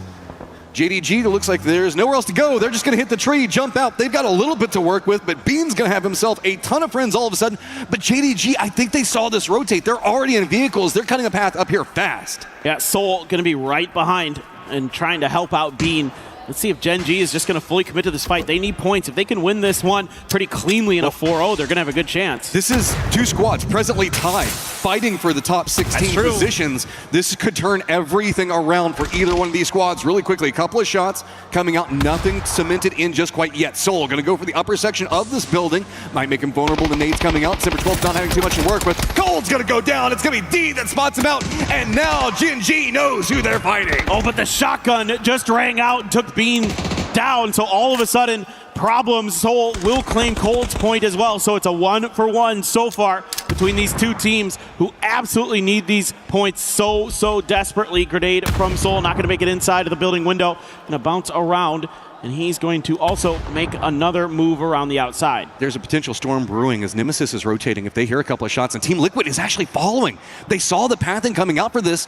Were they chasing the whole time? They're going to move into a third-party point to play around this, and oh my god, if they get the shots onto D, that could absolutely ruin Gen G's position. It's going to be Heather, though, that they spot at range because everybody's getting involved. Nemesis still moving into the north. Now T1, whoever wins this, they could instantly get dropped out by one of these third, fourth, or fifth parties. This is absolute madness in worst case scenario for Gen G and JDG. Gonna throw some blue zones there, try to keep that door pinned down, and then they're gonna try to use that grenade on the other side. They do get a lot of damage into December the 12th.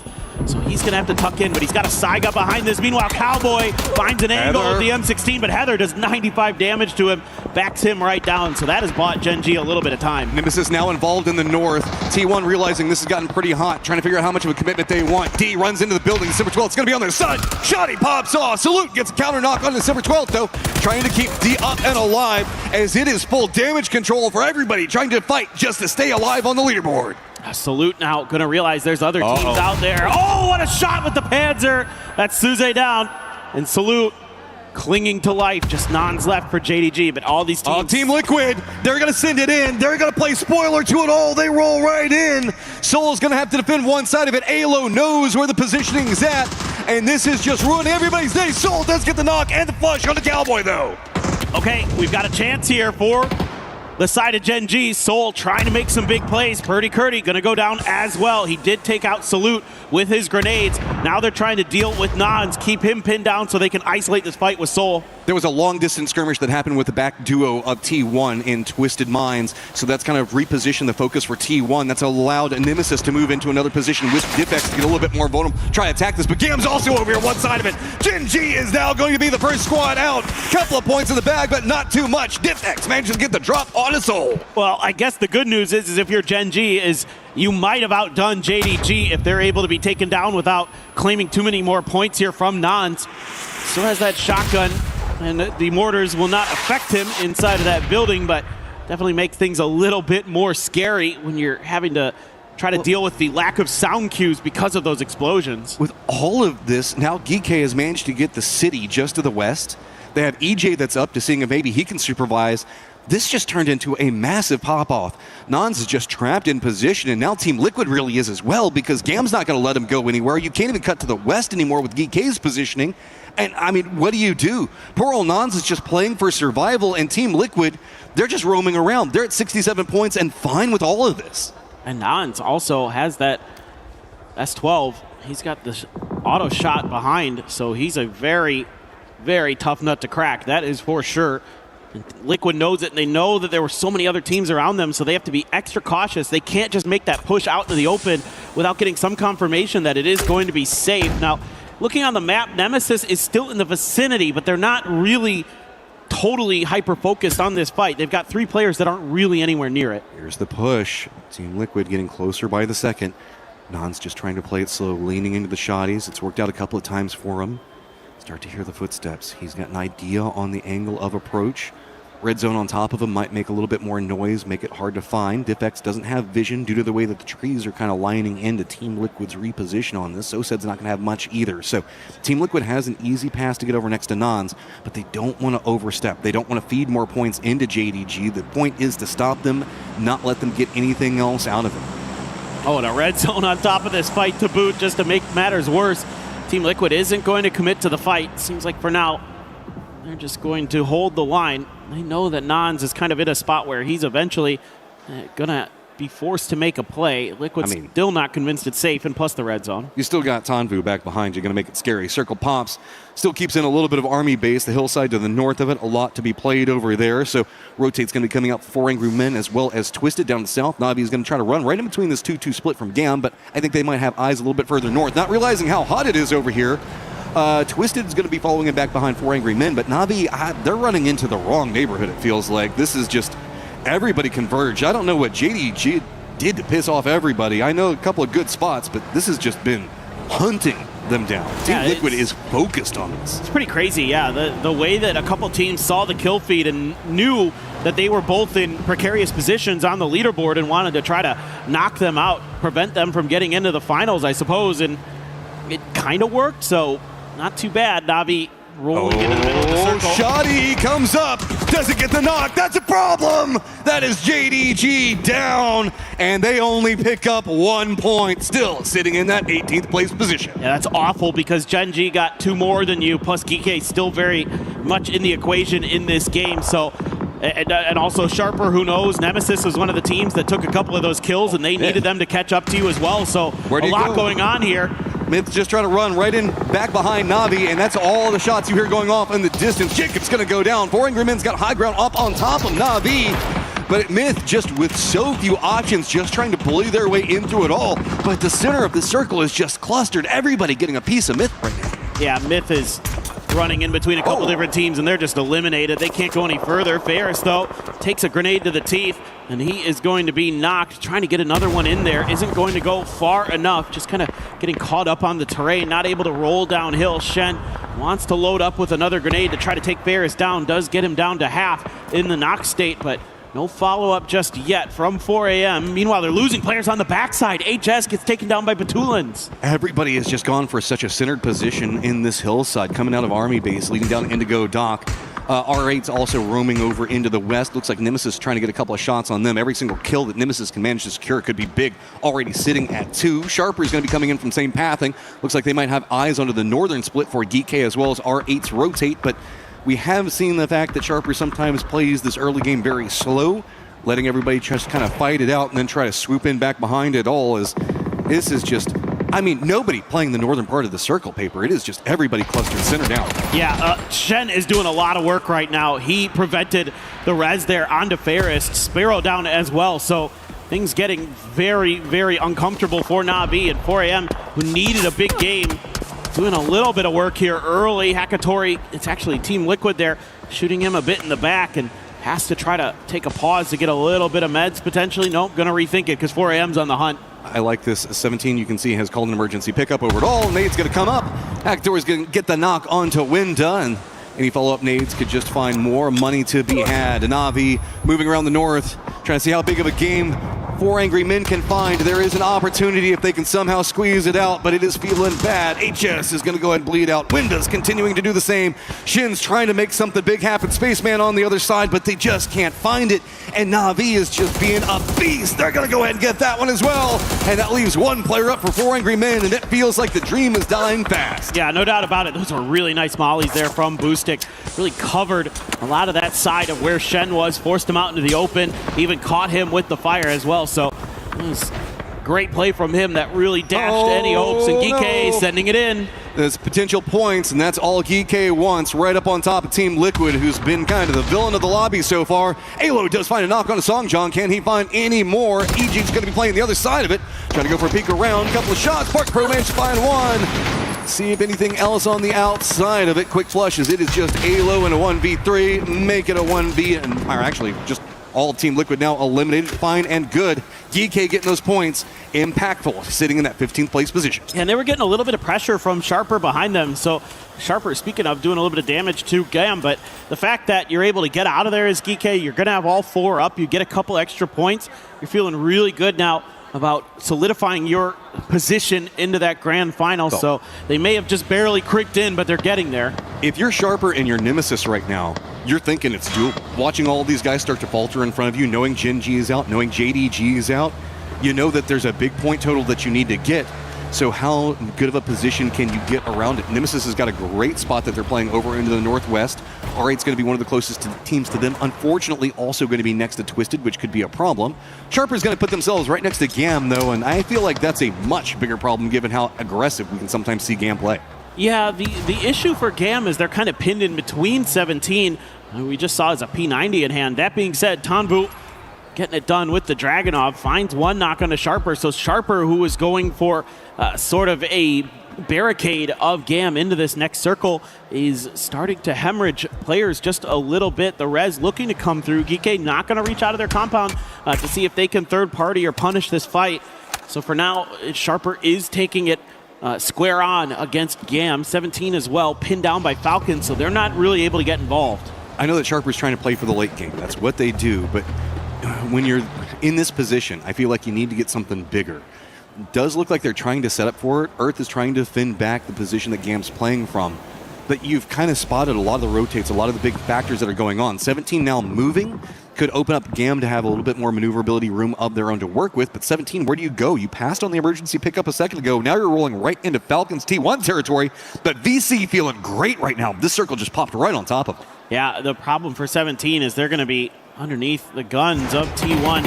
And just on the edge of the hill, though, making it kind of work. They're taking some damage.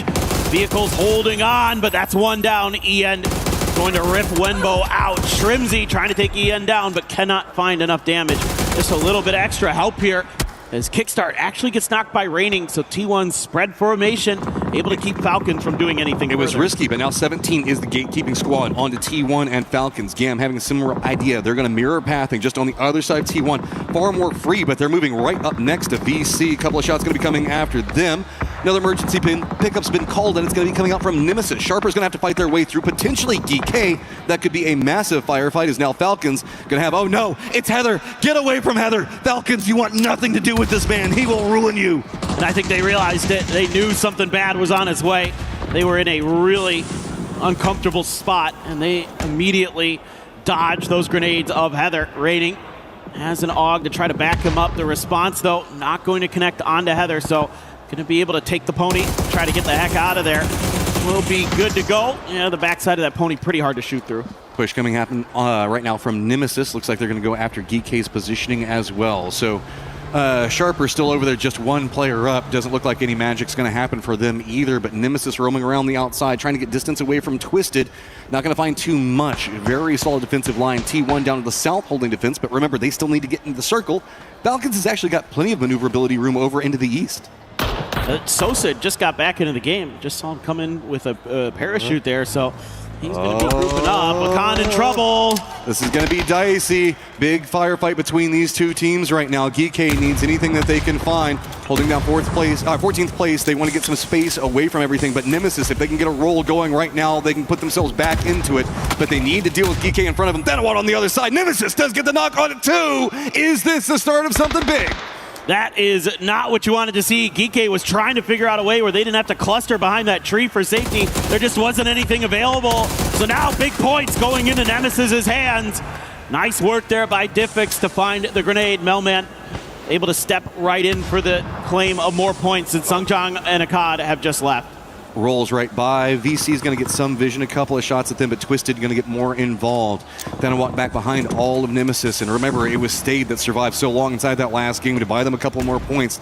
See how much more they can get away from all of it. Sosa just trying to stall out Twisted. I think that they want to get away from this firefight. It doesn't feel too good along this hillside. While yes, Nemesis does have the high ground, they know that it's a valley over into the east, and the circle's probably going to abandon them, and Twisted also not really feeling too good about this. Is going to separate away, go more over to the north, while T1's going to have to push down the south. Circle pops, and it stays right on top of VC. Yeah, Perfectix does get a little bit of trailing damage, but not really able to connect much there as 17 and T1 dusting it up there on the southern edge of this circle. Tian Heather already in the knock state. Grenades out towards Xiao Wu. Happy feet there, gonna keep him alive for now. Raining taken down by Tiggleton, so EN Type. The drop shot from Type is good. Takes down Xiao Wu, takes down 17. Go ahead, run yourself back in, but you have to deal with a very high ground positioning coming up from Vicious, because yes, their positioning is quite vicious. Geek's got control on angle over onto Twisted. Twisted's going to be more forced to the north. Nemesis, where are you going to go? It looks like they just might be trying to cut east. That could put them into the remnants of GK, but Twisted really can't get out of the spot. They've got R8 back behind them. Lou's already spotted out what's going to be going on over there. They're starting to realize maybe we just have to take this fight with Nemesis down to the south. Let's see if we can find something. So said.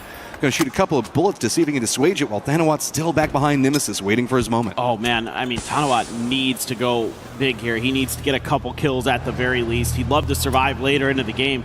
That might be plan A, but he needs to take the points where he can get them. Is he going to go for Sosa there? No. Sosa just going to drive on by, and they're going to get down around the hill. They're trying to make a southern wrap underneath GK's eyes. Oh, GK, what's your defense like? This is a squad you need to hold back, and you need to hold them back in a big way. Trying to get smokes down for defense. Other side, Nade's rolling out, doesn't connect on one side. Other vehicle does find it. Songjong gets a knock. Stade's going to go down. But just 2 players up for GK could make this problematic. They need to defend strong. And Twisted is actually wrapping back behind on top of a con. This is a problem. Songjong needs to finish this fast. Songjong needs these points. He really needs to find a way to get them. But he's feeling the pressure from the other side. And here come the grenade barrages from Twisted Minds. He is in trouble. He really is stuck inside of there. He needs a con to go crazy on this side against Twisted. Falcons are doing a great job on corralling T1, and that's putting them back into this similar path. And VC still has high ground control over it all.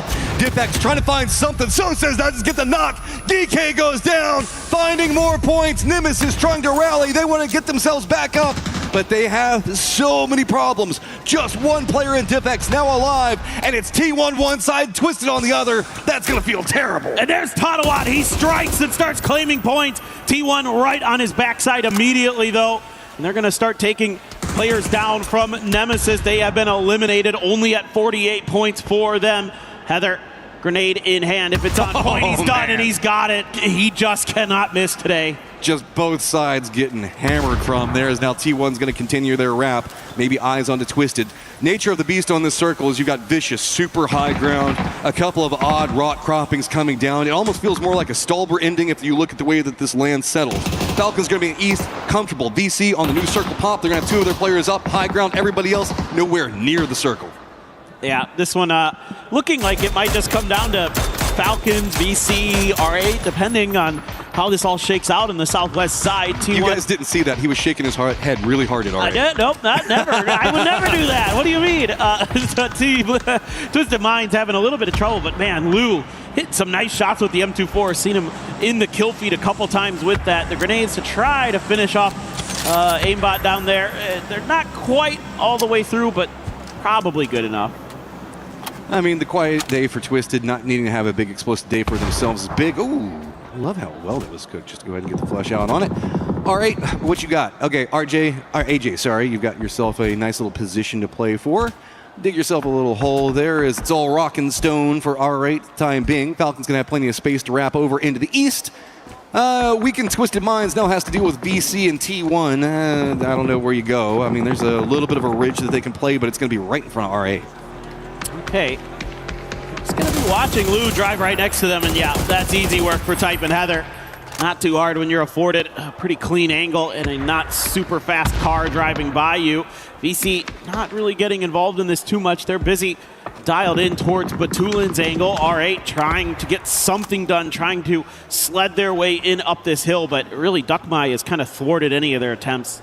He's just got such a great position on this trench. Batulin's did find that little bit of a ridge I was talking about a second ago, so at least get somewhere away from R8 for a second. We're back to the sneaky snake and Batulin's last one alive. VC looking like they're going to shift their focus more T1-sided. So they're going to try to creep in the circle. R8 actually also getting some vision onto T1. So Falcon's going to have easy pathing all the way over to the northeast. Now have vision onto the back tail end of what's going on with AJ and R8. Yeah, I mean, Falcons are probably looking to claim this game. Tiggleton going to line up some mortar shots even.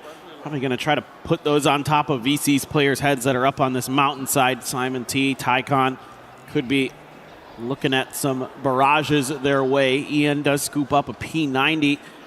Scary to see T1 have that in their hands. And here the mortars begin. Tycon gets some good shots into Ian, but can't get the finish. Oh, these are going at R8? Looks like they're just trying to get him away from his tree. Instead, they give him more holes so he can continue digging. Have tons of different options wherever he wants to hide out at, as I don't know. Falcons, they've got themselves that control point to play from, but I love Observers. Thank you so much for showing us the verticality at play in here and why we're not really seeing too many shots come out of VC. That giant rock cropping over there does lean down in the southwest, so that means that T1's playing it and trying to keep a focus from what's going on with the Tulins, R8, everything else like that. VC doesn't have the cleanest lines until you step around that corner like Ian just did. That was solid stuff from Tycon. Knew that he still had another angle that he could position himself into to finish off what he started onto EN.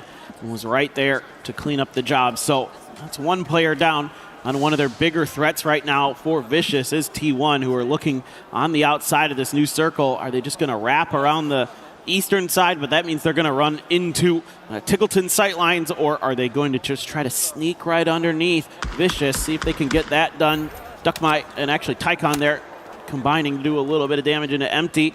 Who's just trying to find a way in. I love the fact you pointed out Falcons have left Tickleton behind down into the southeast to make sure that nobody from T1 wraps around. Falcons already sent also Shrimsy and Gustav in control over the northwest, or actually just due north to see if they can stop out R8 and any rotate. But you can see it gets really complicated over here. They hear the vehicles roll in. How the nade's going to be cooked, they're going to be throwing them AJ's side. So it's going to be Shrimsy gets knocked onto Empty. And good old AJ still alive at his tree for the time being. His kickstart, I think, is going for a full wrap back around. Nope, Shrimsy's going to go ahead and make it easier, get the knock onto AJ. Now it's just Teddy, the last one up, watching his friends die at range. Yeah, Teddy's just like, well, I can't really do much. Now he's in grenade range of VC, so he just took one of the chops.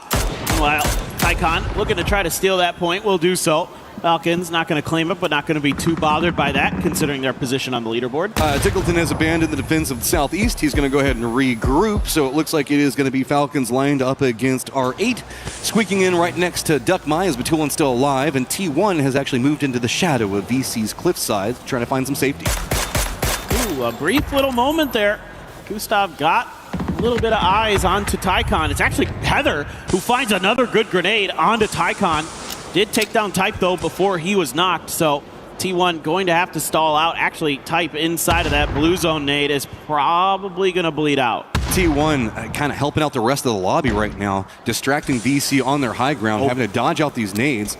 Pretty decently cooked so far, does still get some damage, so you can see every single time that VC has to step away from the nades from T1, it puts them into the Falcon sight lines, and it's two different teams trying to punish the squad, and T1 is intentionally throwing their nades, knowing that, expecting somebody to the north to assist every time that VC has to move. T1 just barely got to Type in time, and they were able to get that res through. I didn't know if that was going to be possible. T1 being diligent, clearing out all the hidey holes on top of this rock. Heather going to start scaling his way forward. Simon T trying to watch it. Has not seen Heather just yet, but a molly there going to disallow him, and the shot from Type. That was such a smart molly. I think that other molly hit his teammate. I was going to say, didn't he just drop one on his teammate? Everybody got too excited. It's like, we finally get the high ground. That's such a hard push up onto the top, and it's going to be Duckmine now looking up over the rock croppings. The VC's had control for so long, and he's going to go down. Batulin tries to see if he gets a flush. He is going to find it. Falcons got control of the low ground, and it is going to be T1 trying to see if they can fight their way down the hillside. That first molly was so smart from T1 because it denies the TPP peek. That was so intelligent from them. A little bit of an oopsies on the other side of it, but regardless, it does end up in their favor. And here we go. More mortars, and who else would you expect other than Tickleton? First one, a little bit off to the side. Second one goes just too deep to take care of Type. Third, almost gets Heather.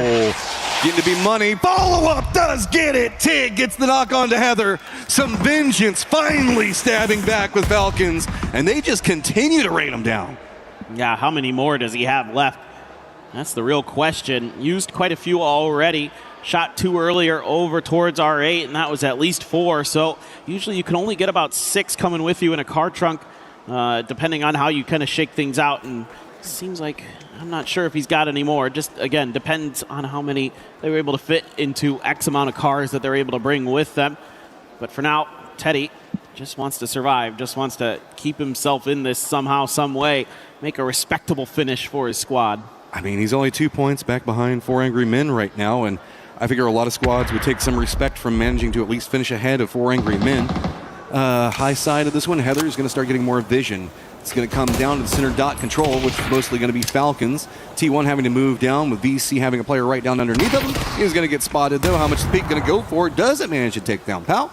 So you're going to keep going for the more bold peek onto this one, could find yourself vulnerable as Batulans might want a piece, but I think Sneaky Snake Batulans just trying to watch. Nope, he finally does pull the trigger, but it's a bit too late. Heather's got 5 kills again. He is just a monster. And the rest of the lobby trying to see if they can slow him down, but Shrimzy in trouble, Raining and Type. Find him out in the open, get the knock. Type then using these stuns to try to get a new angle. Great positional play coming up from Type. They've abandoned that one hillside, using the trench to really push down into the face of Falcons. Tig now going to have to defend, going for a couple of shots to see if he can slow down the pacing. Shrimzy still down back behind all of this, and the control the Falcons had in the lower sections just getting pulled apart too many different ways. T1's finding it again, and continues to be a problem for Falcons to deal with at range now. It is going to be T1 on 11 kills, running down the hillside with 2 up, and Falcons 82 points, trying to find more, sitting at 4 right now. It's going to be Gustav and Shrimzy over into the northwest. That high-low setup there between Type and Raining, really, really nicely timed and orchestrated. Got those players that were stuck behind that rock dead to rights, where they just had to choose one of 2 bad options before they were taken down. Really good coordination being shown by T1, but it's a 2v2 right now. Falcon Shrimzy still has quite a few smokes left in the grenade launcher. A little bit of damage into Gustav. Heather just gets a glimpse, but can't connect for the knock. Overall, both these squads qualified, but Falcons wants to get some vengeance back. T1 has just been doing such a great job against Falcons over and over again. Can Falcons find anything here? Smokes down. Center control still does favor Falcons as T1's playing right up against the blue zone. Gustav doesn't have much space to work with. This is all coming down. Smokes in the middle. Gustav takes a lot of damage from the blue zone. Couple of shots. Shrimzy gets punished, but Shrimzy does get the knock on Type, feeding the information over, but it is the beast in Heather in the middle control, trying to make sure you can find anything else, and T1 manages to find it again. They just cannot be stopped right now. This group stage has been absolutely incredible from T1. Heather into the 1v1, and good for it, as you would just kind of expect at this point. But the way he's been playing, it feels like there's no hope when you're going up in a 1v1 against him. All right, we've been talking a lot about top 16 and how great everything's going.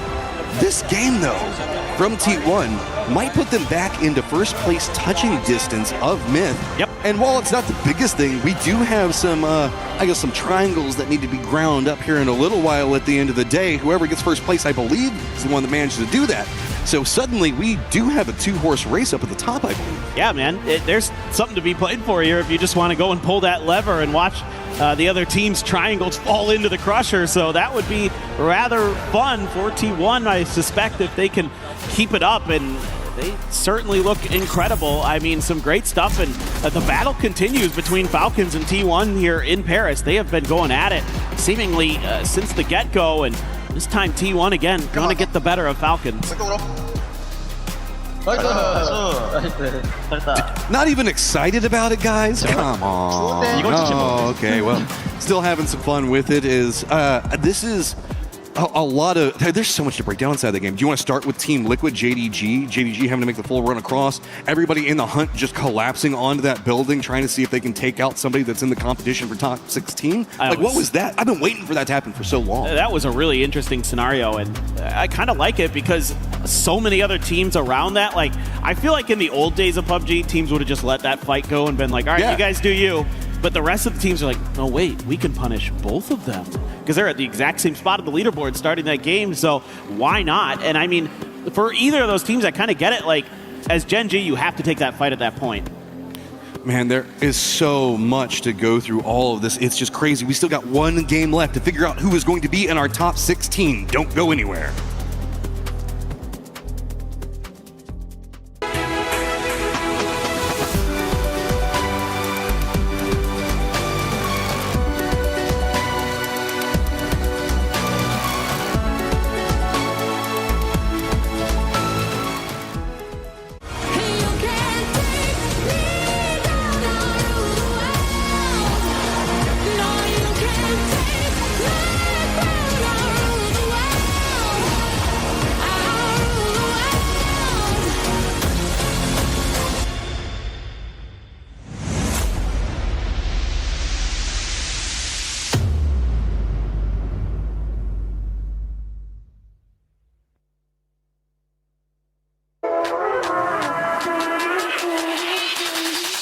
On a lot of people's minds always is who is the GOAT of PUBG Esports? Well, we asked all the players to find out exactly who they think. My GOAT of PUBG is Loki because he's got the most winnings. You know, he's back to back to back to back. He can't stop winning. He's retired now, but I think he's the GOAT. 我认为 PUBG 最伟大的选手算是伍佰，因为他拿过很多荣誉，然后加上他年龄也非常大了，然后之前坚守的一些东西，他能在世界赛完成的，他的状态很好。สำหรับผมก็โค้ช PUBG ไม่ได้มีแค่คนเดียวครับสำหรับผมจะมี3คนนะครับผมให้คิสแล้วก็บารินแล้วก็สแคปปี้ครับผมเพราะว่า3คนนี้เล่นด้วยกันแล้วทำได้ดีครับผมเจคอบครับเพราะว่าจริงๆเขาเป็นปีศาจที่ถือกำเนิดโดยการที่มาอยู่ทีมเดียวกับผมครับ For me personally it's still Loki. He's just every team that he's been on has done really well except for Damwon Kia. He's won I think 4 world championships or 3, consistently just the best player. Does a really good job on whatever team he's on in a support role, an aggressive role, it doesn't really matter. You could throw him anywhere in any era and he's just good. So that's my go for sure. 제 생각에서 PUBG 고트라고 생각하는 선수는 쉬림지 선수고 그 이유는 뭐 다른 티글튼이나 이그샘플 같은 좀 슈퍼스타들과는 달리 묵묵하게 팀에서 할 수 있는 걸 많이 해주는 선수고 제가 보기에는 배그라는 게임을 가장 잘 이해하고 잘하는 선수라고 생각을 해서 쉬림지가 고트라고 생각합니다. I would say Hagatari because he has best aim, best positioning in the game understanding, game sense. I pick up the Loki. And one more pick is Battlelins because he's very smart and I learned to him, so I pick Loki and Battlelins. T1 coming in hot that last match. For everybody currently watching at home, don't forget that you can sign up for the Esports Foundation Creator Program.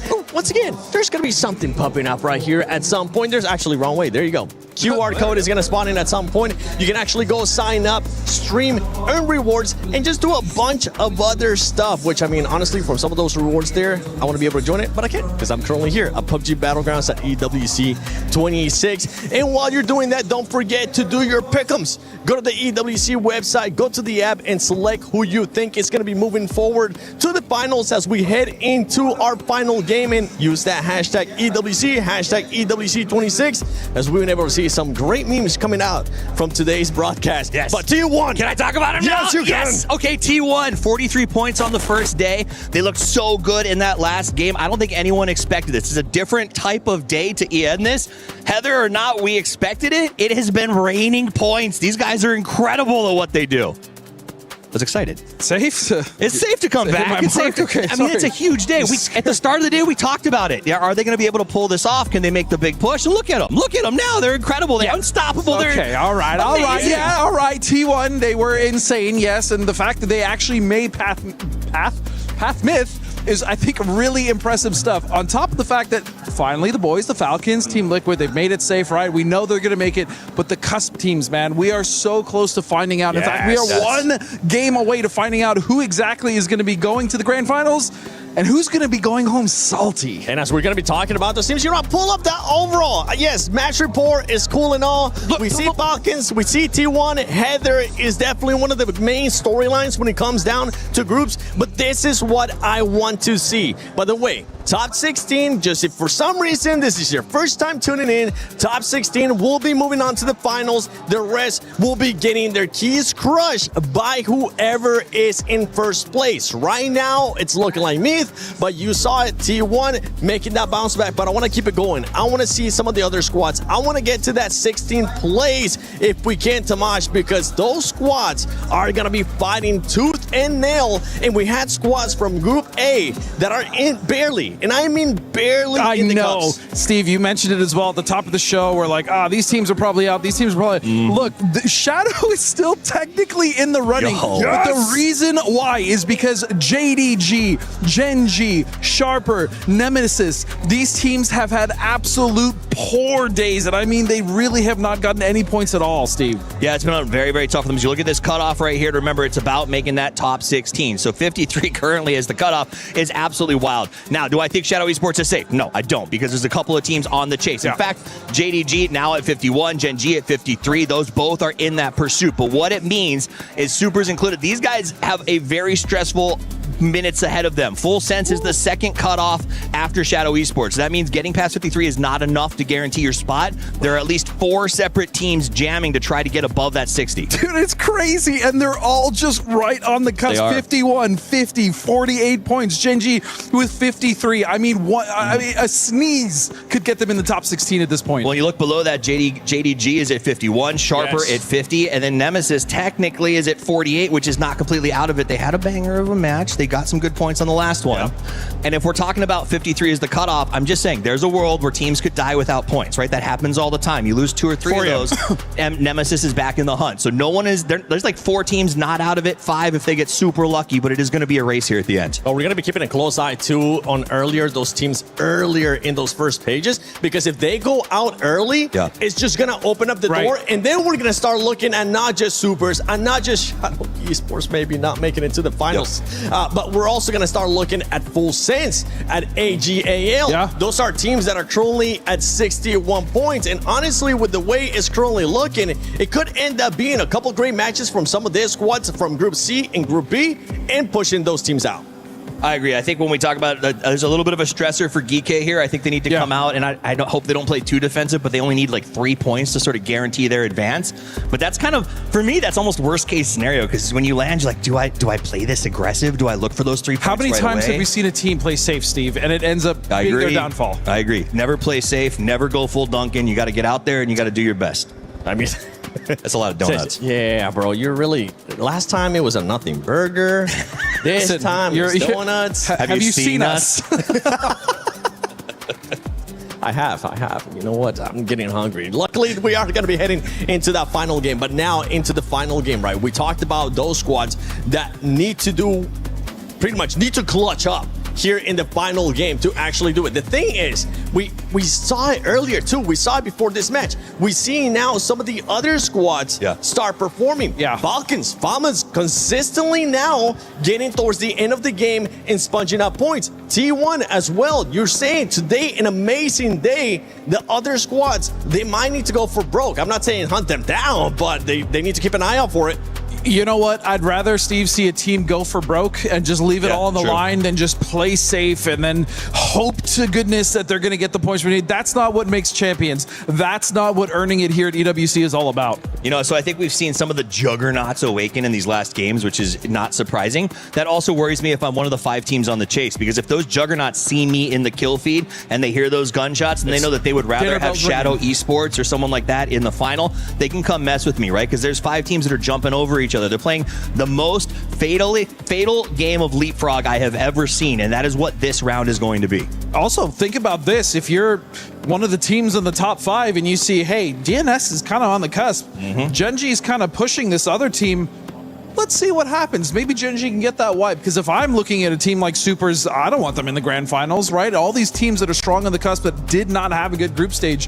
Essentially, if you're on the top, you can dictate exactly how this lobby goes. Myth, they might even just sit on the edge if they want to and just specifically hunt a team. Do I think they're going to do that? No, but the point is the possibility is there. That leaderboard is going to be moving as we head to the final game of PUBG Battlegrounds at EWC 26. Ladies and gentlemen, we're going to get our 16 teams that are going to the finals, and we're going to be getting 8 teams going home. Welcome to the reason why I love PUBG Esports. We've got 2 squads not playing today, and it is going to be Shadow sitting right at the cusp. They're at 55 points. Supers back behind them, not playing. 53 points. That's 15th and 16th respectively. Gen G presently tied with Supers at 53 points back behind it.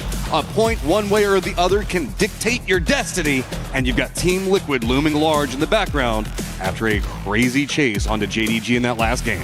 Yeah, I mean, it's really important here that you kind of take that lesson that you learned from that previous game. If your teams like JDG, Gen G, or even Nemesis, who needs to get deep into a game, who needs to, really have a big moment to try to get into that grand finals, and there's teams hunting. We've already seen it. We saw it in the previous game with Liquid, and then T1 even a little bit kind of sniffing out at that fight. So you had a couple different teams that are out there just saying, we're going to try to deny you because we want to keep, you know, potentially Shadow Esports in the next lobby. What is going to happen here? I'm waiting to see how the drops are coming out for this. Remember, we also do have the fight for first and who gets to kind of crush the keys. Only 8 points up there, but whenever we look at T1 and Myth, 8 points is either a big difference or not a difference because sometimes it's go big or go home. See how these drops come out. JDG look like they're going to be right at the end of it all. Slow rotating over there, and of course, Team Liquid just to the south. Maybe a little bit of a fight over vehicles as Team Liquid is sending somebody right into the JDG drop. Oh boy, that is Luke 12 there. Yep. Maybe just trying to steal a vehicle, actually. I mean, you could grab the one that's close to the bridge and then take it over if he so chose. Just wait and see, and that circle is absolutely awful. Okay, well, Georgia Pole, JDG, all these guys up at the top. Nemesis, get ready. You're about to have to make a quick path. Razak also look where Gen G is going to be at, but DK already right on the edge of the, or right in pretty much, I guess, the center? What do you want to call the center of the circle? I guess it's military, but water?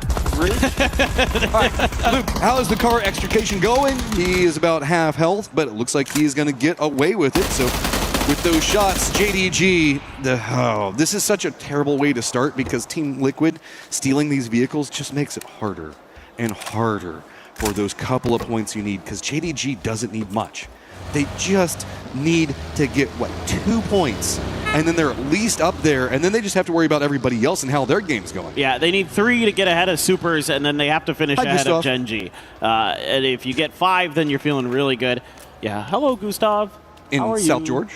You know, it's fine. Yeah, it's okay. He's chilling. I mean, he's got a few Falcons players around him. This doesn't matter. It's kind of funny. This almost matters more for Liquid, not to anything to do with getting into the finals, but because Liquid, I think, is pretty keen on messing with JDG from what we've seen. Really, JDG, I mean, they have to, their whole game, they're going to have a target on their backs. If a fight breaks out, Team Liquid, they're playing with points in the bag, 68 right now. They can just crash whatever they want, and the reason why they're messing with JDG is look at what we're looking at right now.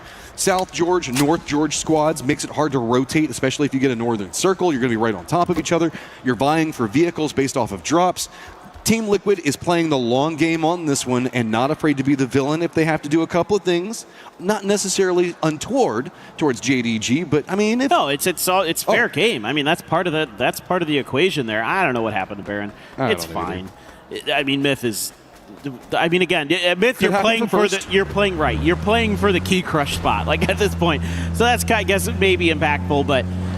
Look, at the end of the day, I'll say karmatic for me because while everybody else is having a serious conversation about goats, they're like, "Oh, my team, I love you, Myth." Oh, when they were picking their own players? That was a cowardly answer. Yeah, cowardly answer. I'm with you on that. I liked everybody else because I'm like, oh yes, I agree with that. Oh, Uva, yes. Loki, absolutely. Shrimsy, interesting choice that I kind of agree with because I think he's been incredible throughout his career.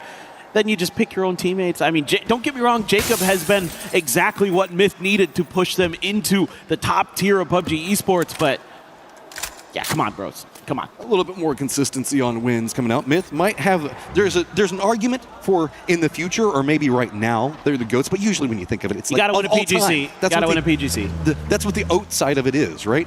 As now most of our squads are starting to make more commitments into rotation positions, and this is going to be a very small circle given how much water is going to be in play. Sharper's just going to go full Navy right now. T1's got a 2-2 split on Military Base Island. DK is just going to be to the south of them. Myth's going to have the hillsides just to the north of Military Base proper. Gam's going to go for bridge control, and 17's going to go for the ice chest over into the east. You're my oath side. Hey, I was trying hard not to make a joke about it. Thank you. People tend to forget about it. I'm always just matching. Yeah, I mean, that's like 99% of what you I was this close to actually having my handle be Quaker.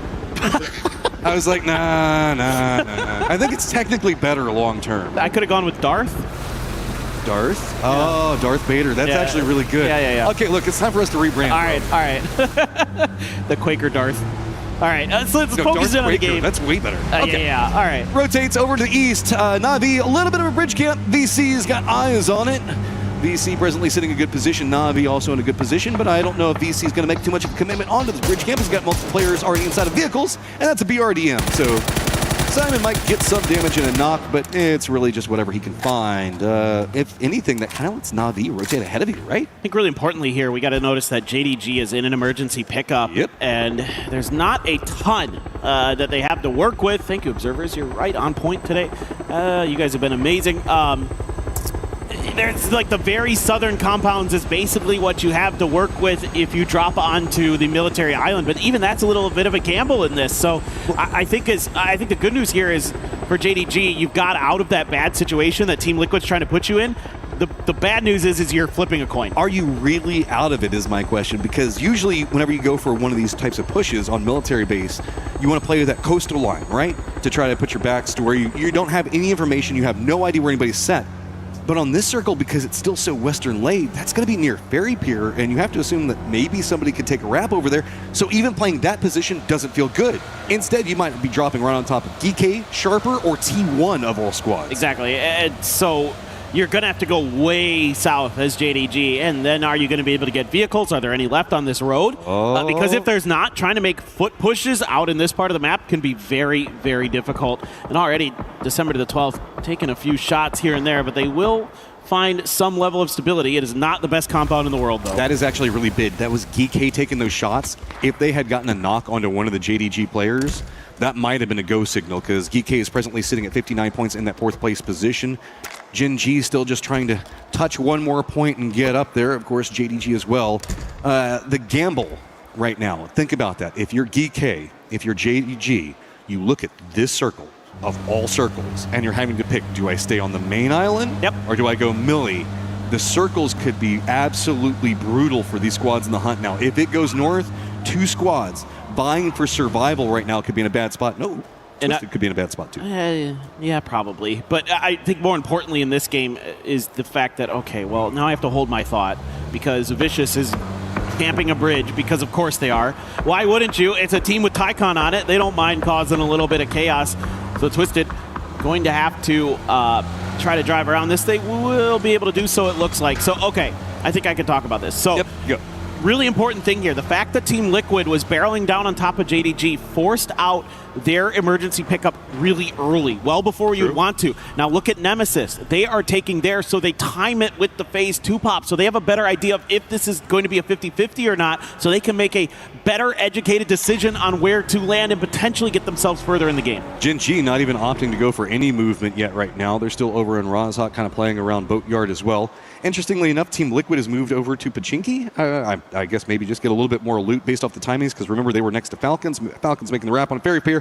Where are we going? Is it going to be friendly to those in the hunt in JDG and GK? And yes, it is. It pops down to the south. Math favors them, so everybody that was slow on rotate, this is the other side of the gamble. JDG, GK, they went for military base. On the other side, now we're going to have the squads in Nemesis, in Gen G. They're going to be on the chase for the circle while everybody else is doing the exact same thing. Yeah, the circle is absolutely awful. I mean, it's like still 50% water even in phase 2. The good news for JDG is you flipped that coin correctly. It came up heads. The bad news for Nemesis is because you, I think, made the smarter play, the safer play, you might get punished for this because you're coming in so late. Now, there is still room on the southern edge, so they still have some availability of space to work with. But again, you're probably not going to get vehicles here as Nemesis, and making foot pushes in this part of the map, hard. A couple of rotates, of course. Myth and Twisted are rotating near each other. VC also going to be over there, but we're kind of watching the rotates and the focal points for where people are going to be fighting for the cusp positions to qualify.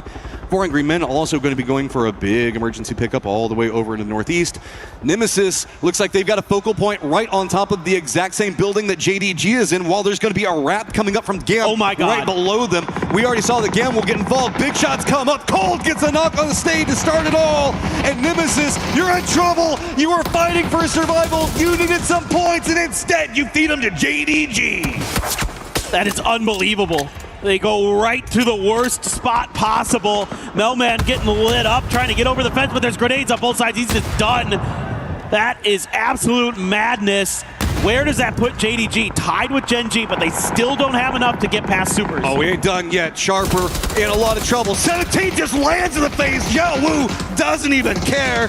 17 with 1 player down. Sharper in a lot of trouble on the outside of this, just watching their teammates fall.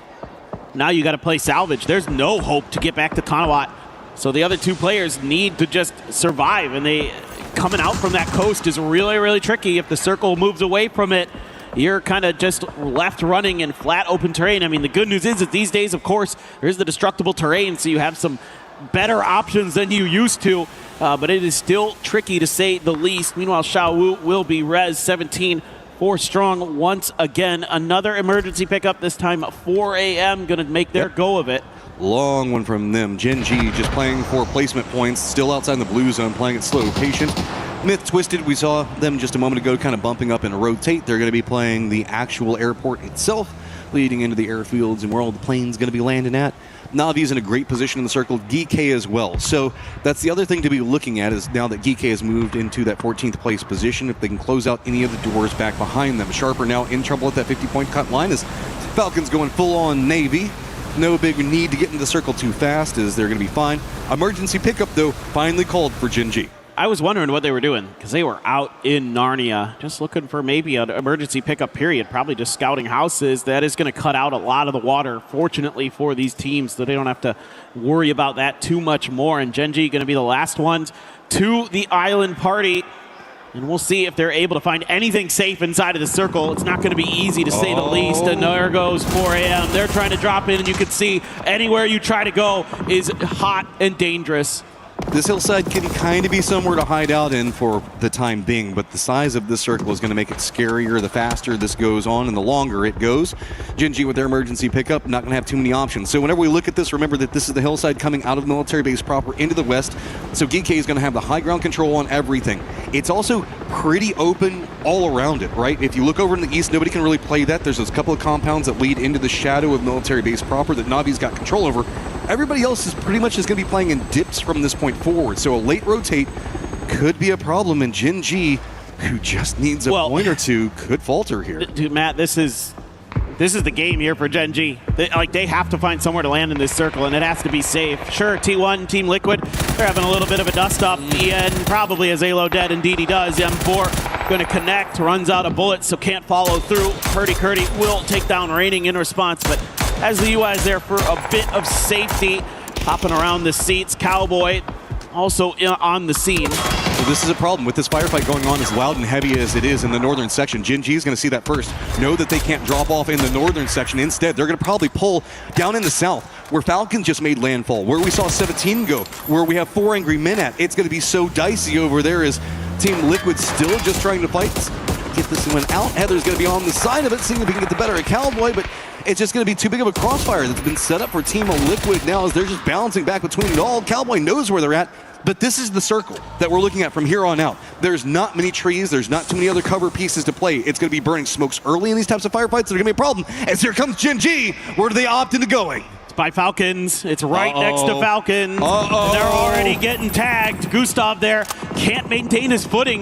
He's actually going to drop down, parachuting through. Going to match Bean there. Bean takes a bunch of damage on the drop, and it's going to be Trimsy who catches him.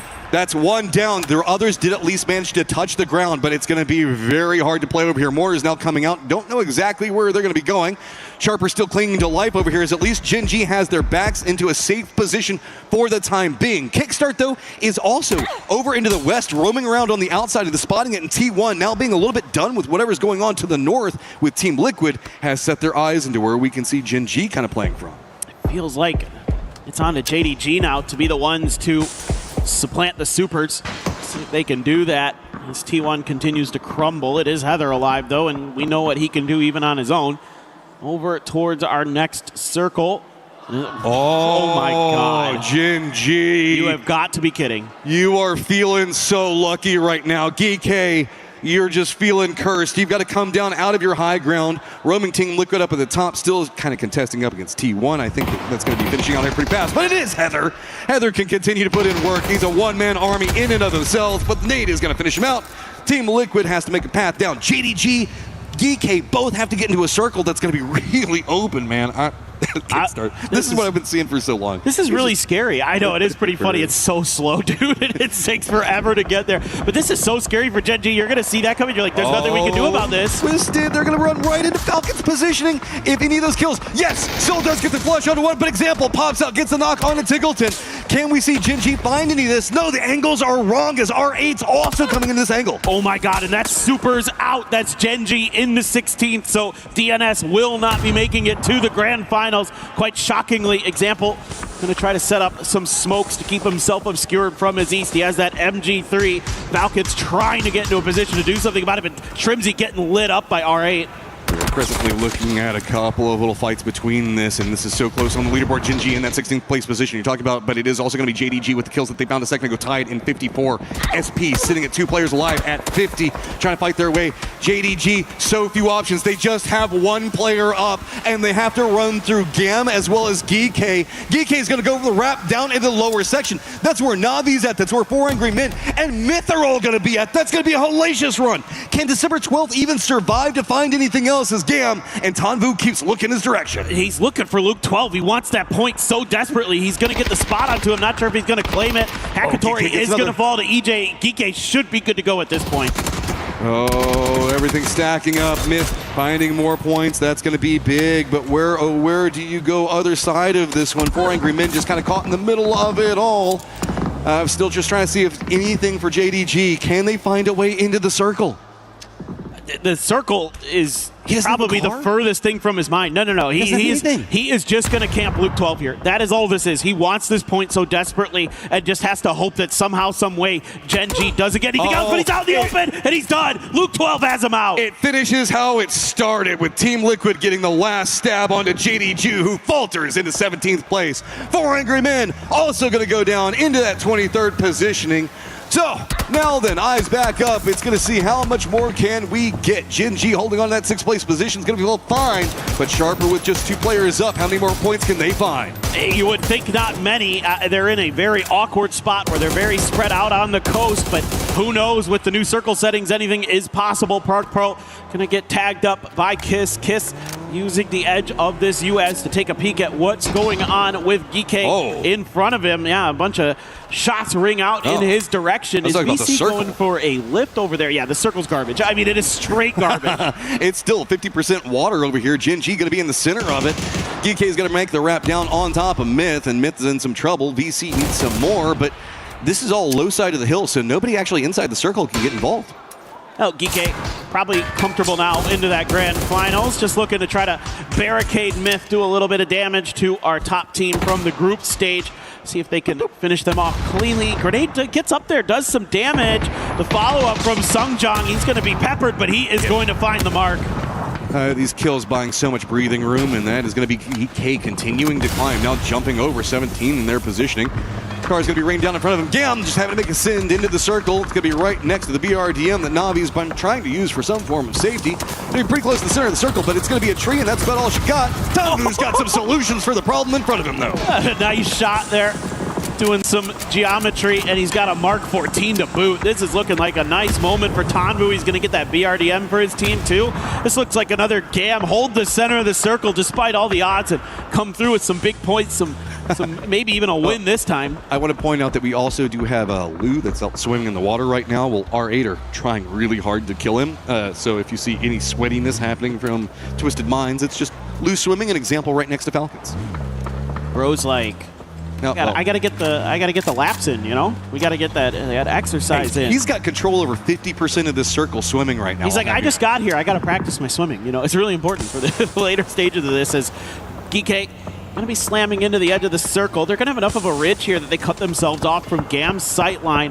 Right now, Vicious and 17, though, are going to have some angles into this, so they're going to have to just get down on the ground and hunker. We're in a hippie game right now as everybody's up just tree hugging, trying to find some form of safety. VC, no angles of approach over there. Simon's going to get instantly dropped, but where else are you going to go? Maybe try to go a little bit further south, but that's just going to be even closer to Geeke. Maybe make the commitment in. Big Nade rolls right in, but Vicious is going to get eliminated. Nade's not going to get anything else. So 17 coming alive over into the west is, no, Earth has abandoned his name and he's decided he's going to go in the water, but 17's going to get coastline controlled. That could be a problem for him. This is basically putting it out of reach for Sharper, though, because Gen.G found one of those points. Soul actually popped up and over and took one of the VC players out, stole one of the kills from Geeke. So it just becomes more and more difficult for Sharper. Sharper doesn't need a lot. They just need to survive, and it feels like it's going to be so hard at this point. They do have Thunders still alive, just kind of hunkered down right next to the rocks, so he's just playing the math, hoping that it favors him. Problem is, the math also favors 17, who's right on top of all of this. You can see they do have one of the Sharper players on the other side of all. Look at Earth. He's literally in the Earth. That's what I was saying. He jumped out. He was swimming a second ago. Man's living up to his name, dude. Yeah, no, I know. I mean, Thunders is in, but with 17 getting so close, this should be the end for Sharper. I mean, they need 4 more points just to tie into Shadow Esports, and then they're going to need 5 to supplant to get past them, and I don't know if that's possible. If we get a duel of the mermaids between Earth and Lou, have them fight it out at the end for everything. Gen.G just still finding the circle, feeling the luckiest squad on the face of the earth right now, as R8 has to push pretty close to the Falcons. Falcons have just kind of abandoned position that they were playing for a second ago. 17, though, this is big. They're right on top of Thunders, but being held out by Geek. So Thunders just trying to play survival for as long as he can, but he's going to have some very noisy neighbors. That would be a nice way to at least go out for R8 with a bang, get a win. Let me see if you can take Falcons down here. Teddy trying to figure out exactly where the Falcons players are so he can use that frag effectively. Thunder's just double shielded. Thunder's putting himself in the Thunderdome, but it's about to be not so great. Geek trying to keep 17 pinned on the other side of that thing. Teddy does find kickstart, and you can see in the middle of the outside of the next circle is Gam. I mean, if Geek moves or falls, then suddenly Thunder's position is terrible because 17's up on top of that rock and we'll just look right down on top of him. He's dead. So Earth's going to go back into swimming, see if he can use the distraction that Geek is providing to maybe survive just a wee bit longer.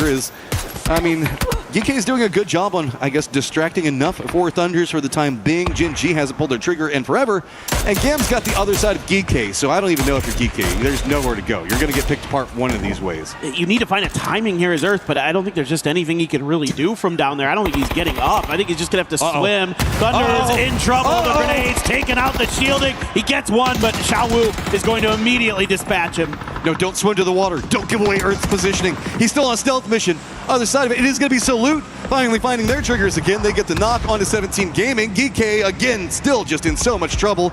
Gams managed to build themselves a fortress with the BRDM, and they still have to move forward just a bit more to get in the circle, but R8 still roaming down to the south. Ooh, okay. At least able to find another knock. I didn't think Sungjang was maybe going to be able to find too much more there. Park Pro's Dunzo. Sungjang just going to go down to the blue. Geek are A-OK to get into that grand finals, as we can see. Well, we've been looking at everything. We do have Myth, of course, cemented into first place position, but R8 actually moving up into 22nd. So a bit of climb. No, Earth, you've been spotted. Oh, no. This could be the end. Fishing with dynamite. 52 points. Does the redneck fishing get him? No, he's just got to keep... Survive. Go. Survive. Use Gen.G as cover. Yeah. Use the team that's ahead of you in the standings. It'll work, surely. How does he find a cove? He's got himself a little cubby to hide in. No. 17, how bad do you want to ruin his day? Actually, I don't know. I think it's a big name here. Could be something. I mean, Wenbo is going to go try to fish this out. Earth should hear this. Yeah, He's got an AK. That's a decent gun, but no, he doesn't want to fight. He doesn't want to stick around. I mean, he can just keep going aquatic. A couple of shots. The water is going to eat enough, but... Okay, how well are you going to cook this? Nade looks like it's on trajectory. Oh, doesn't get a lot more, but... Gonna jump out, still be safe. Molly's gonna work in the water. I'm Molly-proof. Run away. Continue to get to safety. As it is just... Earth is the last airbender here. He's using water, fire, everything. Salute's just watching like, what is happening to the north? He keeps shooting at 17 players. And he's like, what are they shooting at? It's not me. I don't know what's going on. I'm just chilling. Oh, no, D! D has spotted him, and Earth's dreams are crushed. That's it for Sharper. They will not find themselves into that grand finals, and we have it all established. We know where the cutoff will be, and it will be Shadow Esports. Well, let's have some fun with this one. Tanbu with that Mark 14. I want to see him sing with this. Gen.G's got a great position. Can they take the last game on top of surviving and getting into that qualification? Salute's gone down one side. 17 making the push in. Gam's got control of land on one side. But while we have lost one mermaid, we still have another. Twisted Minds. Lou is still alive. Other side of this, R8 also on this little bit of a climb of their own. They've still got a lot of players up in control of the south. Genji losing players here and there, so that might have afforded Lou the opportunity to make landfall and try to find a way up here.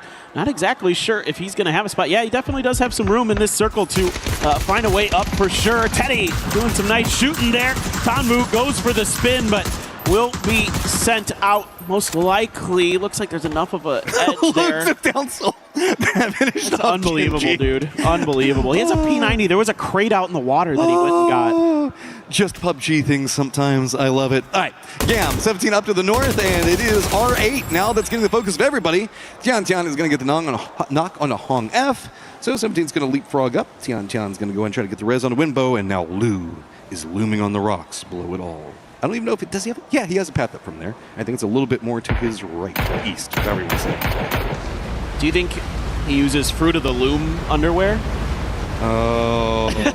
See, I was going to go with he's opting for, I guess, more of a pacifist fight in lieu. Oh, of that's shooting. good too. That one's good. I like that. I like that one. Yours is a little less crude than mine. I'm just having flashbacks. So, what was it, Evermore over here in these rocks? I think yeah. Years upon years ago. Years ago. Yeah, that is old PUBG. Love it. I love it. Well, I think this should be R8's game. I think. But how much hard can they to say. get? I mean, yeah, they're not going to qualify. No, it, I don't think that's possible. That's a big 1, come 2, up at the 3, end. 4, 5. That'd be 48. Plus, they can get another 6 points. Well, maybe if they kill. You know what? everybody. Actually, wait a minute. I'm trying to do the math on this 5, and then we got another 9. They can get 6 more points, if I'm not mistaken. I think they could do this. Where's the? But they have to get all the kills. They have to get all of the kills. I think there's like, they can't pass Genji, but they can pass. They can maybe pass Shadow. No, wait, no. Yeah, no, they can't. They can't. They can't. No. Trying to do the It's not possible. Not possible. Not possible. I just did it. I hate doing caster math. I absolutely hate it. It's the worst thing in this job, trying to figure stuff out on the fly. It's not possible. I'm like 90% sure. Because I think the most they can get is 11 more points. And yeah, I'm trying to remember where the cut lines were. It's 55, so they can't. They're 1 point short. Sad. I thought you had me hoping for a moment. I'm like, oh, that flush that happened a second ago. Whenever they got the knock and it was stolen away. Oh, man. All right, well, that being said, R8 trying to wipe everybody is also going to be pretty hard given the fact that Gam and 17 are closer to each other than anybody else. And I feel like Lou may die to the blue. So while all the caster math could be a thing, the factors are really the teams are too close to each other for R8 to get much. Well, okay, they at least managed to get 1 out of that, as Gam is going to get eliminated, but 17's going to find the other side of it, pick up one of their own. 17 having a massive game, all considered 8 kills right now and still fighting their way forward, as it is going to be them over into the northwest. Down in the southeast, it's going to be R8 and good old Lou living the beach life. Wenbo's trying to see where exactly Lou is, and then he's going to reposition up to the high ground. He takes a little bit of damage from the blue to do so, and he can't really sit there too much longer. This has to be kind of clean, can be kind of tricky to get up those rocks sometimes. And this is so great for Lou. You know, he's kind of jet lagged, having just arrived. He doesn't have to pull his trigger too much. He just gets to kind of watch what's going to be going on. 17, if they play along the rocks, going to have their own problems. Ooh, blue zone going to take down Winbo, and he's going to go ahead and get flushed by gravity. Uh-oh, Tian, he's spotted. Not like this. Don't peek up there, Lou. No, don't do it. I mean, there's so many players in front of you. You got to go for it. MT wanted to go for Lou, but he's just trying to hold his breath down there. And can he out-survive anybody else? R8 wants him. Yeah, let's see if they can find another kill. Lou does make landfall. Goodbye, Tian. Now all eyes will be down there. Lou's got 1. Oh, he's finished off. There you go. Last game is going to be a moral victory for our boys in R8. Climbing the leaderboard right when they needed to at the end. But, I mean, it comes down to that cut line. We now have our top 16. Well, that was a crazy circle to end on. I mean, just so many teams having to make really calculated gambles. You know, you're trying to wait each other out. You're trying to wait who's going to be that last team to go for that emergency pickup. And believe it or not, Genji is. And they somehow, some way, were forced to go to the coast, which normally you would think, well, that's not great. You're probably done from there. But the circle said no. And Charlotte, I know. They wanted it so bad. R8 on a climb of their own. A lot of these squads that were just trying to get to the top 16 fight so hard. And now they have their dreams dashed as this is our squad. Bottom of the leaderboard. And 4 angry men. I'll say unexpected. Yeah, I mean, with what 4AM has kind of been able to accomplish so far this year, I thought they were a good shout to at least get into the grand finals. Definitely disappointing for them once again that they just can't kind of come to some of these international events and live up to expectations, live up to the hype. Yeah, just a nice moment there, at least for RA. Getting the win, still something to be proud of. A little bit of sadness for JD Gaming because they were trying there at the end, but it was just everybody and everything uniting against them. And I will say this, for anybody that plays in PUBG, if you're like, oh, well, people were bullying this and they were fighting this and it's so unfair, every single player in a battle royale will tell you, if I didn't get the points by the last 2 games, it's my fault I didn't qualify. I should have got them early. Yep, no. Every player will tell you that there were points they left on the table in other games that they should have had, and that's why they weren't able to get it done, because they weren't in a position in that last game to just kind of freely play. They might have to press for some points to try to do things they normally wouldn't do, whereas they didn't capitalize on opportunities in previous matches. If you keep yourself in an exploitable position, sooner or later somebody's going to exploit, is what it comes down to. And unfortunately, it was just for JD Gaming. They just bounced too many times into Team Liquid. But I do love Team Liquid, who sometimes we have called out for being a bit too passive, trying to take more control over their own destiny. Yeah, no. I like the way Liquid played the end of this day. You know, once they had that finish on Miramar where they were pretty much secured, that's when they got active on the map. That's when they started picking on teams. And frankly, the fact that they kind of started to focus on JDG there actually made things really uncomfortable for JDG and put them into some bad decisions that they had to make that they normally probably wouldn't have to. Watching our mermaids in action now, relaxing. I mean, arms back, trying to kick back and relax, breathe a little bit more is, I mean, yeah, that game was super stressful for the mermaids, right? Well, I mean, at least it was for Earth. Kind of much more for Earth. I think Lou was vibing. I think Lou's like, sweet, I got a P90, that's cool. Like, okay, what's better, Lou P90 swimming or kickstart BRDM from all the way around Ferry Pier? Yeah, I like both. It's hard to pick. Different vibes at different times. That's right.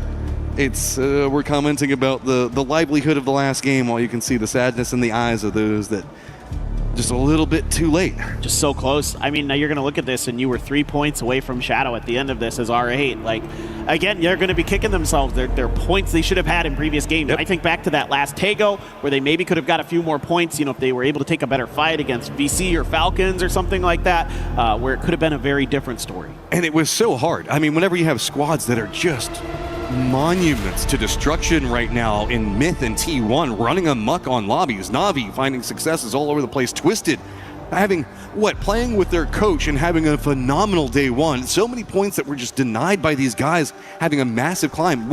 Double the points of the squads just trying to qualify. Yep. No, I mean, it's insane, the top of this lobby. You know, big time shout out to Falcons, who played really, really well. 17, who had a glow up day today to give themselves a really nice shout into that grand finals. Gam as well, just kind of keeping on. Not the most explosive performance from them, but still very steady stuff, and they're able to make some tough situations work, to have some really cool highlight moments. Clory's had a cool one with the Panzer earlier today. Okay, well, we have seen the sadness in the eyes of the squads, but now it is time to throw it to Myth and Barney as they're going to crush their keys and their dreams. Oh, words couldn't be truer. Crushing keys, crushing dreams. But first, I'll have a quick conversation here with Myth. Congratulations for such a dominant group stage. I just want to quickly ask you guys, how do you feel about the team's performance, about your individual performances as well? Was it all good, or were there things to still work on ahead of tomorrow? ก็ขอแสดงความยินดีด้วยครับสำหรับผลงานในวันนี้นะฮะอยากถามว่าตอนนี้เนี่ยรู้สึกยังไงกันบ้างครับผลงานตอนนี้แล้วก็เพอร์ฟอร์แมนซ์ตอนนี้ฮะรู้สึกว่ามันดีแล้วหรือว่ามีอะไรต้องปรับปรุงเพิ่มไหมครับก็คิดว่ามันดีแล้วครับผมแต่ว่ามันยังดีได้อีกครับ Yeah, I think that it's good but not good enough. There's still something that has to be working on. Okay, well, fingers crossed you'll be able to fix it ahead of tomorrow. Now, tomorrow the stakes do get higher. Everything resets as well. So how are you guys going to stay focused and stay composed going into the grand finals, especially if there are things to work on? ก็เมื่อสักครู่บอกใช่ไหมฮะว่ามีบางอย่างที่ยังต้องแบบว่าไปจัดการหรือว่าไปนั่งศึกษากันใหม่นะฮะอยากถามว่าพรุ่งนี้เนี่ยทุกอย่างมันจะรีเซ็ตแล้วเราจะทำยังไงกันบ้างฮะกับพรุ่งนี้รู้สึกว่ามันกดดันบ้างไหมหรือว่ารู้สึกกันยังไงครับก็ยังคงต้องทำให้ดีเหมือนเดิมครับก กดดันก็อาจจะเพิ่มขึ้นมานิดนึงครับผม Yeah, of course, there's gonna be a little bit of pressure like coming up to them, but we have to keep moving on, like giving everything we got as usual. I mean, it feels like quite a somber, quite a relaxed atmosphere right now. However, now is the time to celebrate, okay? Because you've placed the top spot in the group stage, so follow me, gentlemen. This is time for the fun bit. Come on over here, come on over. And I want you to climb up here, mind your feet, no tripping. Let's get up here. Welcome to the Crusher. Step on up. Okay. So you're going to crush some hopes, crush some dreams, and crush 8 keys of the eliminated teams from the group stage. And so, first and foremost, can I get you please to press that button? รบกวนกดปุ่มด้วยครับ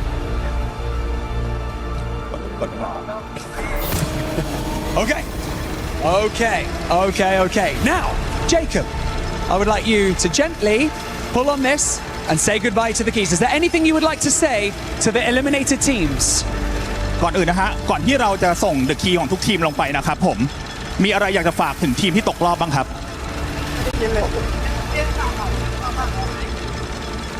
ไม่เป็นไรครับผมรายการหน้ายังมีนะครับผมเป็นกำลังใจให้ครับ GG nice try hope to see you guys in the next tournament Okay, GG, nice try. Jacob, it's time to pull on that lever. 3, 2, 1, go for it. Woo! And that right there crushed 8 keys out of the tournament, and now just 16 remain in the competition. Oh my goodness, what a 3 days it has been, but we've got the grand final starting tomorrow. So for now, we're going to head back over to the analysts to carry on.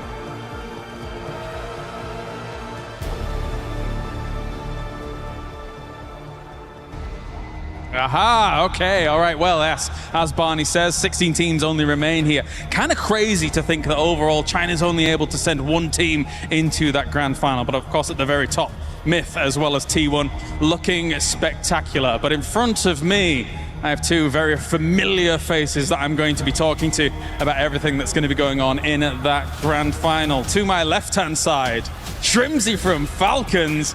To my right-hand side, Batulins from Twisted Minds, the club champions and the PUBG Battlegrounds EWC champions. Gentlemen, going into this grand final, of course, last year we had it extremely close. It was down to the wire, the very last game. Twisted Minds was able to take it. I'm going to start with Shrimsy first. How do you think Twisted Minds here in 2026 is going to fare in the grand final? I mean, they better put their coach back in because they had no points today, so it's not looking good for Lou. You know, maybe put the tab back in, put them on an EMT, and they'll be good to go. Batulins, the same question. How do you think Falcons may do in this grand final? Well, they're from the weakest region ever, from Americas in the PUBG history, and also the weakest team in TPP, only playing LAN tournaments because of GPD. But I wish them luck still. That was unexpected. Okay. Well, that is definitely one way to start things off. Overall, though, you guys were fighting in this last game as well. Any kind of final thoughts on that last game? It's all slop. Everything's slop. You know, we're just trying to get points out here. We're down bad. Batulins, I guess same question. Example was arrived for a while. Lou was doing some good swimming. Are we going to see more of that in the final? Well, I mean, it's the only good thing he did today. So maybe we should consider like option to get back to the top. Yeah, maybe he was right, just a little bit. Yeah, but it's still fine. Yeah, not the best day from us, but like we are in the finals, and that's the most important thing. What do you think the chances are for a back-to-back Twisted Minds EWC victory here? Yeah, it would make sense. We are a pretty good team. You're not wrong. You're not wrong. So final question here for you, Shrimsy, before we kind of move on as well. Obviously, Falcons, there's a lot riding on you guys. You are obviously the defending club champions and how all that goes. Do you think that there's going to be a significant number of points here? Obviously, you've got Gustav now in. We've had him, you know, throughout the PGSs and stuff like that. Is this the roster to be able to take you to number 1? Of course, it's EWC and we always show up in these events, the big events, except for PGC sometimes. But yeah, we're feeling good. I think we made a little bit of a statement today, you know. We were on the edge a little bit and we got good points and we're here to win, so we're going to do that. There you go. All right, well, thank you very much, gentlemen. Hey, shake hands. May the best man win in the final, of course. These two teams, alongside 14 others, will be going head-to-head in that grand finals. It is going to be a banger here across the next 3 days. We're going to send it back over to the studio to get everything under wraps here for the finals of the group stage. Let the smack talking begin, because that's exactly what I wanted to hear out of these players. We're done with the group stages. We know which teams are going to be moving forward, and I can't wait to see what those finals are going to be like. We don't always get smack talk. James Kalaris was shocked that Shrimsy went so hard on him, but he's right. I mean, it seemed like Lou spent the whole night flying and the whole day swimming, and then the rest just running, because he didn't really have that big of an impact. But it doesn't matter. It's Twisted Minds, and you know what? The good news is the scores reset tomorrow, and that means everyone has to do it again from the jump. Yeah, I mean, I agree with Batulins. I think, Twisted Minds is just a pretty good team at this point now. I think they're just human now. I don't think they're that great. just give them extra time. And I'm still going back to what you guys told me. Slow starters, so that's what I'm going to go with. If not, I mean, we heard them say that it could, maybe their coach could be put in. Listen, I'm willing to do some more roasting, okay? Go for it. 4 a.m. I think they got 4 points today. It's in the moniker of the name. Listen, China came here with 5 teams, okay? Only one of them made it to the grand finals, and that's going to be 17. So, China, where are you at? Yeah, well, I mean, on their way to the airport, I guess is the answer. I guess so. I will say, I do want to give props to a team that really impressed me here on the back end, and that was R8. This is a team that had 10 points coming in today, and they busted their backsides, man. They came out 42 on the day for a couple of players that a lot of people don't really know that well outside of maybe Teddy.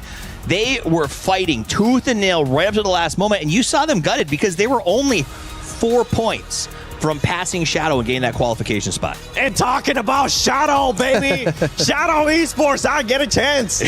I was the only, well, actually, to be fair, you know what, Toffees, you got me on that hype train. You were like, Shadows?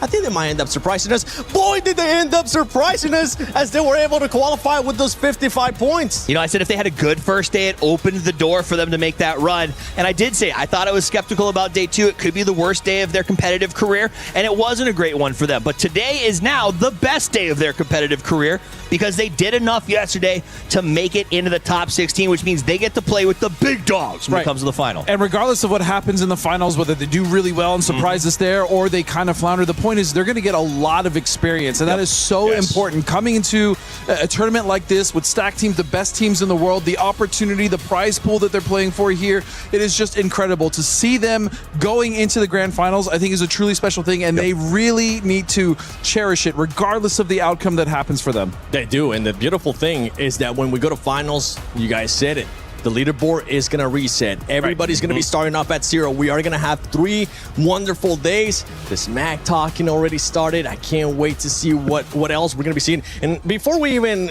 just end it here, going into the finals, is there one team that you're going to be looking at? I mean, obviously, Myth, we saw what they were able to do. We saw what they're capable of, even in PGA 6. But there's a lot more teams that were honestly able to surprise here. A team that I'm going to have my eye on, I've watched them all year. I've said I think that they are the future of PUBG is going to be Na'Vi. They came out today.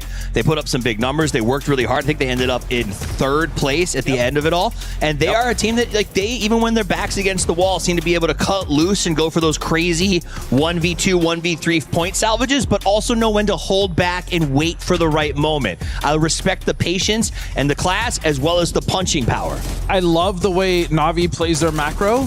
I am a little worried that they're not going to accumulate enough kills, especially with teams like Myth as well as T1. Oh my goodness. Look, they may not have won, but it was only by 9 points. They also came in kind of late, right? They didn't have the craziest day one the way Myth did, but my goodness, did they put rubber to the road, and they got so many points. Heather, disgusting. Honestly, this is a generational tournament for him because his performance is just out of control. And I'm glad you mentioned Heather. We mentioned in day 1 Kiss, the performance out of him.